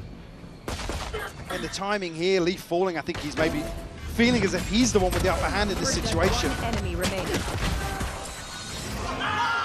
What a start. The substitute here versus G2. And I've loved watching Demon 1 even play a role that he's not traditionally known for. I think he's got the balance right. I think he knows when to stay, when to leave, and I think mechanically, you can't write him out when he's motivated. I mean, way back when, back even scrimming for EG, he was on the Cypher, so that's you true. saw a lot of cycling through with what he played for EG. Whoa, actually, lovely. I could get away with it. Okay, though, that's a problem. Through in D1, already hyped up on the desk, but takes a lot of damage on this now, and G2 are closing the gap. Already starting to walk through water. Jonah P looking to be the one to kind of secure a little bit further towards CT, facilitate that plant potentially. He's much deeper than the rest of his team. Yeah, I mean, they've done the hard work here. They should be able to get a plant unless Nick can find anything, but it's a stinger from this range. Yeah. Spike planted. Could be something dangerous in this. Look at Leaf as well. Now up on that Guardian. The LG patient on the playback in. I was a little worried on the timing in the first round now. Gotta be on red alert here. Jonah P still has the haunt to hand. Trent as well with utility, but Jonah P not happy. Sitting back passively. Takes the fight into his own hands. As Leaf gonna chunk down the remainders on CT. Trent now next on the chopping block, but Leaf certainly able to apply further pressure here. Finds a headshot as well. It's just Nick left.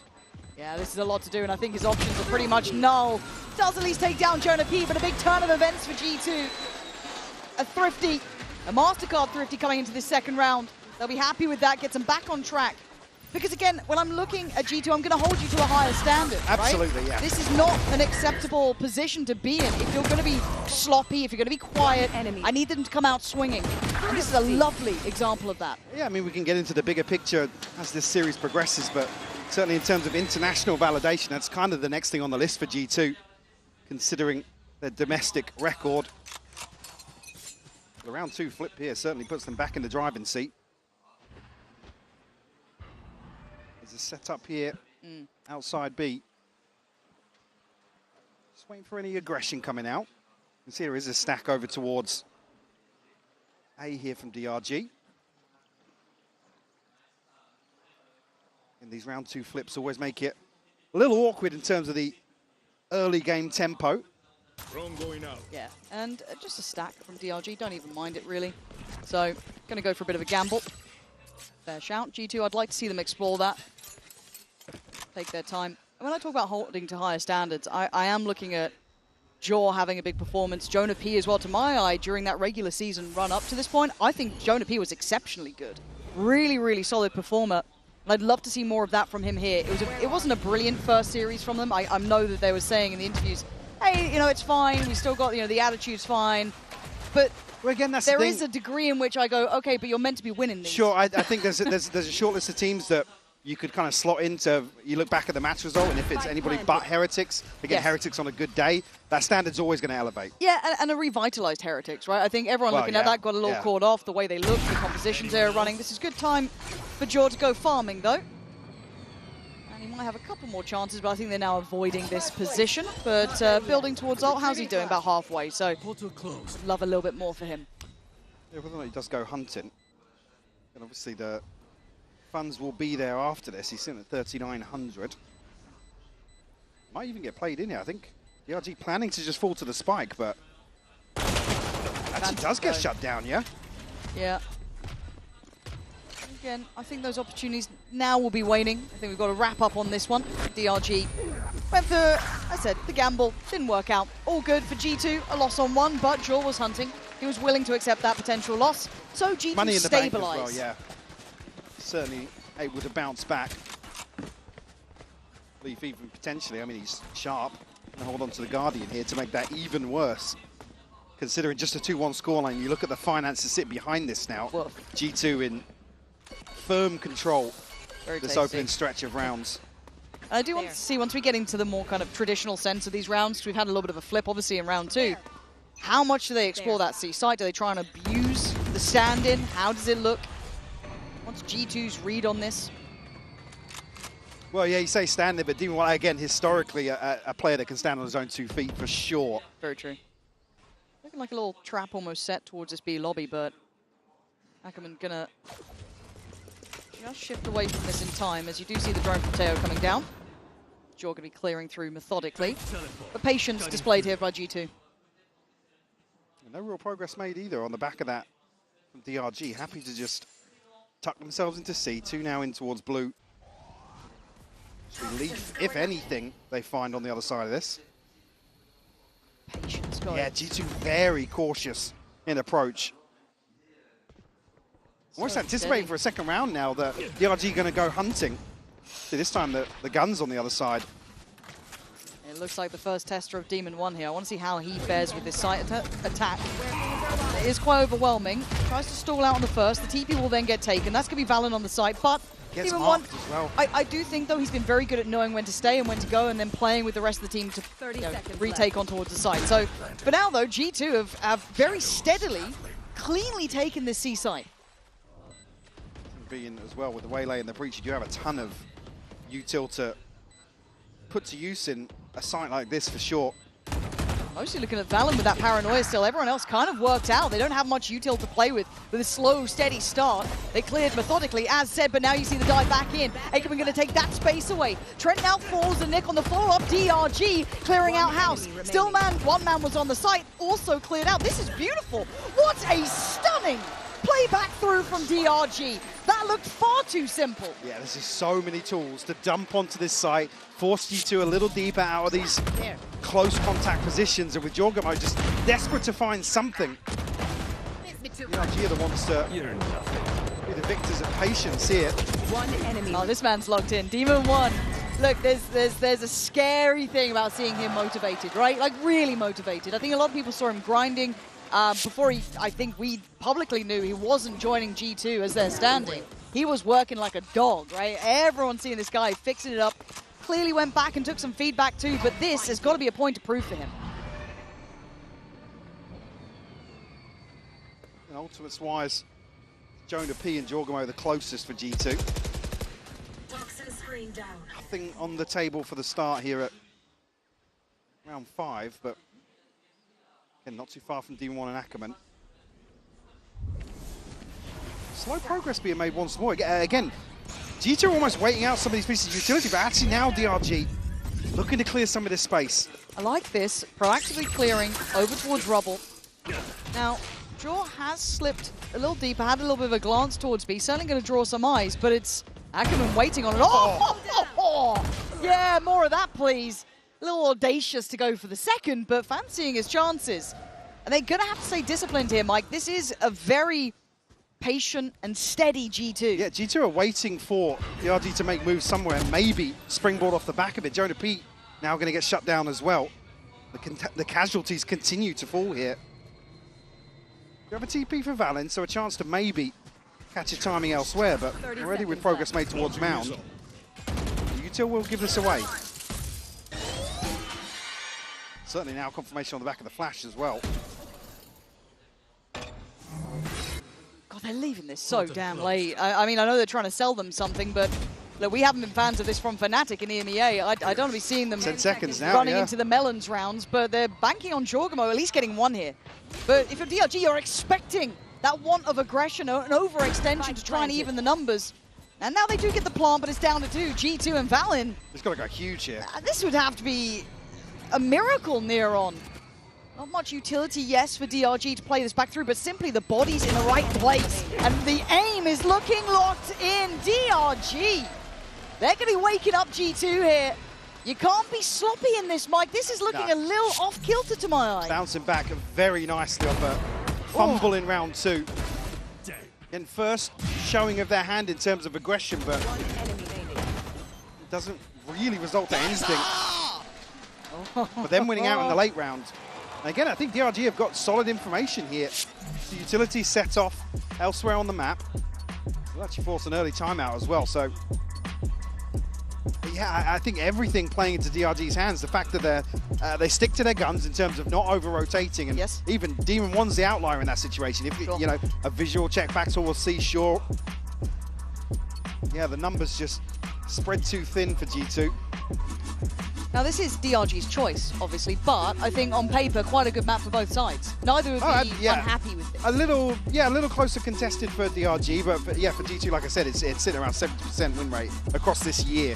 Yeah. They're a monstrous side. It's just trying to get it to work now. It does feel like they look flat to my eye. I'm not seeing... Look, I think Jaw, to me, is one of the most impressive duelists there is, flat out, right? When he gets into that rhythm, when he gets to play his game, I think he's one of the best hands down, no matter what. I always will back this guy. He looks a bit flat to my eye, and I'm not seeing someone pick that up for them. I'm not seeing someone else step into that. I want to see Leaf have a good... Everyone on that roster has that pop-off potential. Yeah. But I'm seeing it from Ackerman. I'm seeing it from Demon 1. I'm seeing it from Spirit. I'm seeing it from the other side.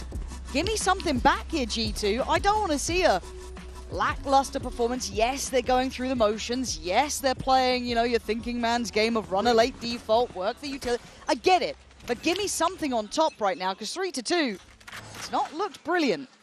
Benefit being G2 have got some ultimates now. You're going to get the ball rolling here in round 5. Face your fear! Nightfall actually to lay on top of this. And actually able to get out. Yeah, Joggerman can't find a kill. That's big, and actually Ackerman in the meantime, isolating the two. Desperately trying to close the gap, but this is brilliantly handled. A lovely reaction from DRG. G2 once again being outmaneuvered after a timeout. Good hit. Reclearance here from DRG. Again, conscious. Jorgomo slipped even further, but a solid advantage here, and further ultimates being invested here. Not going to take many chances. They want to now gap close onto this. Clear backside, but it's looking towards water to try and clear this through cleanly. Demon 1. Oh, he locks it in on that. Couldn't quite convert on Leaf. The position noted, and rinse and repeat, Mike. DRG have the playbook. They've got the plan, and they're doing it so damn well. I'd love to see the play outdoor again here. The timing on this was absolutely sublime. This is god tier work from them. Nick sets that. I believe it was Nick that set I think it was, right? Well, no, it wasn't. I thought actually our assist coming alongside that. But completely unexpected. Except from G2 to layer the Nightfall on top here. Yeah, caught them completely off guard on the approach to C. And it's another successful retake and defusal. 4 for 4. Still funds to invest here. Again, broken by nonetheless for G2. And 2 big ultimates invested. Do have the pit now. Trent getting closer and closer. Cover going able to buy behind this, but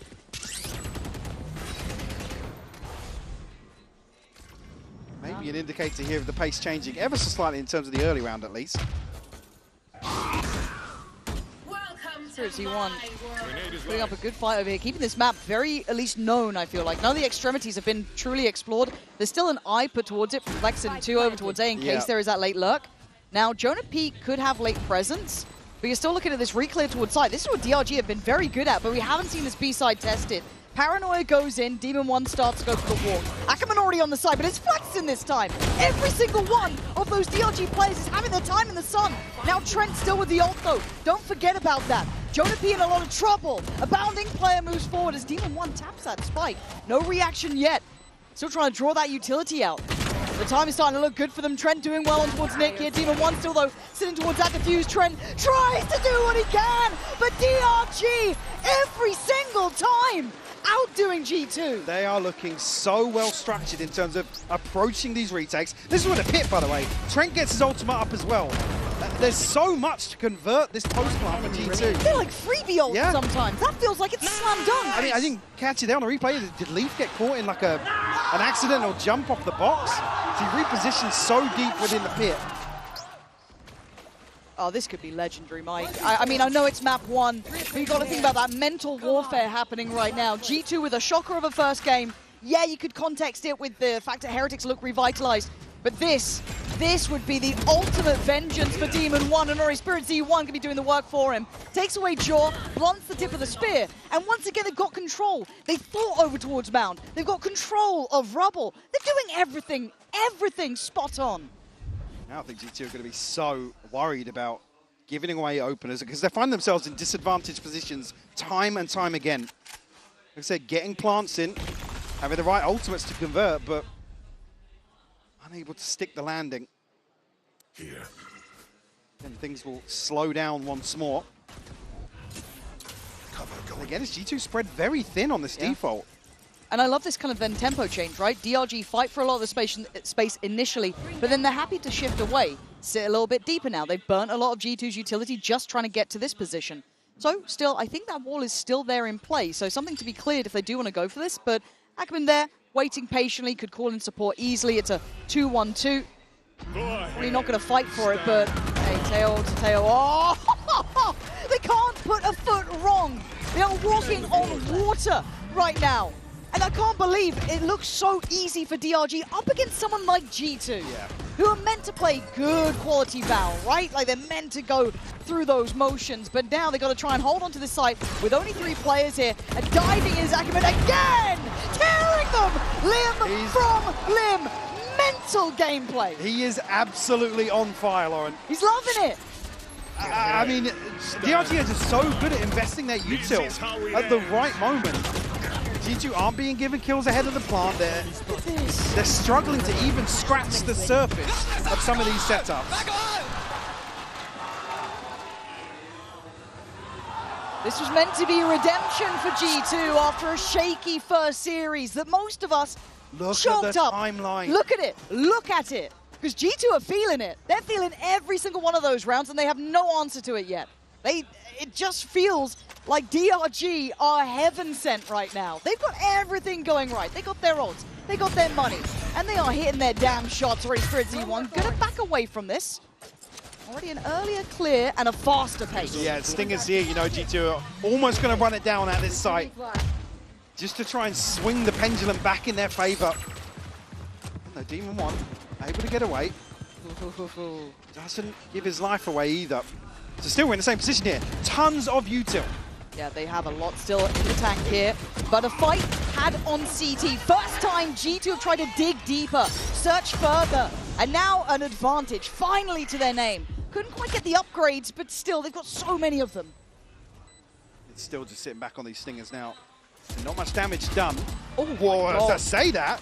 Unconfirmed, but still, it's there. G2. Time going to be a factor now as well, though, so he's probably just looking for exits at this point. Hello. You almost want them to hold on to these Stingers. Yeah, I mean, they were the original Stinger merchants, right? So, Flex is doing more. Yeah, I mean, it doesn't really matter at this point. First solution made, right? Search deeper, offset that retake, take a fight further into those back lines. Well, first real commitment or intention behind an early round from G2. It doesn't really catch the RG off guard. Like I said, D1's out of here. A couple of favourable engagements here with the Stingers that you could argue some of these rifles should have outdone, but 15 and 4. Yeah. And the opening 10. It's a performance. It is a damn performance, but it does feel like, yes, he is the highlight. Yes, he's the one with his name up in the feed, but it's a team effort. And a different beginning, actually. Normally we've seen that kind of start from Spirit Z1 over towards Mount. This time, a little bit closer towards B. Maybe expecting this adjustment. Well, yeah, switch up of Demon 1 altogether as well. True. So it's almost the second variation here. It's another curveball to throw at G2. Oh, here. They're so brave. Again, the only real opportunity G2 have had a clean opening duel. Yeah, but they're being herded right back into Demon 1 here. Sitting pretty comfortable. Has support towards, blue room if he needs it. I guess they got Jonah P's ult, which is kind of nice if they need to be more secure in this. Jorgomo is desperate for somebody to come hunted on C. But I'm scared that they've still got this man to clear. You get about that 40-second mark, you got to start committing, right? It's like if you do want to continue towards A, that's fine. Spikes. Big fake. Yeah. Big fake. Spike's heading elsewhere here, so this is first time lovely. G2 have almost had the the advantage in terms of 30 the seconds macro left. overall. Going to be a wide open site, but key difference here being some util and actually the Rolling Thunder on top of that invested towards holding down A. Yeah, this is a really nice round adaptation from G2. The fake almost testing the resolve from DRG to hold on to that utility that late, right? Now they've still got a little bit, but not a great deal. Nowhere near the previous amounts they've had to work with, and they've got Jaw on this deeper line. Gonna cost them a little bit to push him back. Slow and steady, but this time again, a little bit further detached, back towards Mound. I'm looking at who's coming on this flank though. Ackerman again, slow and steady, herding them closer. And now the pressure's starting to be applied on the site, so the eyes get drawn away from this. This could be absolutely everything. Brilliant on one, but gets denied on the follow-up. Surety won though. In the meantime, taking that space away. Jaw still on the site, takes down the Brawl. Nick again still holding this, but time is running low, and so is it. Yeah, he's not close. I don't think he's got this one. He absolutely doesn't, but it was pretty close. Leap in the end, keeping his cool just long enough. And the timing of these smokes dropping is the only reason DRG can't catch a half diffuser. I mean, it's one of those situations where just a little too much to think about with 2 or 3 players from G2 on your screen, but that was quick. Credit to Leafer, on the trade here to eliminate the threat in the backlines. It comes right down to the wire for G2 to convert a buy round post-plant. God, they needed that. They really needed that one. Now, is there further layers to this? Kind of caught on the fake there. DRG investing all that util. They've been very frugal with on that fake pump towards A, but I like that from... This guy is a treat to watch, but where are you heading back to? Valorant actually backing away from the fight, and so is Nick. DRG and the boys kind of resetting a little, but that A site is open. See now, well, do have the Aura ultimate as well, so a chance to maybe convert on the back of that, but Leaf finding a crucial kill. There he is, starting to see him heat up here. A key factor back with the team, but Sprucey One going to spot out the first. See that kind of tailor-made execution, setting up Demon One to take down Leaf. But the follow-up on Trent, going no man's land. But can the Professor be the one to teach him a lesson this time around? He certainly can. There's the man you were waiting for. The backbone of this team sometimes. But does very well again, starting to close that gap up now at 5-6. What a beautiful contrast towards the end of this first half. G2 now winning out in terms of the war of attrition in some of these. One enemy remaining. DRG just looks so lethal in some of these retakes. I do that shit every day. I do that shit every day. All right, operator in play. That's Jaw with that. Got the ult too. On the other side, the money finally starting to wane, right? Yeah, that's been locked in for so long, it felt like. And even then, it's still rifled. It's a Guardian and a Bulldog. Further aggression outside B, and this time around, do catch Trent. Oh, they're doing well on these opening picks. We saw it in the previous quickly. too. They pivot away from this opening engagement. They know G2 are trying to find this timing. Absolutely bang on. They're going to get the site though. G2 going to plant the flag towards this, pop the ult on top, secure the plant, put up the barriers of entry. Well, they're playing on site as well. They're not even playing deep towards tree. Finally pulling a player back, but they were posted up on this. That demon line controlled by Jaw, though. Takes away the headhunter on the other side, and now down to the 4v4. What do they have to play with? G2 shifting back towards tree. The paranoia only catching one. DRG going to try and deal with this somehow. They've got to try and pry them out of these deeper positions. That time is ticking, and Jonah P again doing what he can. It's all on Nick.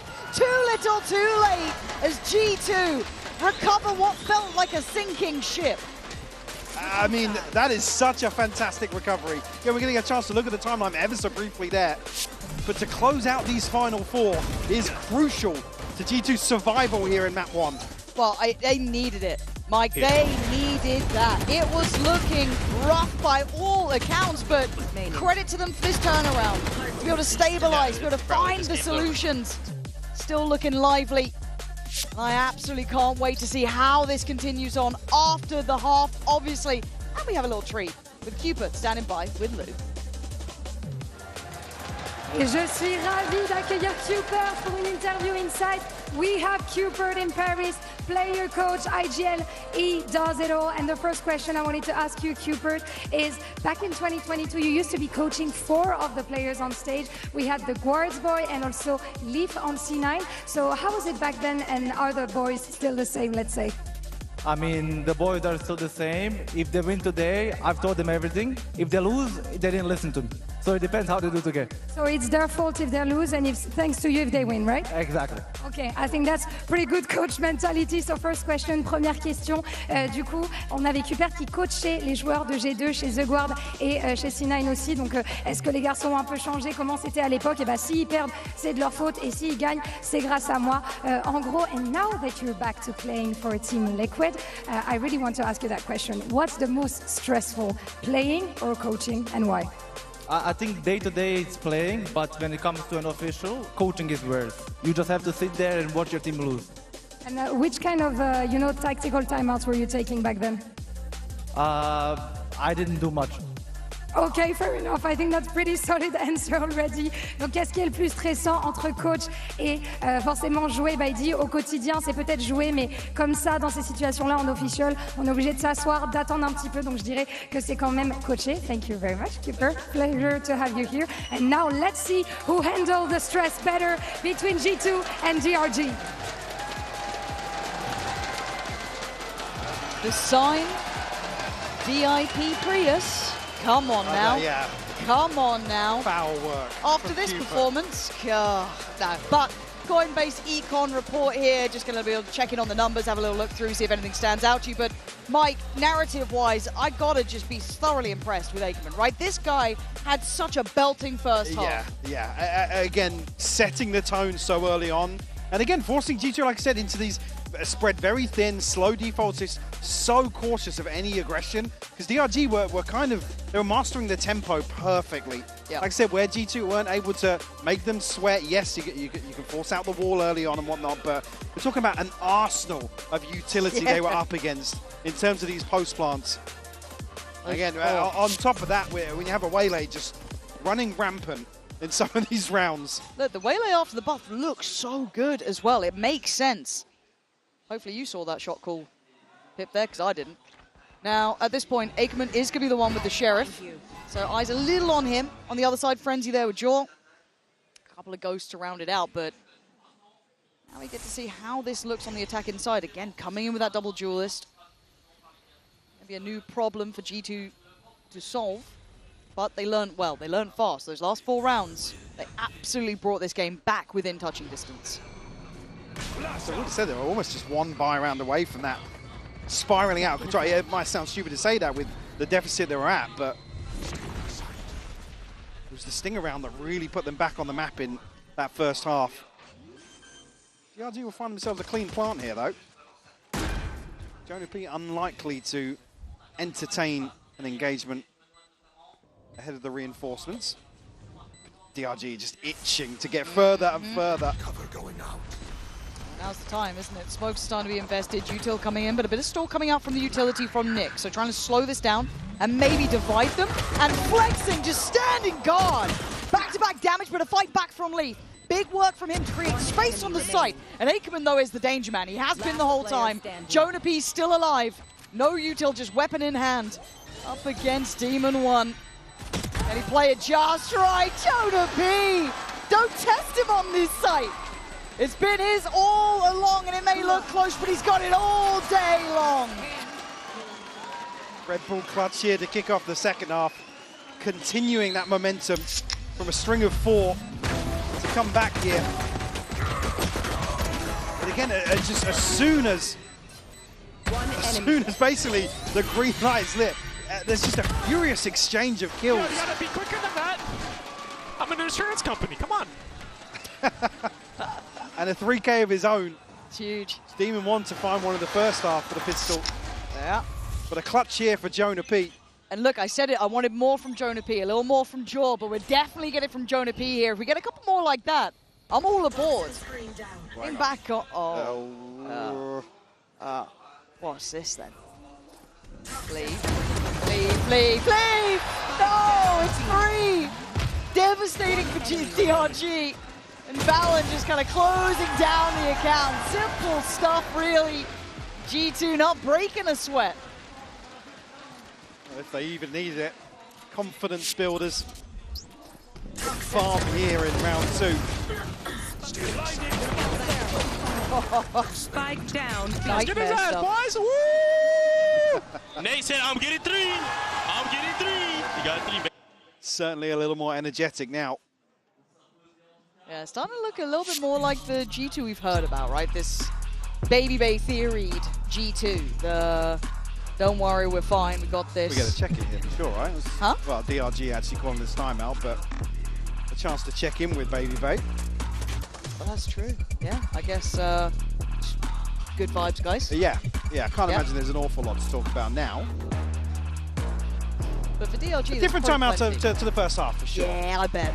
Obviously for DRG though, they need to break back because now technically it's been what? How many in a row? Got 6, 6? yeah. Yeah, 6 back-to-back rounds, and gonna start feeling the weight of it. P and Jonah P stands for pretty. The more you know. We're learning. Got good hair.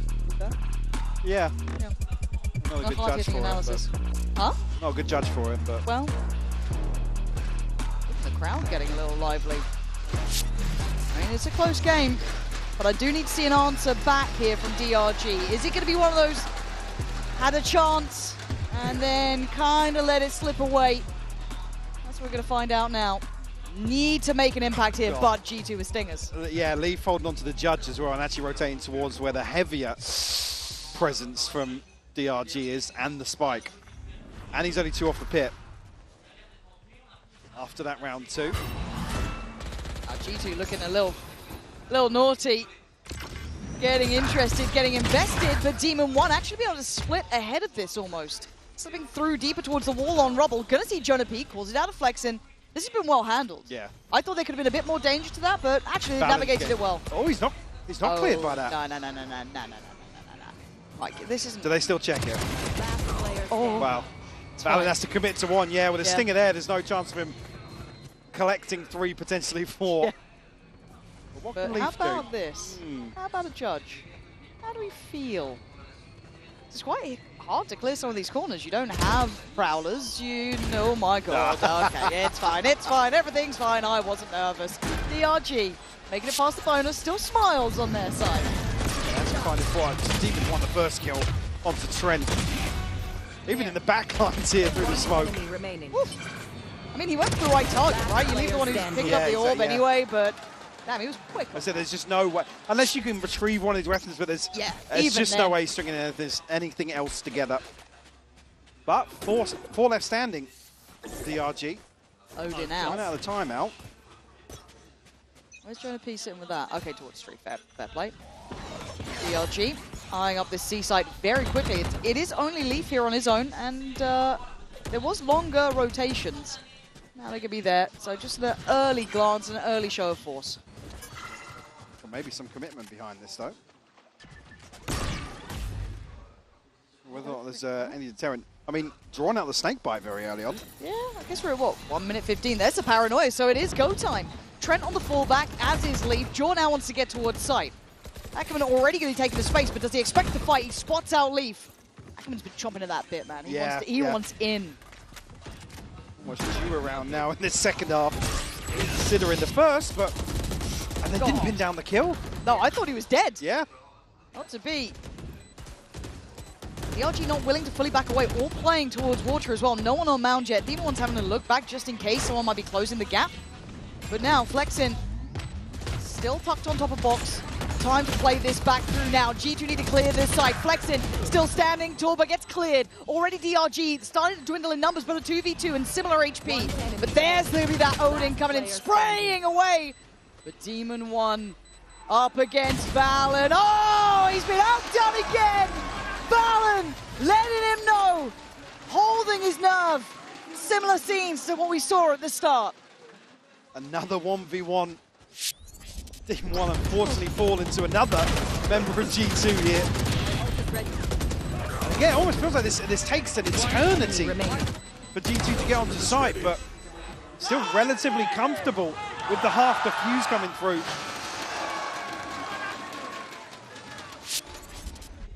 And G2 twisting the knife now. Oh yeah. Still going to be a purchase here for DRG, considering 4 standing coming out of the timeout, but not an awful lot left behind this. But Ultimates to invest now. And Demon 1 and they come in 2 away from theirs. Oh, the TP as well. I like that. Oh, they're big in on this one. Hold on. Let's see. Well, Sun's there. Spirit said 1. Where are you off to? Backside. That's wild. What? You don't get to do that. You got 2. Sure. How did you get 2? I don't understand where G2 just got half of these kills from. Oh, man. Wrap it up. Wrap it up. A flawless round. That was mad. Give me that replay right now. The I don't know safety how. net of Jorgamo. Look at this guy. Again, I thought, he's drifty, he's not going to get this first goal, but he actually kills Flex in here, then That's still gets crazy. the shorty switch. That... It's actually just broken his ankle. That's foul work. Same. Yeah, same. I get you. I get Same. you. Nah. I mean, grinning ear to ear now. Yeah. Oh, man, that's got 6-2 was the score, by the way. I don't know what value the timeout would be here for DRG, but I'd kind of like to see one. I'd kind of like them to maybe pause for thought a little bit, you know, calm down. I mean, here, yeah, I guess they've got Sheriff's Stinger there too, so maybe not the round for it, but give them a sec to breathe. Even if it's not going to be like a tactical timeout. Jorgamo again with the shorty. Begging somebody to push this smoke. Maybe we get away here. Flexin has taken a little bit of chip damage. Bring them down. See Jonah P on the spam here. Oh, gun. Just showing a little bit through the wall. Well, safe to say he's warmed up now. Yeah, Jaws here. Oh, dear. It's only against Sheriffs, man. It's fine, right? I'm sure DRG will be saying that to themselves. Wow. Oh, they're all starting to hit. G2. I don't know what happened in the last couple of rounds, really. It's just like suddenly, yeah, we're firing. We're not actually going to miss much. Let's just pretend we're back in Americas. You reckon that's what it is? Yeah. Yeah. Oh, there was not a good choice there. Bakerman. So another flawless. Back to back. G2, where has this come from? Man. Well, I'm interested to see where it actually sits now because it's going to be obviously... Hello. That's just a pixel out of place for Flexin. Jorgamo pounces on the opportunity.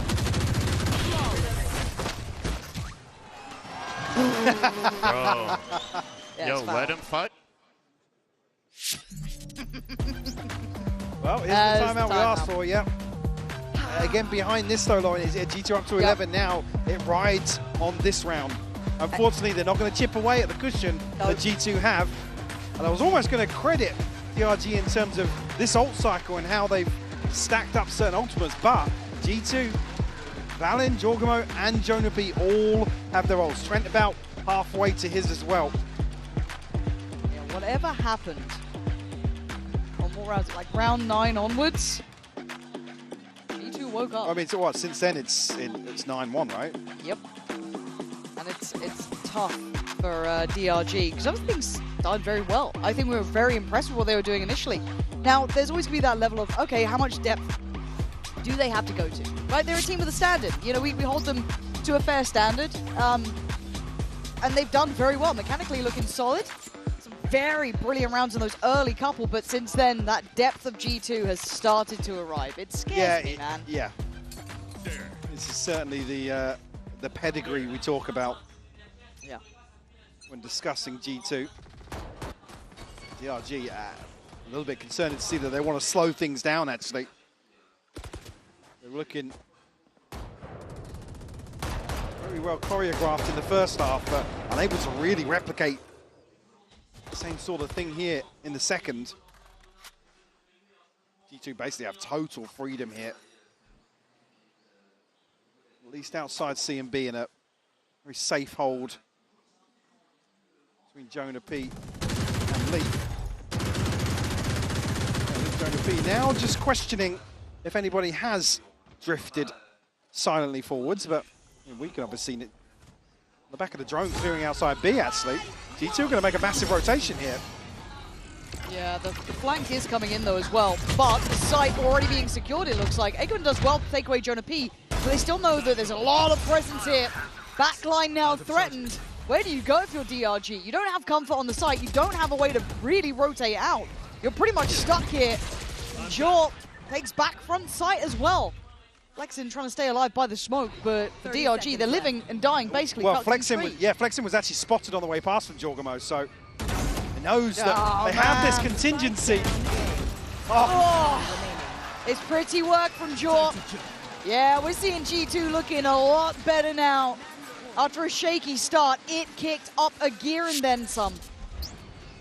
It's close to flawless as you could hope for here. Like I said, just the awareness to go forward, prioritize further information here towards Tree. The confidence in their fights they're taking. I mean, it's night and day from when we're looking at a 6-2 scoreline, like I said, to open this out. And again, this is the byproduct now of a whimper in the second half. It's a very broken purchase here. But the idea is Jorgamo continuing. We said there was confidence in the fights, and you could see it just clear as day. Sticking around and punishing Nick, and that removes so much potential from that DRG side, who are now being bullied across the map. Just unable to really get a steady footing here. I mean, was Aikman, what, 17 kills in the first half? I think I just saw 20. Yeah. Very, very confident resurgence here on Lotus. Have an ultimate to invest here on the back of Demon 1. Again, eyes go towards Jonah P. This one, G2 are probably poised more towards a retake here. Certainly with a man advantage. Timing. Actually, with plenty of util left for Trent as well. Uh-oh. They want to fight CT. The LG want to go further. And Jonah P's prioritizing Tree as well, so... Yeah, this is good. Nice use of the ult combination, but they still have their weapons out. They were able to slip back deeper. I don't know if DRG thought they called them way closer up, but it's certainly not the case. G2! Oh, this is absolutely class performance. Demon 1 would have to go nuclear, and he cannot. G2! That road to redemption started here. Not a great start, but midway through, Mike, they upswung hard. And this is the sort of thing to see a team like G2 actually channel in, maintain composure here, not let the scoreline affect their mental or their approach to the game overall. Yeah, we'll be back in just a moment with the AD standing by to break down map 1.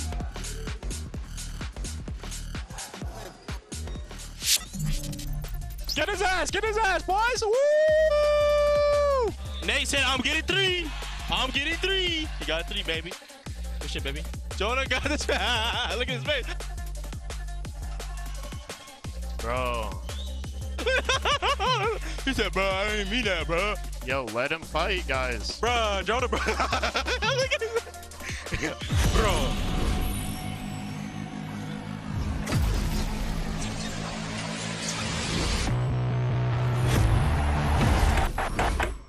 Now that I'm a mom, things are different.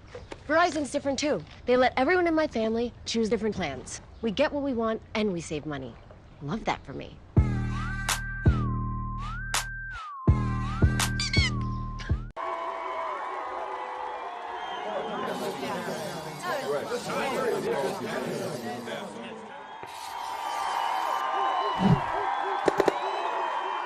Red Bull gives you wings.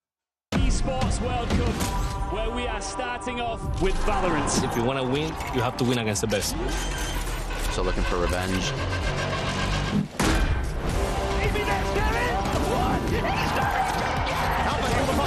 There's the shorty. Goes crazy. They've all battled through the pressure and expectation. Heretics have come back all the way. Finally, we won. Finally.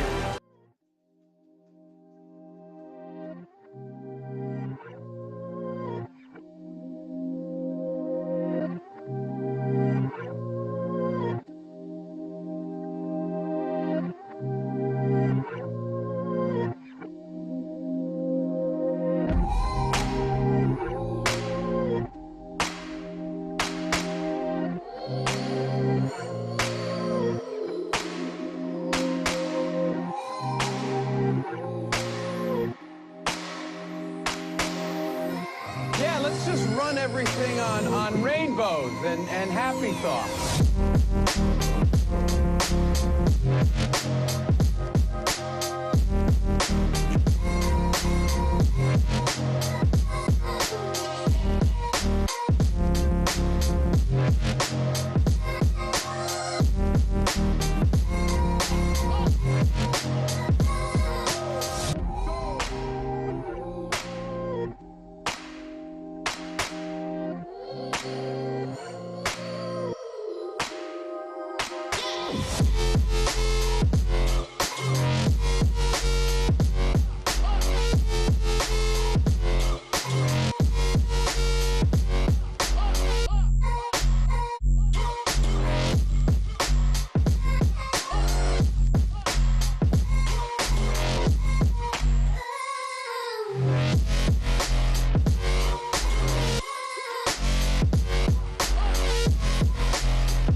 Hey guys, Jen here with Josh RT of G2. Congratulations, Josh. Now it seems like you guys quickly found the groove on Lotus. Do you feel like Lotus was enough for you guys to get a good read on DRG and their tendencies? Yeah, I mean, also we've been watching their games, so there's that too. I think as we get deeper and deeper into the tournament, once we understand each team's style, I feel like we'll be even more stronger. And especially in games where, like, even if you catch us off guard, I feel like now we have better tools to, like, slow the game down and, like, make solutions on the fly. So I'm confident that we'll take away map 2. Map 2. Speaking of map 2, Abyss. And when we hear G2 Abyss, we automatically think, oh, Leaf on the chamber. Do you feel like we're going to see that again? I'll keep that as a surprise. I want to see the audience see it, you know? All right. We'll keep it as a surprise. Thank you. Thank you. I hope the answer's in that big folder somewhere that Josh RT is carrying. He has all the contracts. Does he normally for all do of that in Americas? I can't say. No, I think he normally doesn't carry it with him. Yeah. During the coaching Maybe he interviews. forgot. He's the kind of thing that probably he just had with him. And I don't know. forgot It's to a throw. good accessory. It makes him look like the thinking man's coach for the thinking man's team. So yeah, it's a good sell. And it very nearly slipped away from them in the first half. What happened? How did they make that comeback? I mean, it was very G2 to me. Kind of what he's saying there about having the tools to come back. DRG definitely caught them off guard. Ackerman was going crazy on these retakes, owning them in those first 6 rounds. But G2 really slowed the pace down, as he said there. And I think did a lot better job of actually finding value out of their default and not conceding these early picks on attack. And understanding what their composition have and can do that the opponents cannot. And I think that we had a lot of examples, but it is very important to see the contrast, right? Against Team Heretics, they started off super, super strong. Look at where it led them. They were learning from their opponent and being like, oh, there is a gap. This is where I can actually capitalize on things. And Leaf, he really came out swinging, saving G2 time and time again, including today, of course, in our HyperX reflex moment with this 3K. Yeah, did you know, funny enough, originally, worst map for Leaf is this Lotus. globally is his best map. And I was so surprised because looking at this, I always feel like Leaf has a good game. Doesn't matter if it's with the judge. This one was actually very funny. We also saw Jaw getting a stinger and a shorty cut. But when I'm speaking about the things that these teams have that they do not have, of course, the Viper in this ultimate, the ability to actually segue the map way more because of this double controller. You can do this kind of play. I really want to credit Leaf too. Reminder, he barely played in Americas, just came in for the last couple games to win another trophy, get the 3-peat with his team, shows up to a global, and performing just as good as he has been at global events all year. That's because he's been watching Baby Bay. I don't know how you're going to top a folder, but let's see what Nathan D had to say ahead of map 2. Jen here with Nathan D of Dragon Rangers and also Vera for translation. Now, Nathan D, there was a great momentum going on, especially in the first half of Lotus, but it started to fade away as G2 got fired up, and we also saw some gaps in your place. So what do you think the team needs to fix before heading into Abyss? 其实在图一上半场看到你们打得非常有气势，但在防守方换边之后，看到G2他们也是手感上来了，然后大家的状态可能有一些泄气了。那在进入图2之前，你觉得有什么需要去调整的地方吗？我觉得最主要是我们其实上来的交流跟一些配合都做得挺好的，然后可能逐渐后面我们一些进入下包过后的那些道具反道具没有做得很好，交流可能站位有点乱，导致我们没有一些很舒服的枪位，然后被人家就是逐步道具覆盖了。Actually, I'm pretty satisfied with the momentum of our first map, all the communication stuff and all the coordinations. But what we need to fix is absolutely our post-plan strats and some of the positioning and our utility coverage. Okay, well, thank you so much and best of luck on Abyss. He might be the anti-Pipson at this point. He's just so happy, he's so satisfied when they do things right. But he is right though. They're in advantageous situations. They get the first kills. They just cannot finish the round. They lose clutches. And this is 2 games in a row now that they're doing this to themselves. I just want to see them close out just one map on the global stage. Yeah, I think you really have to note the gap in the way that teams are playing the man-up scenarios between these two teams, because G2 did a great job of always closing them out, being very calm and collected in those moments. But here's the agent select. Okay, that is a deadlock for Leaf. There's no chamber. Instead, it's a deadlock composition. So DRG are going for the double duelist. Bear in mind, the last time that DRG obviously played this was back in kickoff. They did not play with the Sentinel. They played with the double controller. They move on to a double duelist. I was thinking, is Demon 1 going to be playing the Omen or something else here? On defense, this will be a much less aggressive G2. In the past, they're a team with a chamber who always contested into main. Here, they'll look to play more around Leaf's utility on one side and maybe set Jaw up for forward ideas elsewhere on the map. Really interested to see what Leaf can do piloting that agent. And this is where things are going to get so dangerous, because DRG are 1 map away from being eliminated and having to play Ascension. Pansy and Hypog, this is all about if they can overcome the pressure. Yeah, the pressure is certainly on, and the form that G2 just started to hit in that late stage of map 1, Mike, is scary. It's got to be absolutely terrifying with what's at stake here for DRG. To have G2 really channel into that class that they're able to display time and time again in Valorant. Oh, that's again, if you didn't catch it yet, DRG lose this series, they will be relegated to VCT Ascension. Must fight to regain their part. Like I said, there's so much on the line here. It truly is. And look, roll your minds back. This was always a good map for G2. Historically, one of the teams that really set an example. Even this year, just the 1 loss. So I believe Sentinels domestically, but yeah, always demonstrating capabilities here. A walk up, actually lucky to get away with the recall here. It's fine, it's fine. Look, we've had some casualties, man. I've been scarred before. Look, I've just been it's G2 historically. Yeah, no, it's wild. You know that social team is waiting for nothing beats a Jet 2 holiday? Just, that's chunky. By the way, this is horrible. Nowhere feels safe, and G2 start firing back as well. Hold on, there was a little bit of something to this one. It is messy, but it is down to a 1v2, and this is going to get difficult. 22 HP. Yeah, man, what are you meant to do? You can pray that you get a connection. You're not going to get it, G2. Starting strong. just enough chaos caused, but that site was just, you can't stay on it. No. And again, especially with this composition, just the coverage. It's nuts. With utility here. It's so brutal. This second headshot, by the way, so what? Just catching. Yeah, man. Reasonable. A glimpse ahead of the smoke. One enemy. Reasonable jaw things. Just Unfortunately, yeah, that's Ackerman had found the first there with a spam. Yep.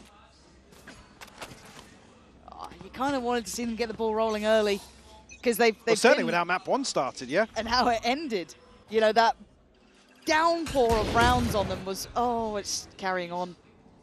There we go. Yeah, he's not backing up. No, Jaw is kind of feeling this one, and he's been played in further. The paranoia will not dissuade this positioning. Yeah, this man is going to have an absolute game, and G2's confidence just growing here. You're going to get punished, but sadly at this point you are feeling this one's almost wrapped up with a bow. Yeah. No chance to recover that weapon either. It's on the back side of the smoke here. Come on, Demon One. Show us something through mid here. Oh. Well, No drone fun. something instead.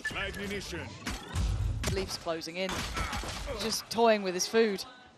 The eventual death is coming. Oh. Have a seat. Oh! Have a shot flex in. All right, hold on. That's a big weapon recovered. Yeah. We're in a 2v2. Well, Sheriff and the Bulldogs certainly doable now. 14 seconds on the smoke, though, but still, we know that they've got free access to this site. Valen on a stinger as well. You're not going to see him necessarily commit to this unless he can catch a timing, but he's going to miss it from window. We'd love to see them get a little bit of a fight back here, given an opportunity, making an opportunity, but Valen going to make this hard work. Made it to the site. Not going to connect fully. A little bit of chip, but Demon One closing in. He wants a fight here, and he's got one. 2 big kills this round, making the impossible seem possible in his hands. But Jorgamo, the one who looked lethal at the start of this round, trying to gap close back in, spots one, finds one. And the old teammates now having to go head-to-head! And Jorgamo proving just why he's still the big dog here. Demon One, unfortunately, once more put in a clutch situation. God, he did so much. Yeah. But it's Jorgamo to find 4. Absolutely shredding another round 2 flip here. Oh, yeah. But the Red Bull clutch comes through for Jorgamo. Still, we can see, yeah, just the double check on the clone. Got you, boys. Hey, boys, I got you, boys. Don't worry about that shit. Light work, apparently. Well, yeah. No problems, no problems. Still wasn't that close. Yeah. Easy. But ultimate already here in round 3 for Jorg. Starting at 6-1. God damn. And that confidence will equate to how he plays these rounds out. Probably willing to stick around a little longer, but has to respect the early util, but catches a glance. Seeing at least the gap close coming in from Eckerman, and he expected the drop on it, but Eckerman quick with that. Recovering it. Yeah, she's taking a tag either. Still very healthy on the side of DRG. Yeah, just Sheriff's in a bucky now for G2. Going to ride this out considering the previous. He looks dead here. How is this man getting away with it? Still stayed alive for a follow-up. Taking away Leaf as well as Jaw. But Trent, Valen, and Jonah P, this cross might be the death of them. They don't have much to facilitate it, really. Yeah. I mean, the upgrade for Jonah. Little chip. To find some kills if Ooh, Flexing falls here. Could open can of worms here. No. Well, hang on. No. There's no way this is going to go wrong. And again, Demon One this time will convert the clutch, but barely saving this round. Cost them so much. That was minimal investment from G2 as well. Beautiful opener here to find Jorgamo. Oh, the expectation was Yeah. right. Oh. But a bloodied exchange. Last player standing. I believe DRG scraping the barrel. Good damage. And frustration, sure, winnable, but now a couple of gaps in util here. Only really rifles, but some light shields here littered. So Leaf potentially a chance to punish that.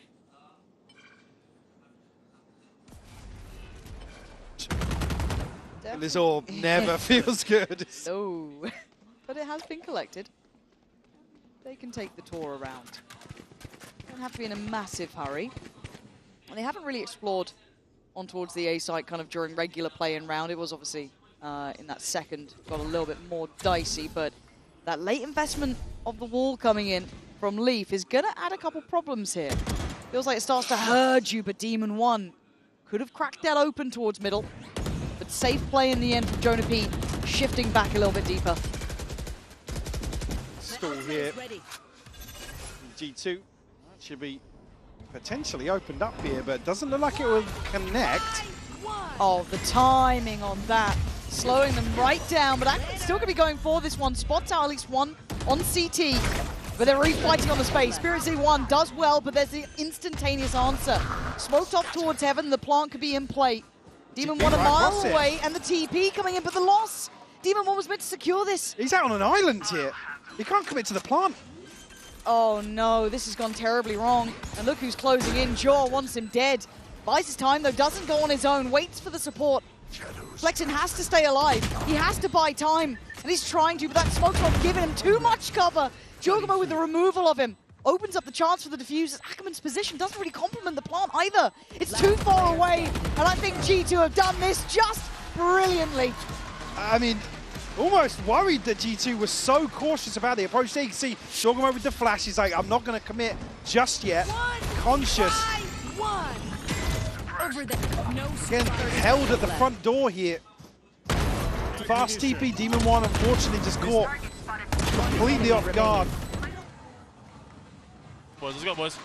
Even then, it's so rough to find a plant that's favorable to the lurk, favorable to the rotation coming back through spawn. So well handled by G2. Oh man, DRG put right back down to Sheriffs. On the other side, an opportunity to grow the wealth, get a little bit more behind them, build up their ults. They're looking towards potentially Jonah P and Leaf in this round. Valorant does have the divide. Spike drop. And unlikely to see it here. Looks like indecision a little here, but Demon 1 very disconnected from the others. Spirit Z1 going to be joining him eventually. But See how late this util's invested here to the minute mark. It's really going to eat into the options of the RG.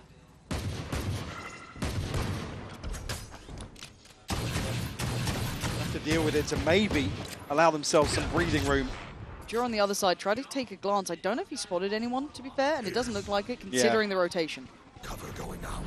Actually, almost to their detriment in the investment elsewhere. Does Valen go forwards? Look for something? I don't know if he spotted too much here. I think the smoke's still just averting their gaze. Nice pop flash, but brilliant positioning from Valen. So well handled. Big pick up on 2, making this side hold very tough now. Flexen trying to go for this. Trent's already caught Nick, though. They're running thin on the side.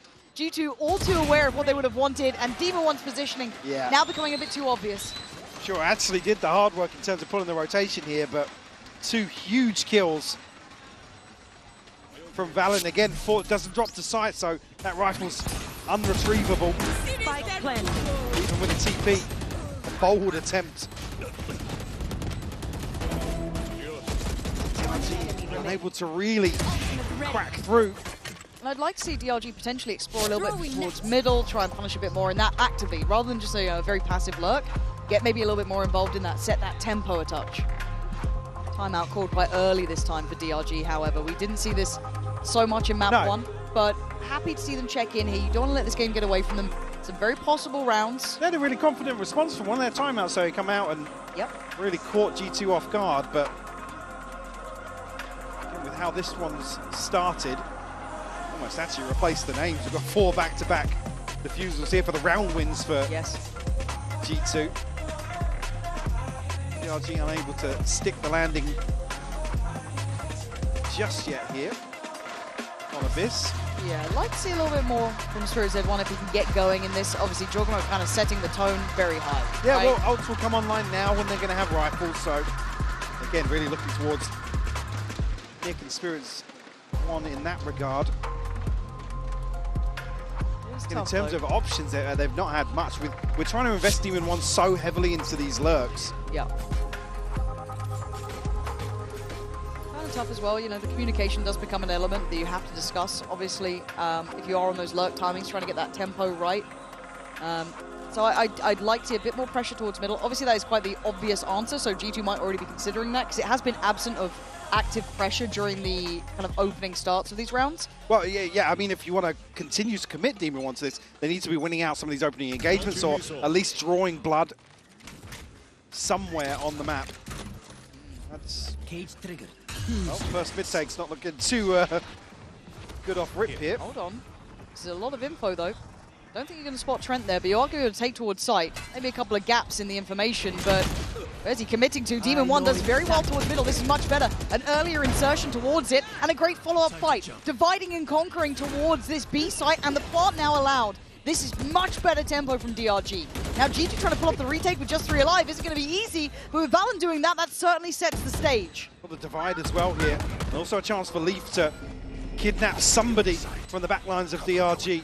Oh, they're trying to push up on this wall, though. They're trying to get more active on the site here. Can't sit behind it, so Leaf gets a punish. Ackerman gone down, Demon One still holding the line. That's the impact you were waiting on.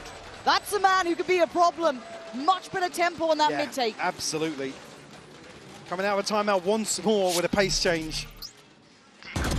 We'll garner them around.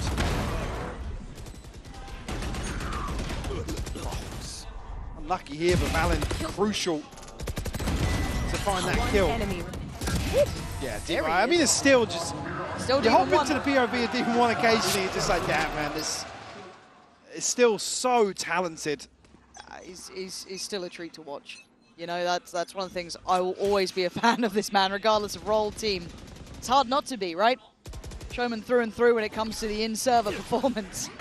But now they need to string together a couple of rounds, right? That was after the timeout, a good reaction. Yeah. We liked it. You complimented before. We actually liked what we saw in that first map. Now we need to see consecutive rounds built. Gonna plant the seed of doubt here on the back of the orb retrieval. Outside A, but again, cage triggered. You haven't really prioritized taking much space on that side of the map. Drone will confirm the rotation. Demon One tasked once more. Find something in mid, but a much earlier drift into formation here for him. Yeah, and Trent, though, with a really good re-clear over towards that deeper A main space, even before that wall got invested, so lovely. They can get that third body on that B side. Valen going to try and secure himself a little bit of a position to play from. Info found. Spirit's Head 1 going to be the one to try and take the fight. Not clean enough. Jonah P outdoes him. Side control now going to be scrapped over. They're not giving this one up. Demon One again. This guy's trying to come alive. Jogamo looking a little lower in HP. The numbers are still good for G2. The ult now. Oh, Demon One just ducking it. Oh, he's still going. Demon One still looking like in name and in nature. The Demon himself on the server, but a 2v2 ain't easy. Ult comes in. Spike's a problem. They have to go back and get this. Yeah, 10 seconds now. That's just to buy time. Leaf on control of this too, just occasionally checking, waiting for the swing on it. 7 seconds now. Demon One got to keep this secure, but Ackerman does well. Plant needs to be coming into play. That is so damn close. Oh, no! Just too late. A split second. That was a second. I wasn't sure if it just ticked over. I mean, heads up from Trent to Very not give smart. any chance. God. Oh. Played to perfection here for the Red Bull clutch by Trent. Again, even in this exchange, it feels like DRG on the... Oh my God. Man. Back in a flash. No. But the issue being here, I mean... Yo, me shooting him, Axer's MVP. Bails so quickly here that Spirits One is just... I mean, he's left in no man's land in terms of this site here. The spacing being a bit of an issue once more. The combo. Spirit's Head 1 going to try and get out of there. Jonah P only going to be rewarded with the tag afterwards. A lovely little kind of pocket play coming out. I was talking about him not taking space this around. Leaf gonna catch. Yeah. Damn. A little benefit on the back of that. My ultimate is ready. Oh man, if they start just building up. And Spirit's Head 1's having a really rough start here. He was one of the players that the desk was talking about when he has impact. He's great. Very sharp looking player, but... Yeah, not seeing it just yet. Nah, not here. 1 to 8 so far. Rough. DRG trying to keep their options open, keep maybe an additional body on the wrong side of the map.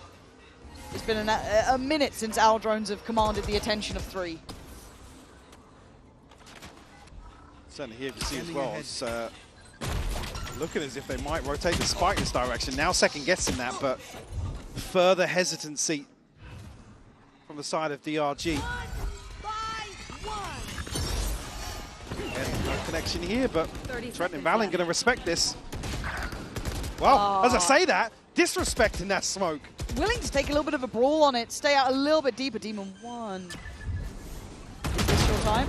Is this the time? He made a mad play. Tried to give him at least a body back, and he's done well enough to bring it into a 3v2. Now we need a big ult coming in as well.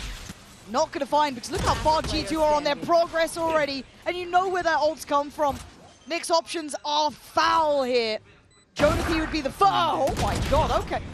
All right. I was worried. Valen has looked rock solid in terms of these site defenses.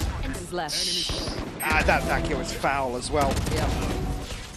Yes, so good for... I mean, what is that, the third time he's found 2 ahead of Spike even going down. Like I said, it looked initially who's going to respect that, but with Ackerman not really finding value, they're happy to go forward and challenge the front lines of DRG, which has kind of just fallen short a couple of times now. Maybe running out of steam, the pressure maybe becoming a little too much to handle for them. Not seeing much in the form of versatility. That sums my feelings up. Timeout for DRG here. Investing both into this half, and fair play. I mean, you got to do something. I mean, yeah, hit the panic button at this point. It's 6-2, a scoreline that favoured them previously in this series. Yeah, a bleak outlook when you look at the timeline now, and you've got one that the clock has decided. Like I said, just unable to scratch the surface of some of these site defenses from G2.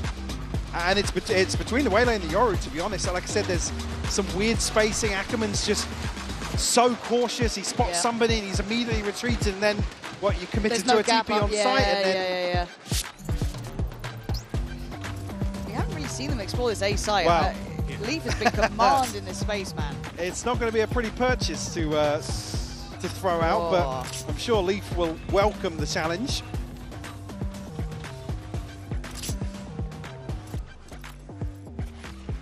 Leaf's been good. Even that one with the clock just ran out. Him taking that slightly earlier fight on it basically got them that half a second. Come on. Normally has that early support as well from Trent up towards Heaven. Didn't get to throw the wall into the mix just yet. Clearing close right, spots nothing.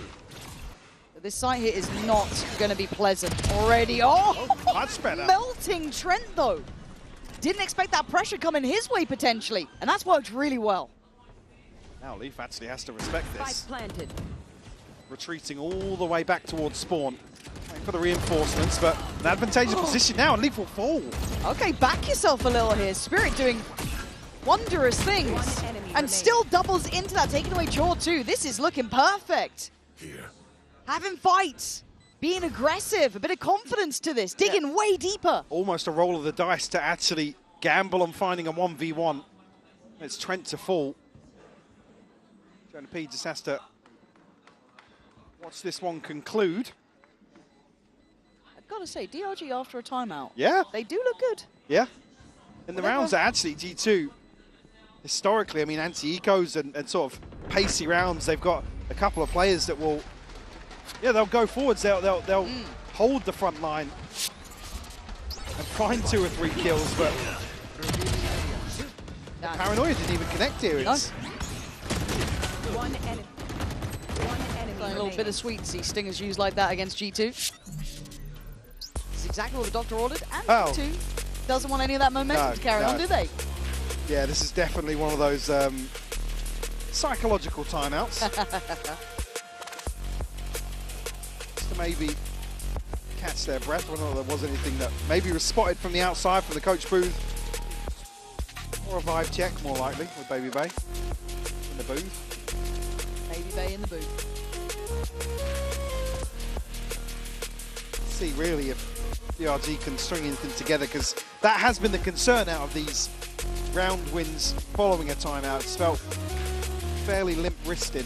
Yeah, a little sporadic at best, and maybe just a check-in on tightening up that A hold as well, considering that was the first time we've really seen them explore that. Maybe getting Trent into the right place of how to handle maybe that gap close that comes in. But it's down to if DRG want to explore that again. Can set a little bit of a marker towards it. Otherwise, draw there, but money's been kept humble enough, Mike. They are considering back. considering the scoreline with those breaks in between, G2 haven't really solidified a financial cushion. Come into this, Valen one away from the divide again. Jorgamo ultimate firmly in hand, sitting at 12 and 5. Been the driving force for G2, as is ever the case. They'll go hunting. What do we have? 2 Sheriffs and that Vandal on Jaw. Flex in. Gonna be the man to be hunted down first. Paranoia gets sent through. How much did he see? I was going to say, early investment of that. Panic. Which will spur things on towards A. You can see Leaf has, again, all but given up sight here. Yep. Only got a Sheriff in hand. Not a bad shout. So we can see that they were looking for him. I think they're still aware that he could be towards CT. Timing's everything. Really nice clear. Spirit's Head 1 starting to lock in, it looks like, after a quiet beginning. But you've got to be careful of the pack coming through. Trying to shoulder this. Not the first time we've seen it. Valen very cognizant now. Little shoulder check. Jump for the sacrifice, but they can't quite close down on the swing. As Jaw now would have to go wild. Not to be. As DRG take another back. Keep things within touching distance here. Almost a similar comeback that G2 were able to pull off, but certainly a closer affair here on Abyss. One enemy remaining. Not taking too many casualties either, so will protect the economy basically for the rest of this half. And actually, ultimate's in hand as well. So yeah, now so it's Z1 got his up to 5 kills. Oh, well, I believe sitting at 1 and 8 previously to this, so much better. But it has been his B site that has been causing their woes. Yeah, it has. Yeah, this is where the spacing's been a little off. Let's see how Spirit did one handles it this time. It's normally that follow-up off the back of the Waylay gap close. Now, spotting out 3 early on, do they continue to commit? They're certainly going to put him to work, but Flex with a great punish, swinging out, catching that swing from heaven. Yeah, and Valen has been crucial in terms of holding on to B site for G2. Demon 1 previously won his fight against Jaw! That's what I mean. There's only one Demon 1, and you get glimpses every now and then, but the round ain't over. Spikes off towards A. Nick looking like he might have secured this one, as Trent and Leaf have a mountain to climb, and DRG starting to feel the possibility. Trent will find one, but still 3 left in the diffusal, and look at the minimap. Still got the threat of being wrapped from B. Doubled up, man. I just don't want to see him doubled up here, actually. Oh, high-low setup, yeah. Don't want to leave anything to chance here. Oh man, I miss casting this guy. Like, don't get me wrong, he could have probably been safer in it. It didn't have to be as flashy, but oh, it does look good. Against wide open sightlines this time around for Valen. He's been favouring, kind of, like I said, challenging the front line, that kind of duelist pounce onto sight. Oh, what turnaround, 6-5. Yeah. Lovely work. Really, really impressive. Now, a couple ults here for G2, but that purchase is suffering. Mike, you got Guardian Stingers. It's not pretty at all. Well, it looks similar, doesn't it, this 4-1? No such thing as a bad buy for G2, though. Very true. It's now prioritising outside A, which hasn't been much. It's been Leaf to invest a little U2, a couple of jump checks from Jorgamo, but a ton of information early on. Benefit being DRG have found a plant. Divide as well. That's early, though. Very early. Yeah. And last time around, DRG then pushed towards side. They committed in front of it, but they have left one player behind this time. So the information could be heard on this. I think there's going to be, yeah, Nick should absolutely now know there is pressure coming his way. That's two big pieces of utility from two very different agents, and there's a player trying to catch you on your heels. Nick tries to evacuate site. A flip of roles and a flip of positions. DRG fight forward. There's very few ways for them to get out of this one alive. As Jonah P, the last one standing. A 1v4. DRG, great decision making here, Mike. I'm loving this return to form. Again, carbon copy of the first map, a 6-2 scoreline. This time around, DRG able to be the ones to equalize here. And a beautiful turnaround. I mean, almost looking dead in the water at the start of this half. Unable to convert these post plants, but now an all-even scoreline, Lauren. Yeah, brilliant to witness. See the fans globally enjoying this one. And as it heats up, we take a pause for thought here on the half. Handing it over to Lou, standing by with Runner.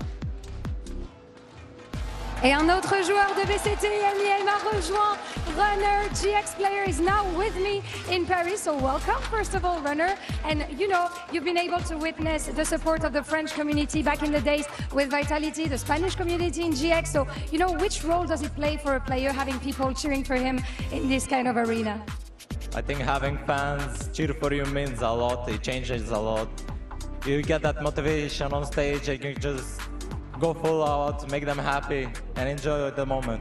And get confidence also for sure. Donc première question, tu as pu expérimenter le soutien des fans Vitality du côté français, aussi du côté espagnol avec GX. Quel rôle est-ce qu'ils jouent les fans à cheer up comme ça dans le public? Et ben ça te donne de la confiance, tu as les vibes, tu te sens vraiment bien et tu as encore plus envie de cliquer dans ce genre de situation, of course. And G2 are one of the favorites, you know, of the tournament. So what makes them so good according to you? And are you rooting for them on this match?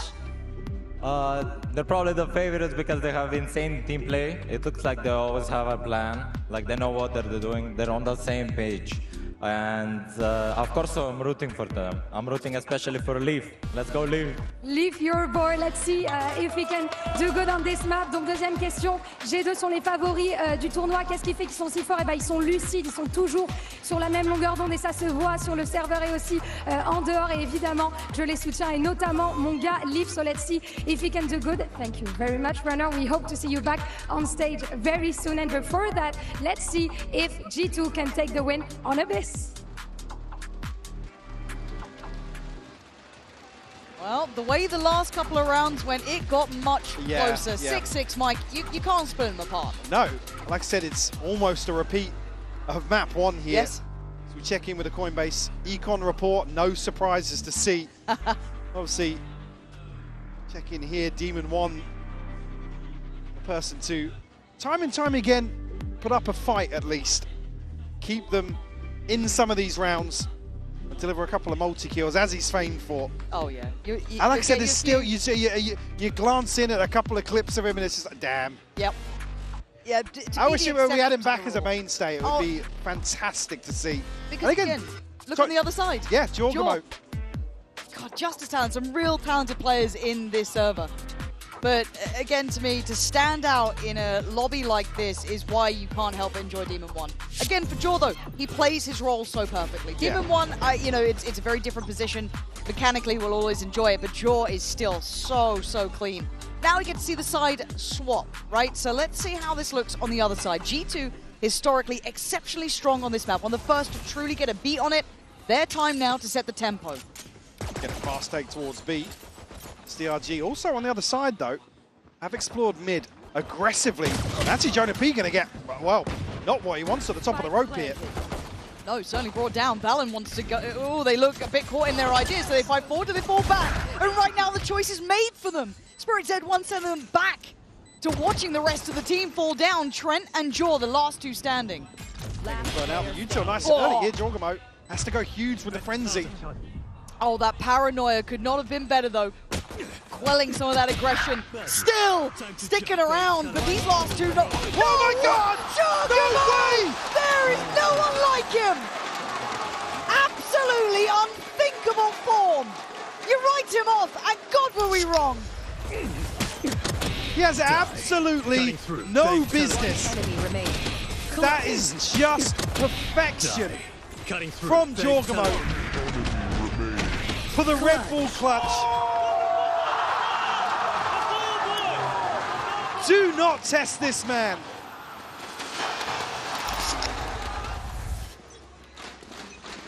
I am absolutely lost for words after that. And that is a rare sight. But these round twos have been tricky. And DRG are in the right place. Fortunately enough, Trent is going to get the connection they were hoping for, but there's a lot of bodies behind here. They're all sitting around. They're still waiting around, but Jonapi and Jaw back in unison, back doing the damage. Flexin desperately tries to do something. But by this point, G2 starting to tear ahead. Chip damage, but 3 weapons will be maintained here. For G2, a chance to maybe catch their breath in between maps. Sorry, rounds. Yeah. The round 2. Bone of contention on both sides previously. What a treat of a game this has been.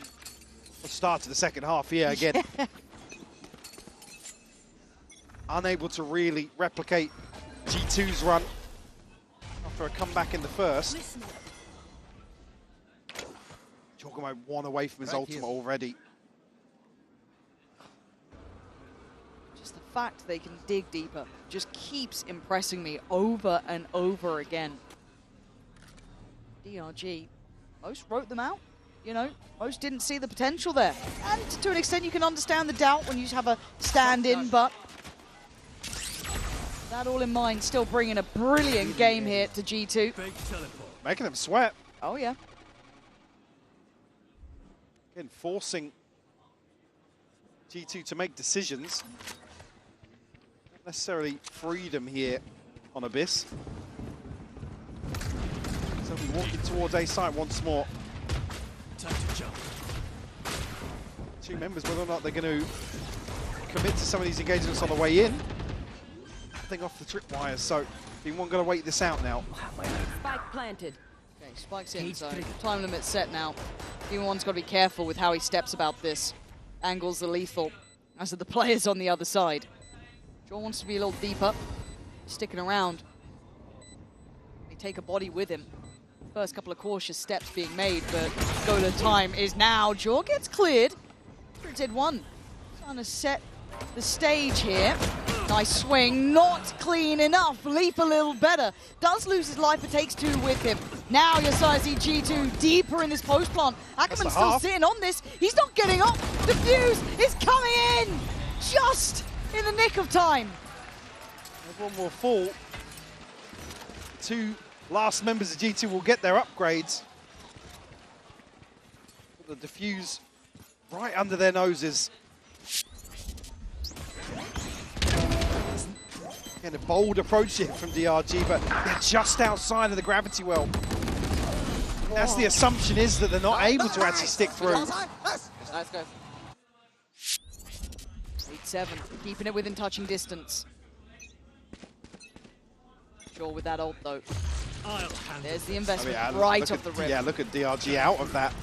A round win for sure, but Ackerman did have a deep look towards middle. I think they're going to know it's pretty all in. Jonah. That was fast. Plants there. DRG going to be kind of in the back seat to this round. Yeah, just have to concede here, and Jorgamo up close and personal once more. He's got style to the way he plays. A bit of an eco Cobra, sure, but nasty work. Lucky though. How are you meant to get the rest? I mean, out on an island here now, just going to sit back, and the trademark G2 post plant, ton of util to rely on here. Should they even need it. It'll be extremely difficult for Demon 1 and Flexin, especially with the time that's passed already. But at this point, damage doesn't really matter too much. Look at the layering. Last player standing. Yeah, there was no touching that spike, was there? You kind of saw it. Thanks to our observers there, giving us that little glimpse on it, but still, a step forward for G2, making it up towards 9. DRG back on the buy. Well, they must win. DRG. I think 3 players from G2 obviously now going to be sitting comfortably in terms of the purchase. No more secrets. Dumbass kid. How'd Damn. you get it? 9-7. Jonah P with the ult. One away for Leaf. Couple away from Trent, but on the other side, Spirit's Edge 1's got his. Buy still not perfect, still suffering in certain areas. And G2 eyeing up this B site again. Yeah, 3 players now committed for DRG. Just can't Get get out a of kill there. ahead of it. Taking space here. Jonah P trying to set them up as well. Great tag. Just at the end, catching Flexin. The plant's now in. A little bit of a different approach here. But still Jorgamo posted up. The one to try and buy some time, but have the full force of DRG to deal with here. And spotted out very early on. Sure, nicely dealt with. But the backline's the problem, Mike. We saw that layered util before. DRG leading this quite late already. Listen to the spike, yeah. It's starting to tick, but DRG starting to pry out these players. Do they get to handle this though? Can they do this in time? Trent and Jonah P trying to stay alive. Oh, it's magnificent from Trent! Buying them the precious seconds they needed, and Jonah P doing enough! Pulling out all the stops now, G2. Able to whittle away at DRG here on Abyss. A crucial kill on the jump across here to make sure he can pressure the defuse. What are you saying about Teo being out of the meta, huh? Put in this guy's hands, it's no problem. And it's going to rock the finances of DRG. It's the one rifle, couple of sheriffs to make work here in round 18. They're clutching at straws. Jaw is right up mid as well. Tough pick. Couldn't do much about it. Just kind of outgunned in that scenario. Big info on the extremity as well. G2 now know that they have a ton of space to walk into towards B. It's only Flexing. Demon 1 shut down now. There's a wolf behind the wire and it's Jorgamo just taking a walk, but actually Flexing at least gonna do a bit of damage, but that's not gonna be enough this round. Double flank coming through. Trent's gonna be here to greet at least one. And he does just that. All down to Ackerman, who started this series off explosively, but shut down by Jonah P. 11 on the board. Desperately looking for answers now for DRG. To keep this series alive. One enemy remaining. No more to Again, with G2 relying on these heavy post-plant, util-oriented strategies, just forcing DRG to explore the map. Try and trim the fat a little bit. It's now or it's really never for DRG. Finally a purchase. I'm trying to be brave about it, but the exchange of space here, middle already overrun by G2. Yeah, right up the guts here. It's going to be Jorgamo to continue on that exploration. It's the map is being so well read by G2 now. They know they forced the hand of DRG. They're getting desperate. Forced to take initiative. G2 just waiting to, well, welcome them with open arms, really. I mean, look at where this engagement's going on. I know. But DRG, they do have 3 players on the correct side of the map. Still a bit of util to play off. Not too much. You see Spirit's Edge 1. Lovely shot towards Jaw. It's going to be revealed, but Demon 1 trying to join him, but there's a problem on the back of the side. Demon 1 falling to Valen. Jonah P getting involved in the mix. Dive down from heaven. It is chaos as a 2v2 begins. The plant now in play, and look how far away Aikman is. Fortunately, managed to herd G2 towards the site where there was a stack, but G2 dismantle it. But a 2v2 on the card still. And an ultimate to invest. Okay, trying to use this just to clear back sight. So they should be able to work forward from that, but Trent still sticking around. He's been monstrous in these post plants. Leaf by his side. Trent now challenged first. He swings and he succeeds. Leaf putting what looks like DRG into their grave. 12 found by G2. One more round and redemption is had. Absolutely on the money. Feels like the nail in the coffin, Lauren. So, again, the whiff on the dart just gives G2 the option to go forwards, but I'll see you soon, NRG. again, with somebody spotted elsewhere on the map, G2, they're always going to favour themselves when they can throw 4 or 5 at sight and know they can rely on these fundamentals, just finding a trade. Every single person finding a trade on the way in. So back to B now. Nick trying to find something. Leaf got to be careful. Frag but no frag, and yeah, desperation. Yeah, punishing. You're absolutely right. The desperation play from DRG here in round 20. Man to the good very early on here.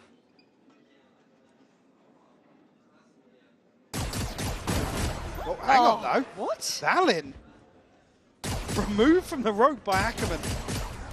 Oh my god. Didn't expect a follow-up. Getting a little weird in these moments now. But it is a 4v3. And they're eyeing up A instantly. They felt that opening. They're going for it now. All missiles away. Jorgamo just be absolutely sure going to invest, and Trent isolates one on the back of his util. Jorgamo will spot that DRG are still deep in spawn.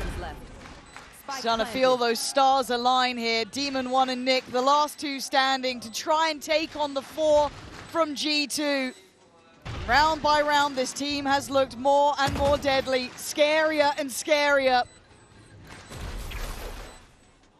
There's still hope for DRG, waning as it may be. They have to be brave about this, bold about it, and they've got to make their move. But Trent takes away Demon 1. It's all on Nick in a 1v3. It's looking like G2 have done enough to deny any upset today. Back on track for G2, avoiding elimination and eyeing up that international step forward again. Which is the main objective here for G2. Like I said, looking for that international validation. Back-to-back 13-7s here to close out versus DRG and find a little bit of that magic once more. And I have to give a moment to look at DRG, a team who's taken it to OTs against T1, who looked lethal coming out of those timeouts. The individuals, a little hot and cold, but when they were hot, they looked good. A scary side, but sadly gonna have to bow out here in Champions, cutthroat as it may be, as part of the beauty of the tournament. Absolutely, as G2, course correction today, Mike. For sure. Said brutal to draw the opponents they did here, DRG, but G2 gonna lap this up as they will continue. You can already see on the player cams begging for NRG.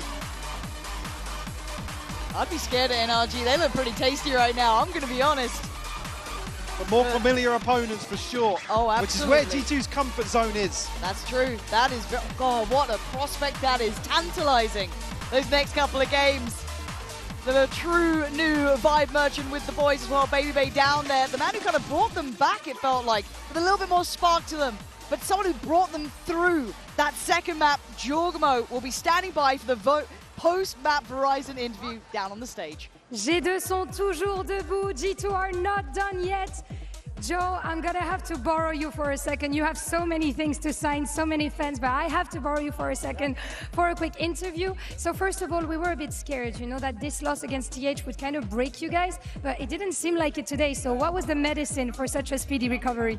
I mean, we worked so hard to be here, and you know, it's the last event of the year, and we said to each other, we have to just go all out. It's the last time we're going to be here. Might as well just win everything, right? So, Yeah, I think that's a pretty good mentality indeed. Donc première question, on a eu peur que la défaite contre les Team Heretics les ait un petit peu cassés finalement. Donc qu'est-ce qui s'est passé pour recover aussi rapidement? Et tout simplement, c'est le dernier event de l'année. On a envie de tout donner, on a envie d'y aller sans regret et on est revenu aujourd'hui en full form. And second question, you guys have a little bit of this image of the antagonist of VCT, you know. Do you like that term and what makes you actually an antagonist? I mean, I like the term, but I mean, we're here to play. So you know that we can be the big dogs when it has to be done. We've been at the international finals before, and that's where our goal is as well. So once we get there, we're unstoppable. It's your comfort zone, right? Deuxième question, du coup, ils ont un petit peu cette image des deux des antagonistes du VCT. Est-ce qu'ils aiment cette expression et qu'est-ce qui fait qu'ils le sont? Et oui, moi j'aime beaucoup ce terme. On est là pour jouer, on est là pour gagner, donc on s'en fiche un petit peu de tout ce qu'il y a autour et on est là pour tout casser. And speaking about dog, you know, how can we all get, you know, that dog energy, main character energy that you have on stage? You just gotta be a dog, yeah. Hoo, hoo, hoo, hoo, hoo, hoo, hoo. That's it. That's it, that's the key, right? That's it. Nothing more, and I think that's a pretty good solution indeed. Donc dernière question, comment est-ce qu'on peut avoir ce chien enragé en nous? Et tout simplement, il l'a fait mieux que moi, aboyer et vous allez tout gagner. Thank you so much, Joe. Good luck for next team. So good to see you winning. That's it for us today on stage. RRQ and G2 stand strong, and we'll see tomorrow for more decisive matches. See you tomorrow. We are going to be joined by Valen in just a moment, but for now, it's me and Kukuka. Look at us, we match. Yes. We actually had a match right now. Absolutely. It's not, I mean, I think you need to come for me a little bit. It's not been a good day for me, is it? But both my predictions, VCTCN in the gutters, DRG have to play Ascension. Yay. I mean, one of them was going to have to XLG after beating Sen. That's very strong. Do not forget, at the end of the day, DRG came in with a sub. Yes, it was Demon 1. I think they put up a good fight. We saw a little bit of the mistakes that we saw in the previous match of the not being able to close the rounds, getting the openers and not knowing how to follow. Also having to come up with some compositions and stuff. What we just saw in Abyss was something that we probably didn't expect. Yeah, I do think it's probably going to draw some more eyeballs to the VCTC and Ascension right and that's now. Great. People might actually really want to see what happens in that tournament after Champs, of course. Billy, though, this is a big shock that they've gone out this early. Especially with how the match started, right? Like, this is one of the heartbreaking losses of that we could have won that. But on the other side, I think that it's good to see an RRQ that can bounce back and can get a win. But as you're saying, for CN, Champs may not be it, but hey, XLG still in the competition. They can still make a run. Yeah, but they play GX. So, like, I might as well just leave. How about we just don't come that day? Yeah, I love being unemployed. That's my unemployment day. Yeah, it's brutal. This tournament is very, very brutal. But I think, well, you know, when people say, like, the quality of Valorant goes up, the competition gets harder, I think it's true. I think this tournament is showing just how hard it is to win, how competitive it is. But no matter what happens, it feels like G2 in their golden era. We got the IG, of course, Valen joining us. Come and sit. First of all, massive congratulations. Thank you. Yeah. How are you? I'm great, thank you. How are you guys? I've been loving some of the things you've been saying, you know, like the change in mentality, the fact that we heard Jor as well. Like, you're here, it's the last tournament of the year, you might as well chill and just win everything. But sure. How did you get to this stage of, you know, as a team, being chilled, being laid back, good mentor? Because it's taken a while to get here, I think. Yeah, I think it takes a lot of lessons from losing, honestly. Like, we've practiced so hard for every tournament we've attended, and sometimes it feels like that stress overtakes us and we can't output the energy we want to. And we also realized when we got Baby Bay, like, how much... Yeah! We also realized how important it is to, like, express yourselves on stage. I think, like, you know, like CU Fat Baby and Boaster were some of the first to, like, dance and get hype on stage, and it's a way of expressing yourself, and you play your best when you're doing that. So where's your L dance? You just mentioned two people that like to TikTok dance. When is it coming? Maybe next game I'll pull out an L dance or something. But I felt bad doing it today because it was a heartbreaking loss for that team. Like, I know we came from Ascension too, so being in that position is really difficult. So props to them, and I wish them luck. But I think they're gonna win their Ascension tournament anyway, so they'll be all right. You're speaking about learning from the losses, and everything happens very fast here at Champs. What was the one thing that you think has fixed between the Heretics game and today? It's honestly really hard. Like, Heretics game was almost like a scrap for us mentally of just like, boys, like first game we lost, it happens. You're not going to win every game. It's competition. The best of the best are here. And we just tried to keep doing what we prepared because we felt very prepared going into this tournament. So it was kind of like a shocker to lose to Heretics. They're a great team, but we felt so ready. And so we're like, all right, yo, don't overthink it. Like, we're still good for this. Let's just keep on going. And I hope that we can show that in our next game too. Is that why Baby Bay got kicked out of the coach booth? Because you guys lost to Heretics? Yeah, we kind of wanted to keep the dynamics how they were before. Yeah. He brought great vibes, and we realized maybe that's enough to do just in between maps while we keep that strategic depth within the coaching staff. But Baby Bay, I mean, you can't blame him for that. Like, that was on us. But he's been a great addition the whole time. So. You know what? We joke about it, but it's actually a real narrative. Yeah, it is. Yeah. Of course it is. Yeah. Like, we joke about it because he's our friend, but we always like, you know, we know it's true. It's not fake. Word.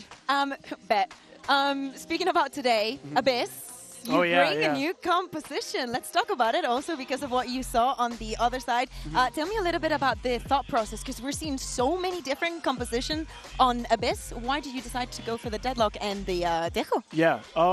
So we used to play that like Breach Sova chamber comp at the beginning, and we found a lot of success. But with like the Breach nerfs and also the Teo nerfs, it felt hard to like copy paste that comp. So we just experimented, and Joshua RT brought the idea, and you know, Leaf is really cringe on Deadlock, so it just felt really good to play. He had good walls. Yeah, and like the ult cycle on this comp, like every ult you see, you're scared of. So it feels like a scary comp to play against. I'm glad that we were able to absorb like such an aggressive style from DRG today, because that was one of our worries. But yeah, man, I think we're cooking on that.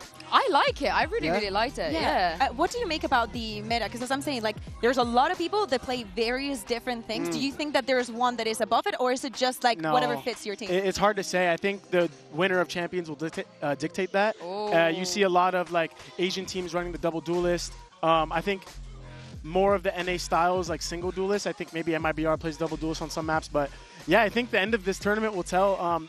The meta is so diverse right now, and I think the game's in a healthy spot to be able to run all these different things. And so, you know, I'm really excited to continue to play against different comps and just... Not the boring comp, though, right? Like, the default comp is like, for me, it's like snooze fest. Like, it's like, oh, like KO, Sova, Cypher. Yeah, so it's like, oh, no. Why are they doing There's so many that? fun things you can do. We need a Waylay in there. Yeah, you need a Waylay. Why are you doing that? Yeah. When's Joe going in the Waylay? Oh, I can't say which maps, but... Oh, so it is happening. Okay. Maybe. We'll note it down. Now, I have like a couple of hee-hee-ha-ha things. First of all, what's more difficult, you know, playing in a meta where like everyone's game has been raised, level competition is so high, or overcoming the Shanks curse? Because I think Shanks watch partying you is such a curse. Like, why is he doing that? Yeah, I don't know. When the org told me we got Shanks, I was like kind of scared, honestly. I don't know, but so far he's not been the worst. Like, I think we're too good to have that curse on us. We also got blessed by the guy who blessed Paper X in Toronto. Oh, wait, the guy in the river. The guy who dunked the water. No. Stop it. He didn't bless us to win champs, thankfully. I don't want that pressure. But he just blessed us and said good luck, and I think we... I felt it out there. You have that in the back of your mind. Oh, 100%, yeah. Okay, I need to dig up that clip. And the next thing, less hee-hee-ha-ha. But obviously, I'm sure you've seen, you know, I think the fan expectations are really high, especially at Champs. And we've seen, you know, with Sen going out, the reaction to that. How do you react to all of this? And also, how do you make sure that that doesn't get in your head at all anytime? Yeah, I kind of said it after we lost to Heretics too. Like, just stay off the social medias, guys. And I think a good note that any team can take is keep your emotions within your circle. Like, don't rant to your friends or your family about how bad this game went. Don't just try to keep it between the boys. Keep the culture tight, because that's how you overcome difficult situations. And for the boys at Sen, like, just stay off the socials, because it's hard to see those things after you're so vulnerable. But yeah, it's part of being a competitor. Yeah, as we take a look at the bracket, if you take a look at the bottom right, your next opponent, I feel like I've seen this film before. Oh, yeah. I think it's revenge time for us. Yeah, exactly. So since it's revenge time, I want you to tell me, because I'm sure that you're pretty hungry for it. Yes. How do you think you and T1 have changed since that final? I think we've become more resilient. We got smarter after that loss. We understand how it feels to go through a stressful match and how to keep our mental. Like, we kind of had a mental crumble game on that grand final, and I think we learned so much about it that now they're going to feel that pressure. And I know that they're scared watching us play, and they don't want to face us. So I'm just going in full confident, and you know, whatever happens, happens. But I know we're going to win this. Yeah? Yeah. 100%. Is that what you wanted to say when you were passes in the hallway? And you said you had something right? No, I mean, they made a couple months of my life miserable. You know, I thought about that grand final often, so I'm going to make this their time to feel it. You're going to make it count? I love that. I love that. You're gonna have to go down to features and re-say it. Oh, You know, yeah, we gotta keep you. We gotta get that in the trailer. Yeah, We gotta get that in the trailer.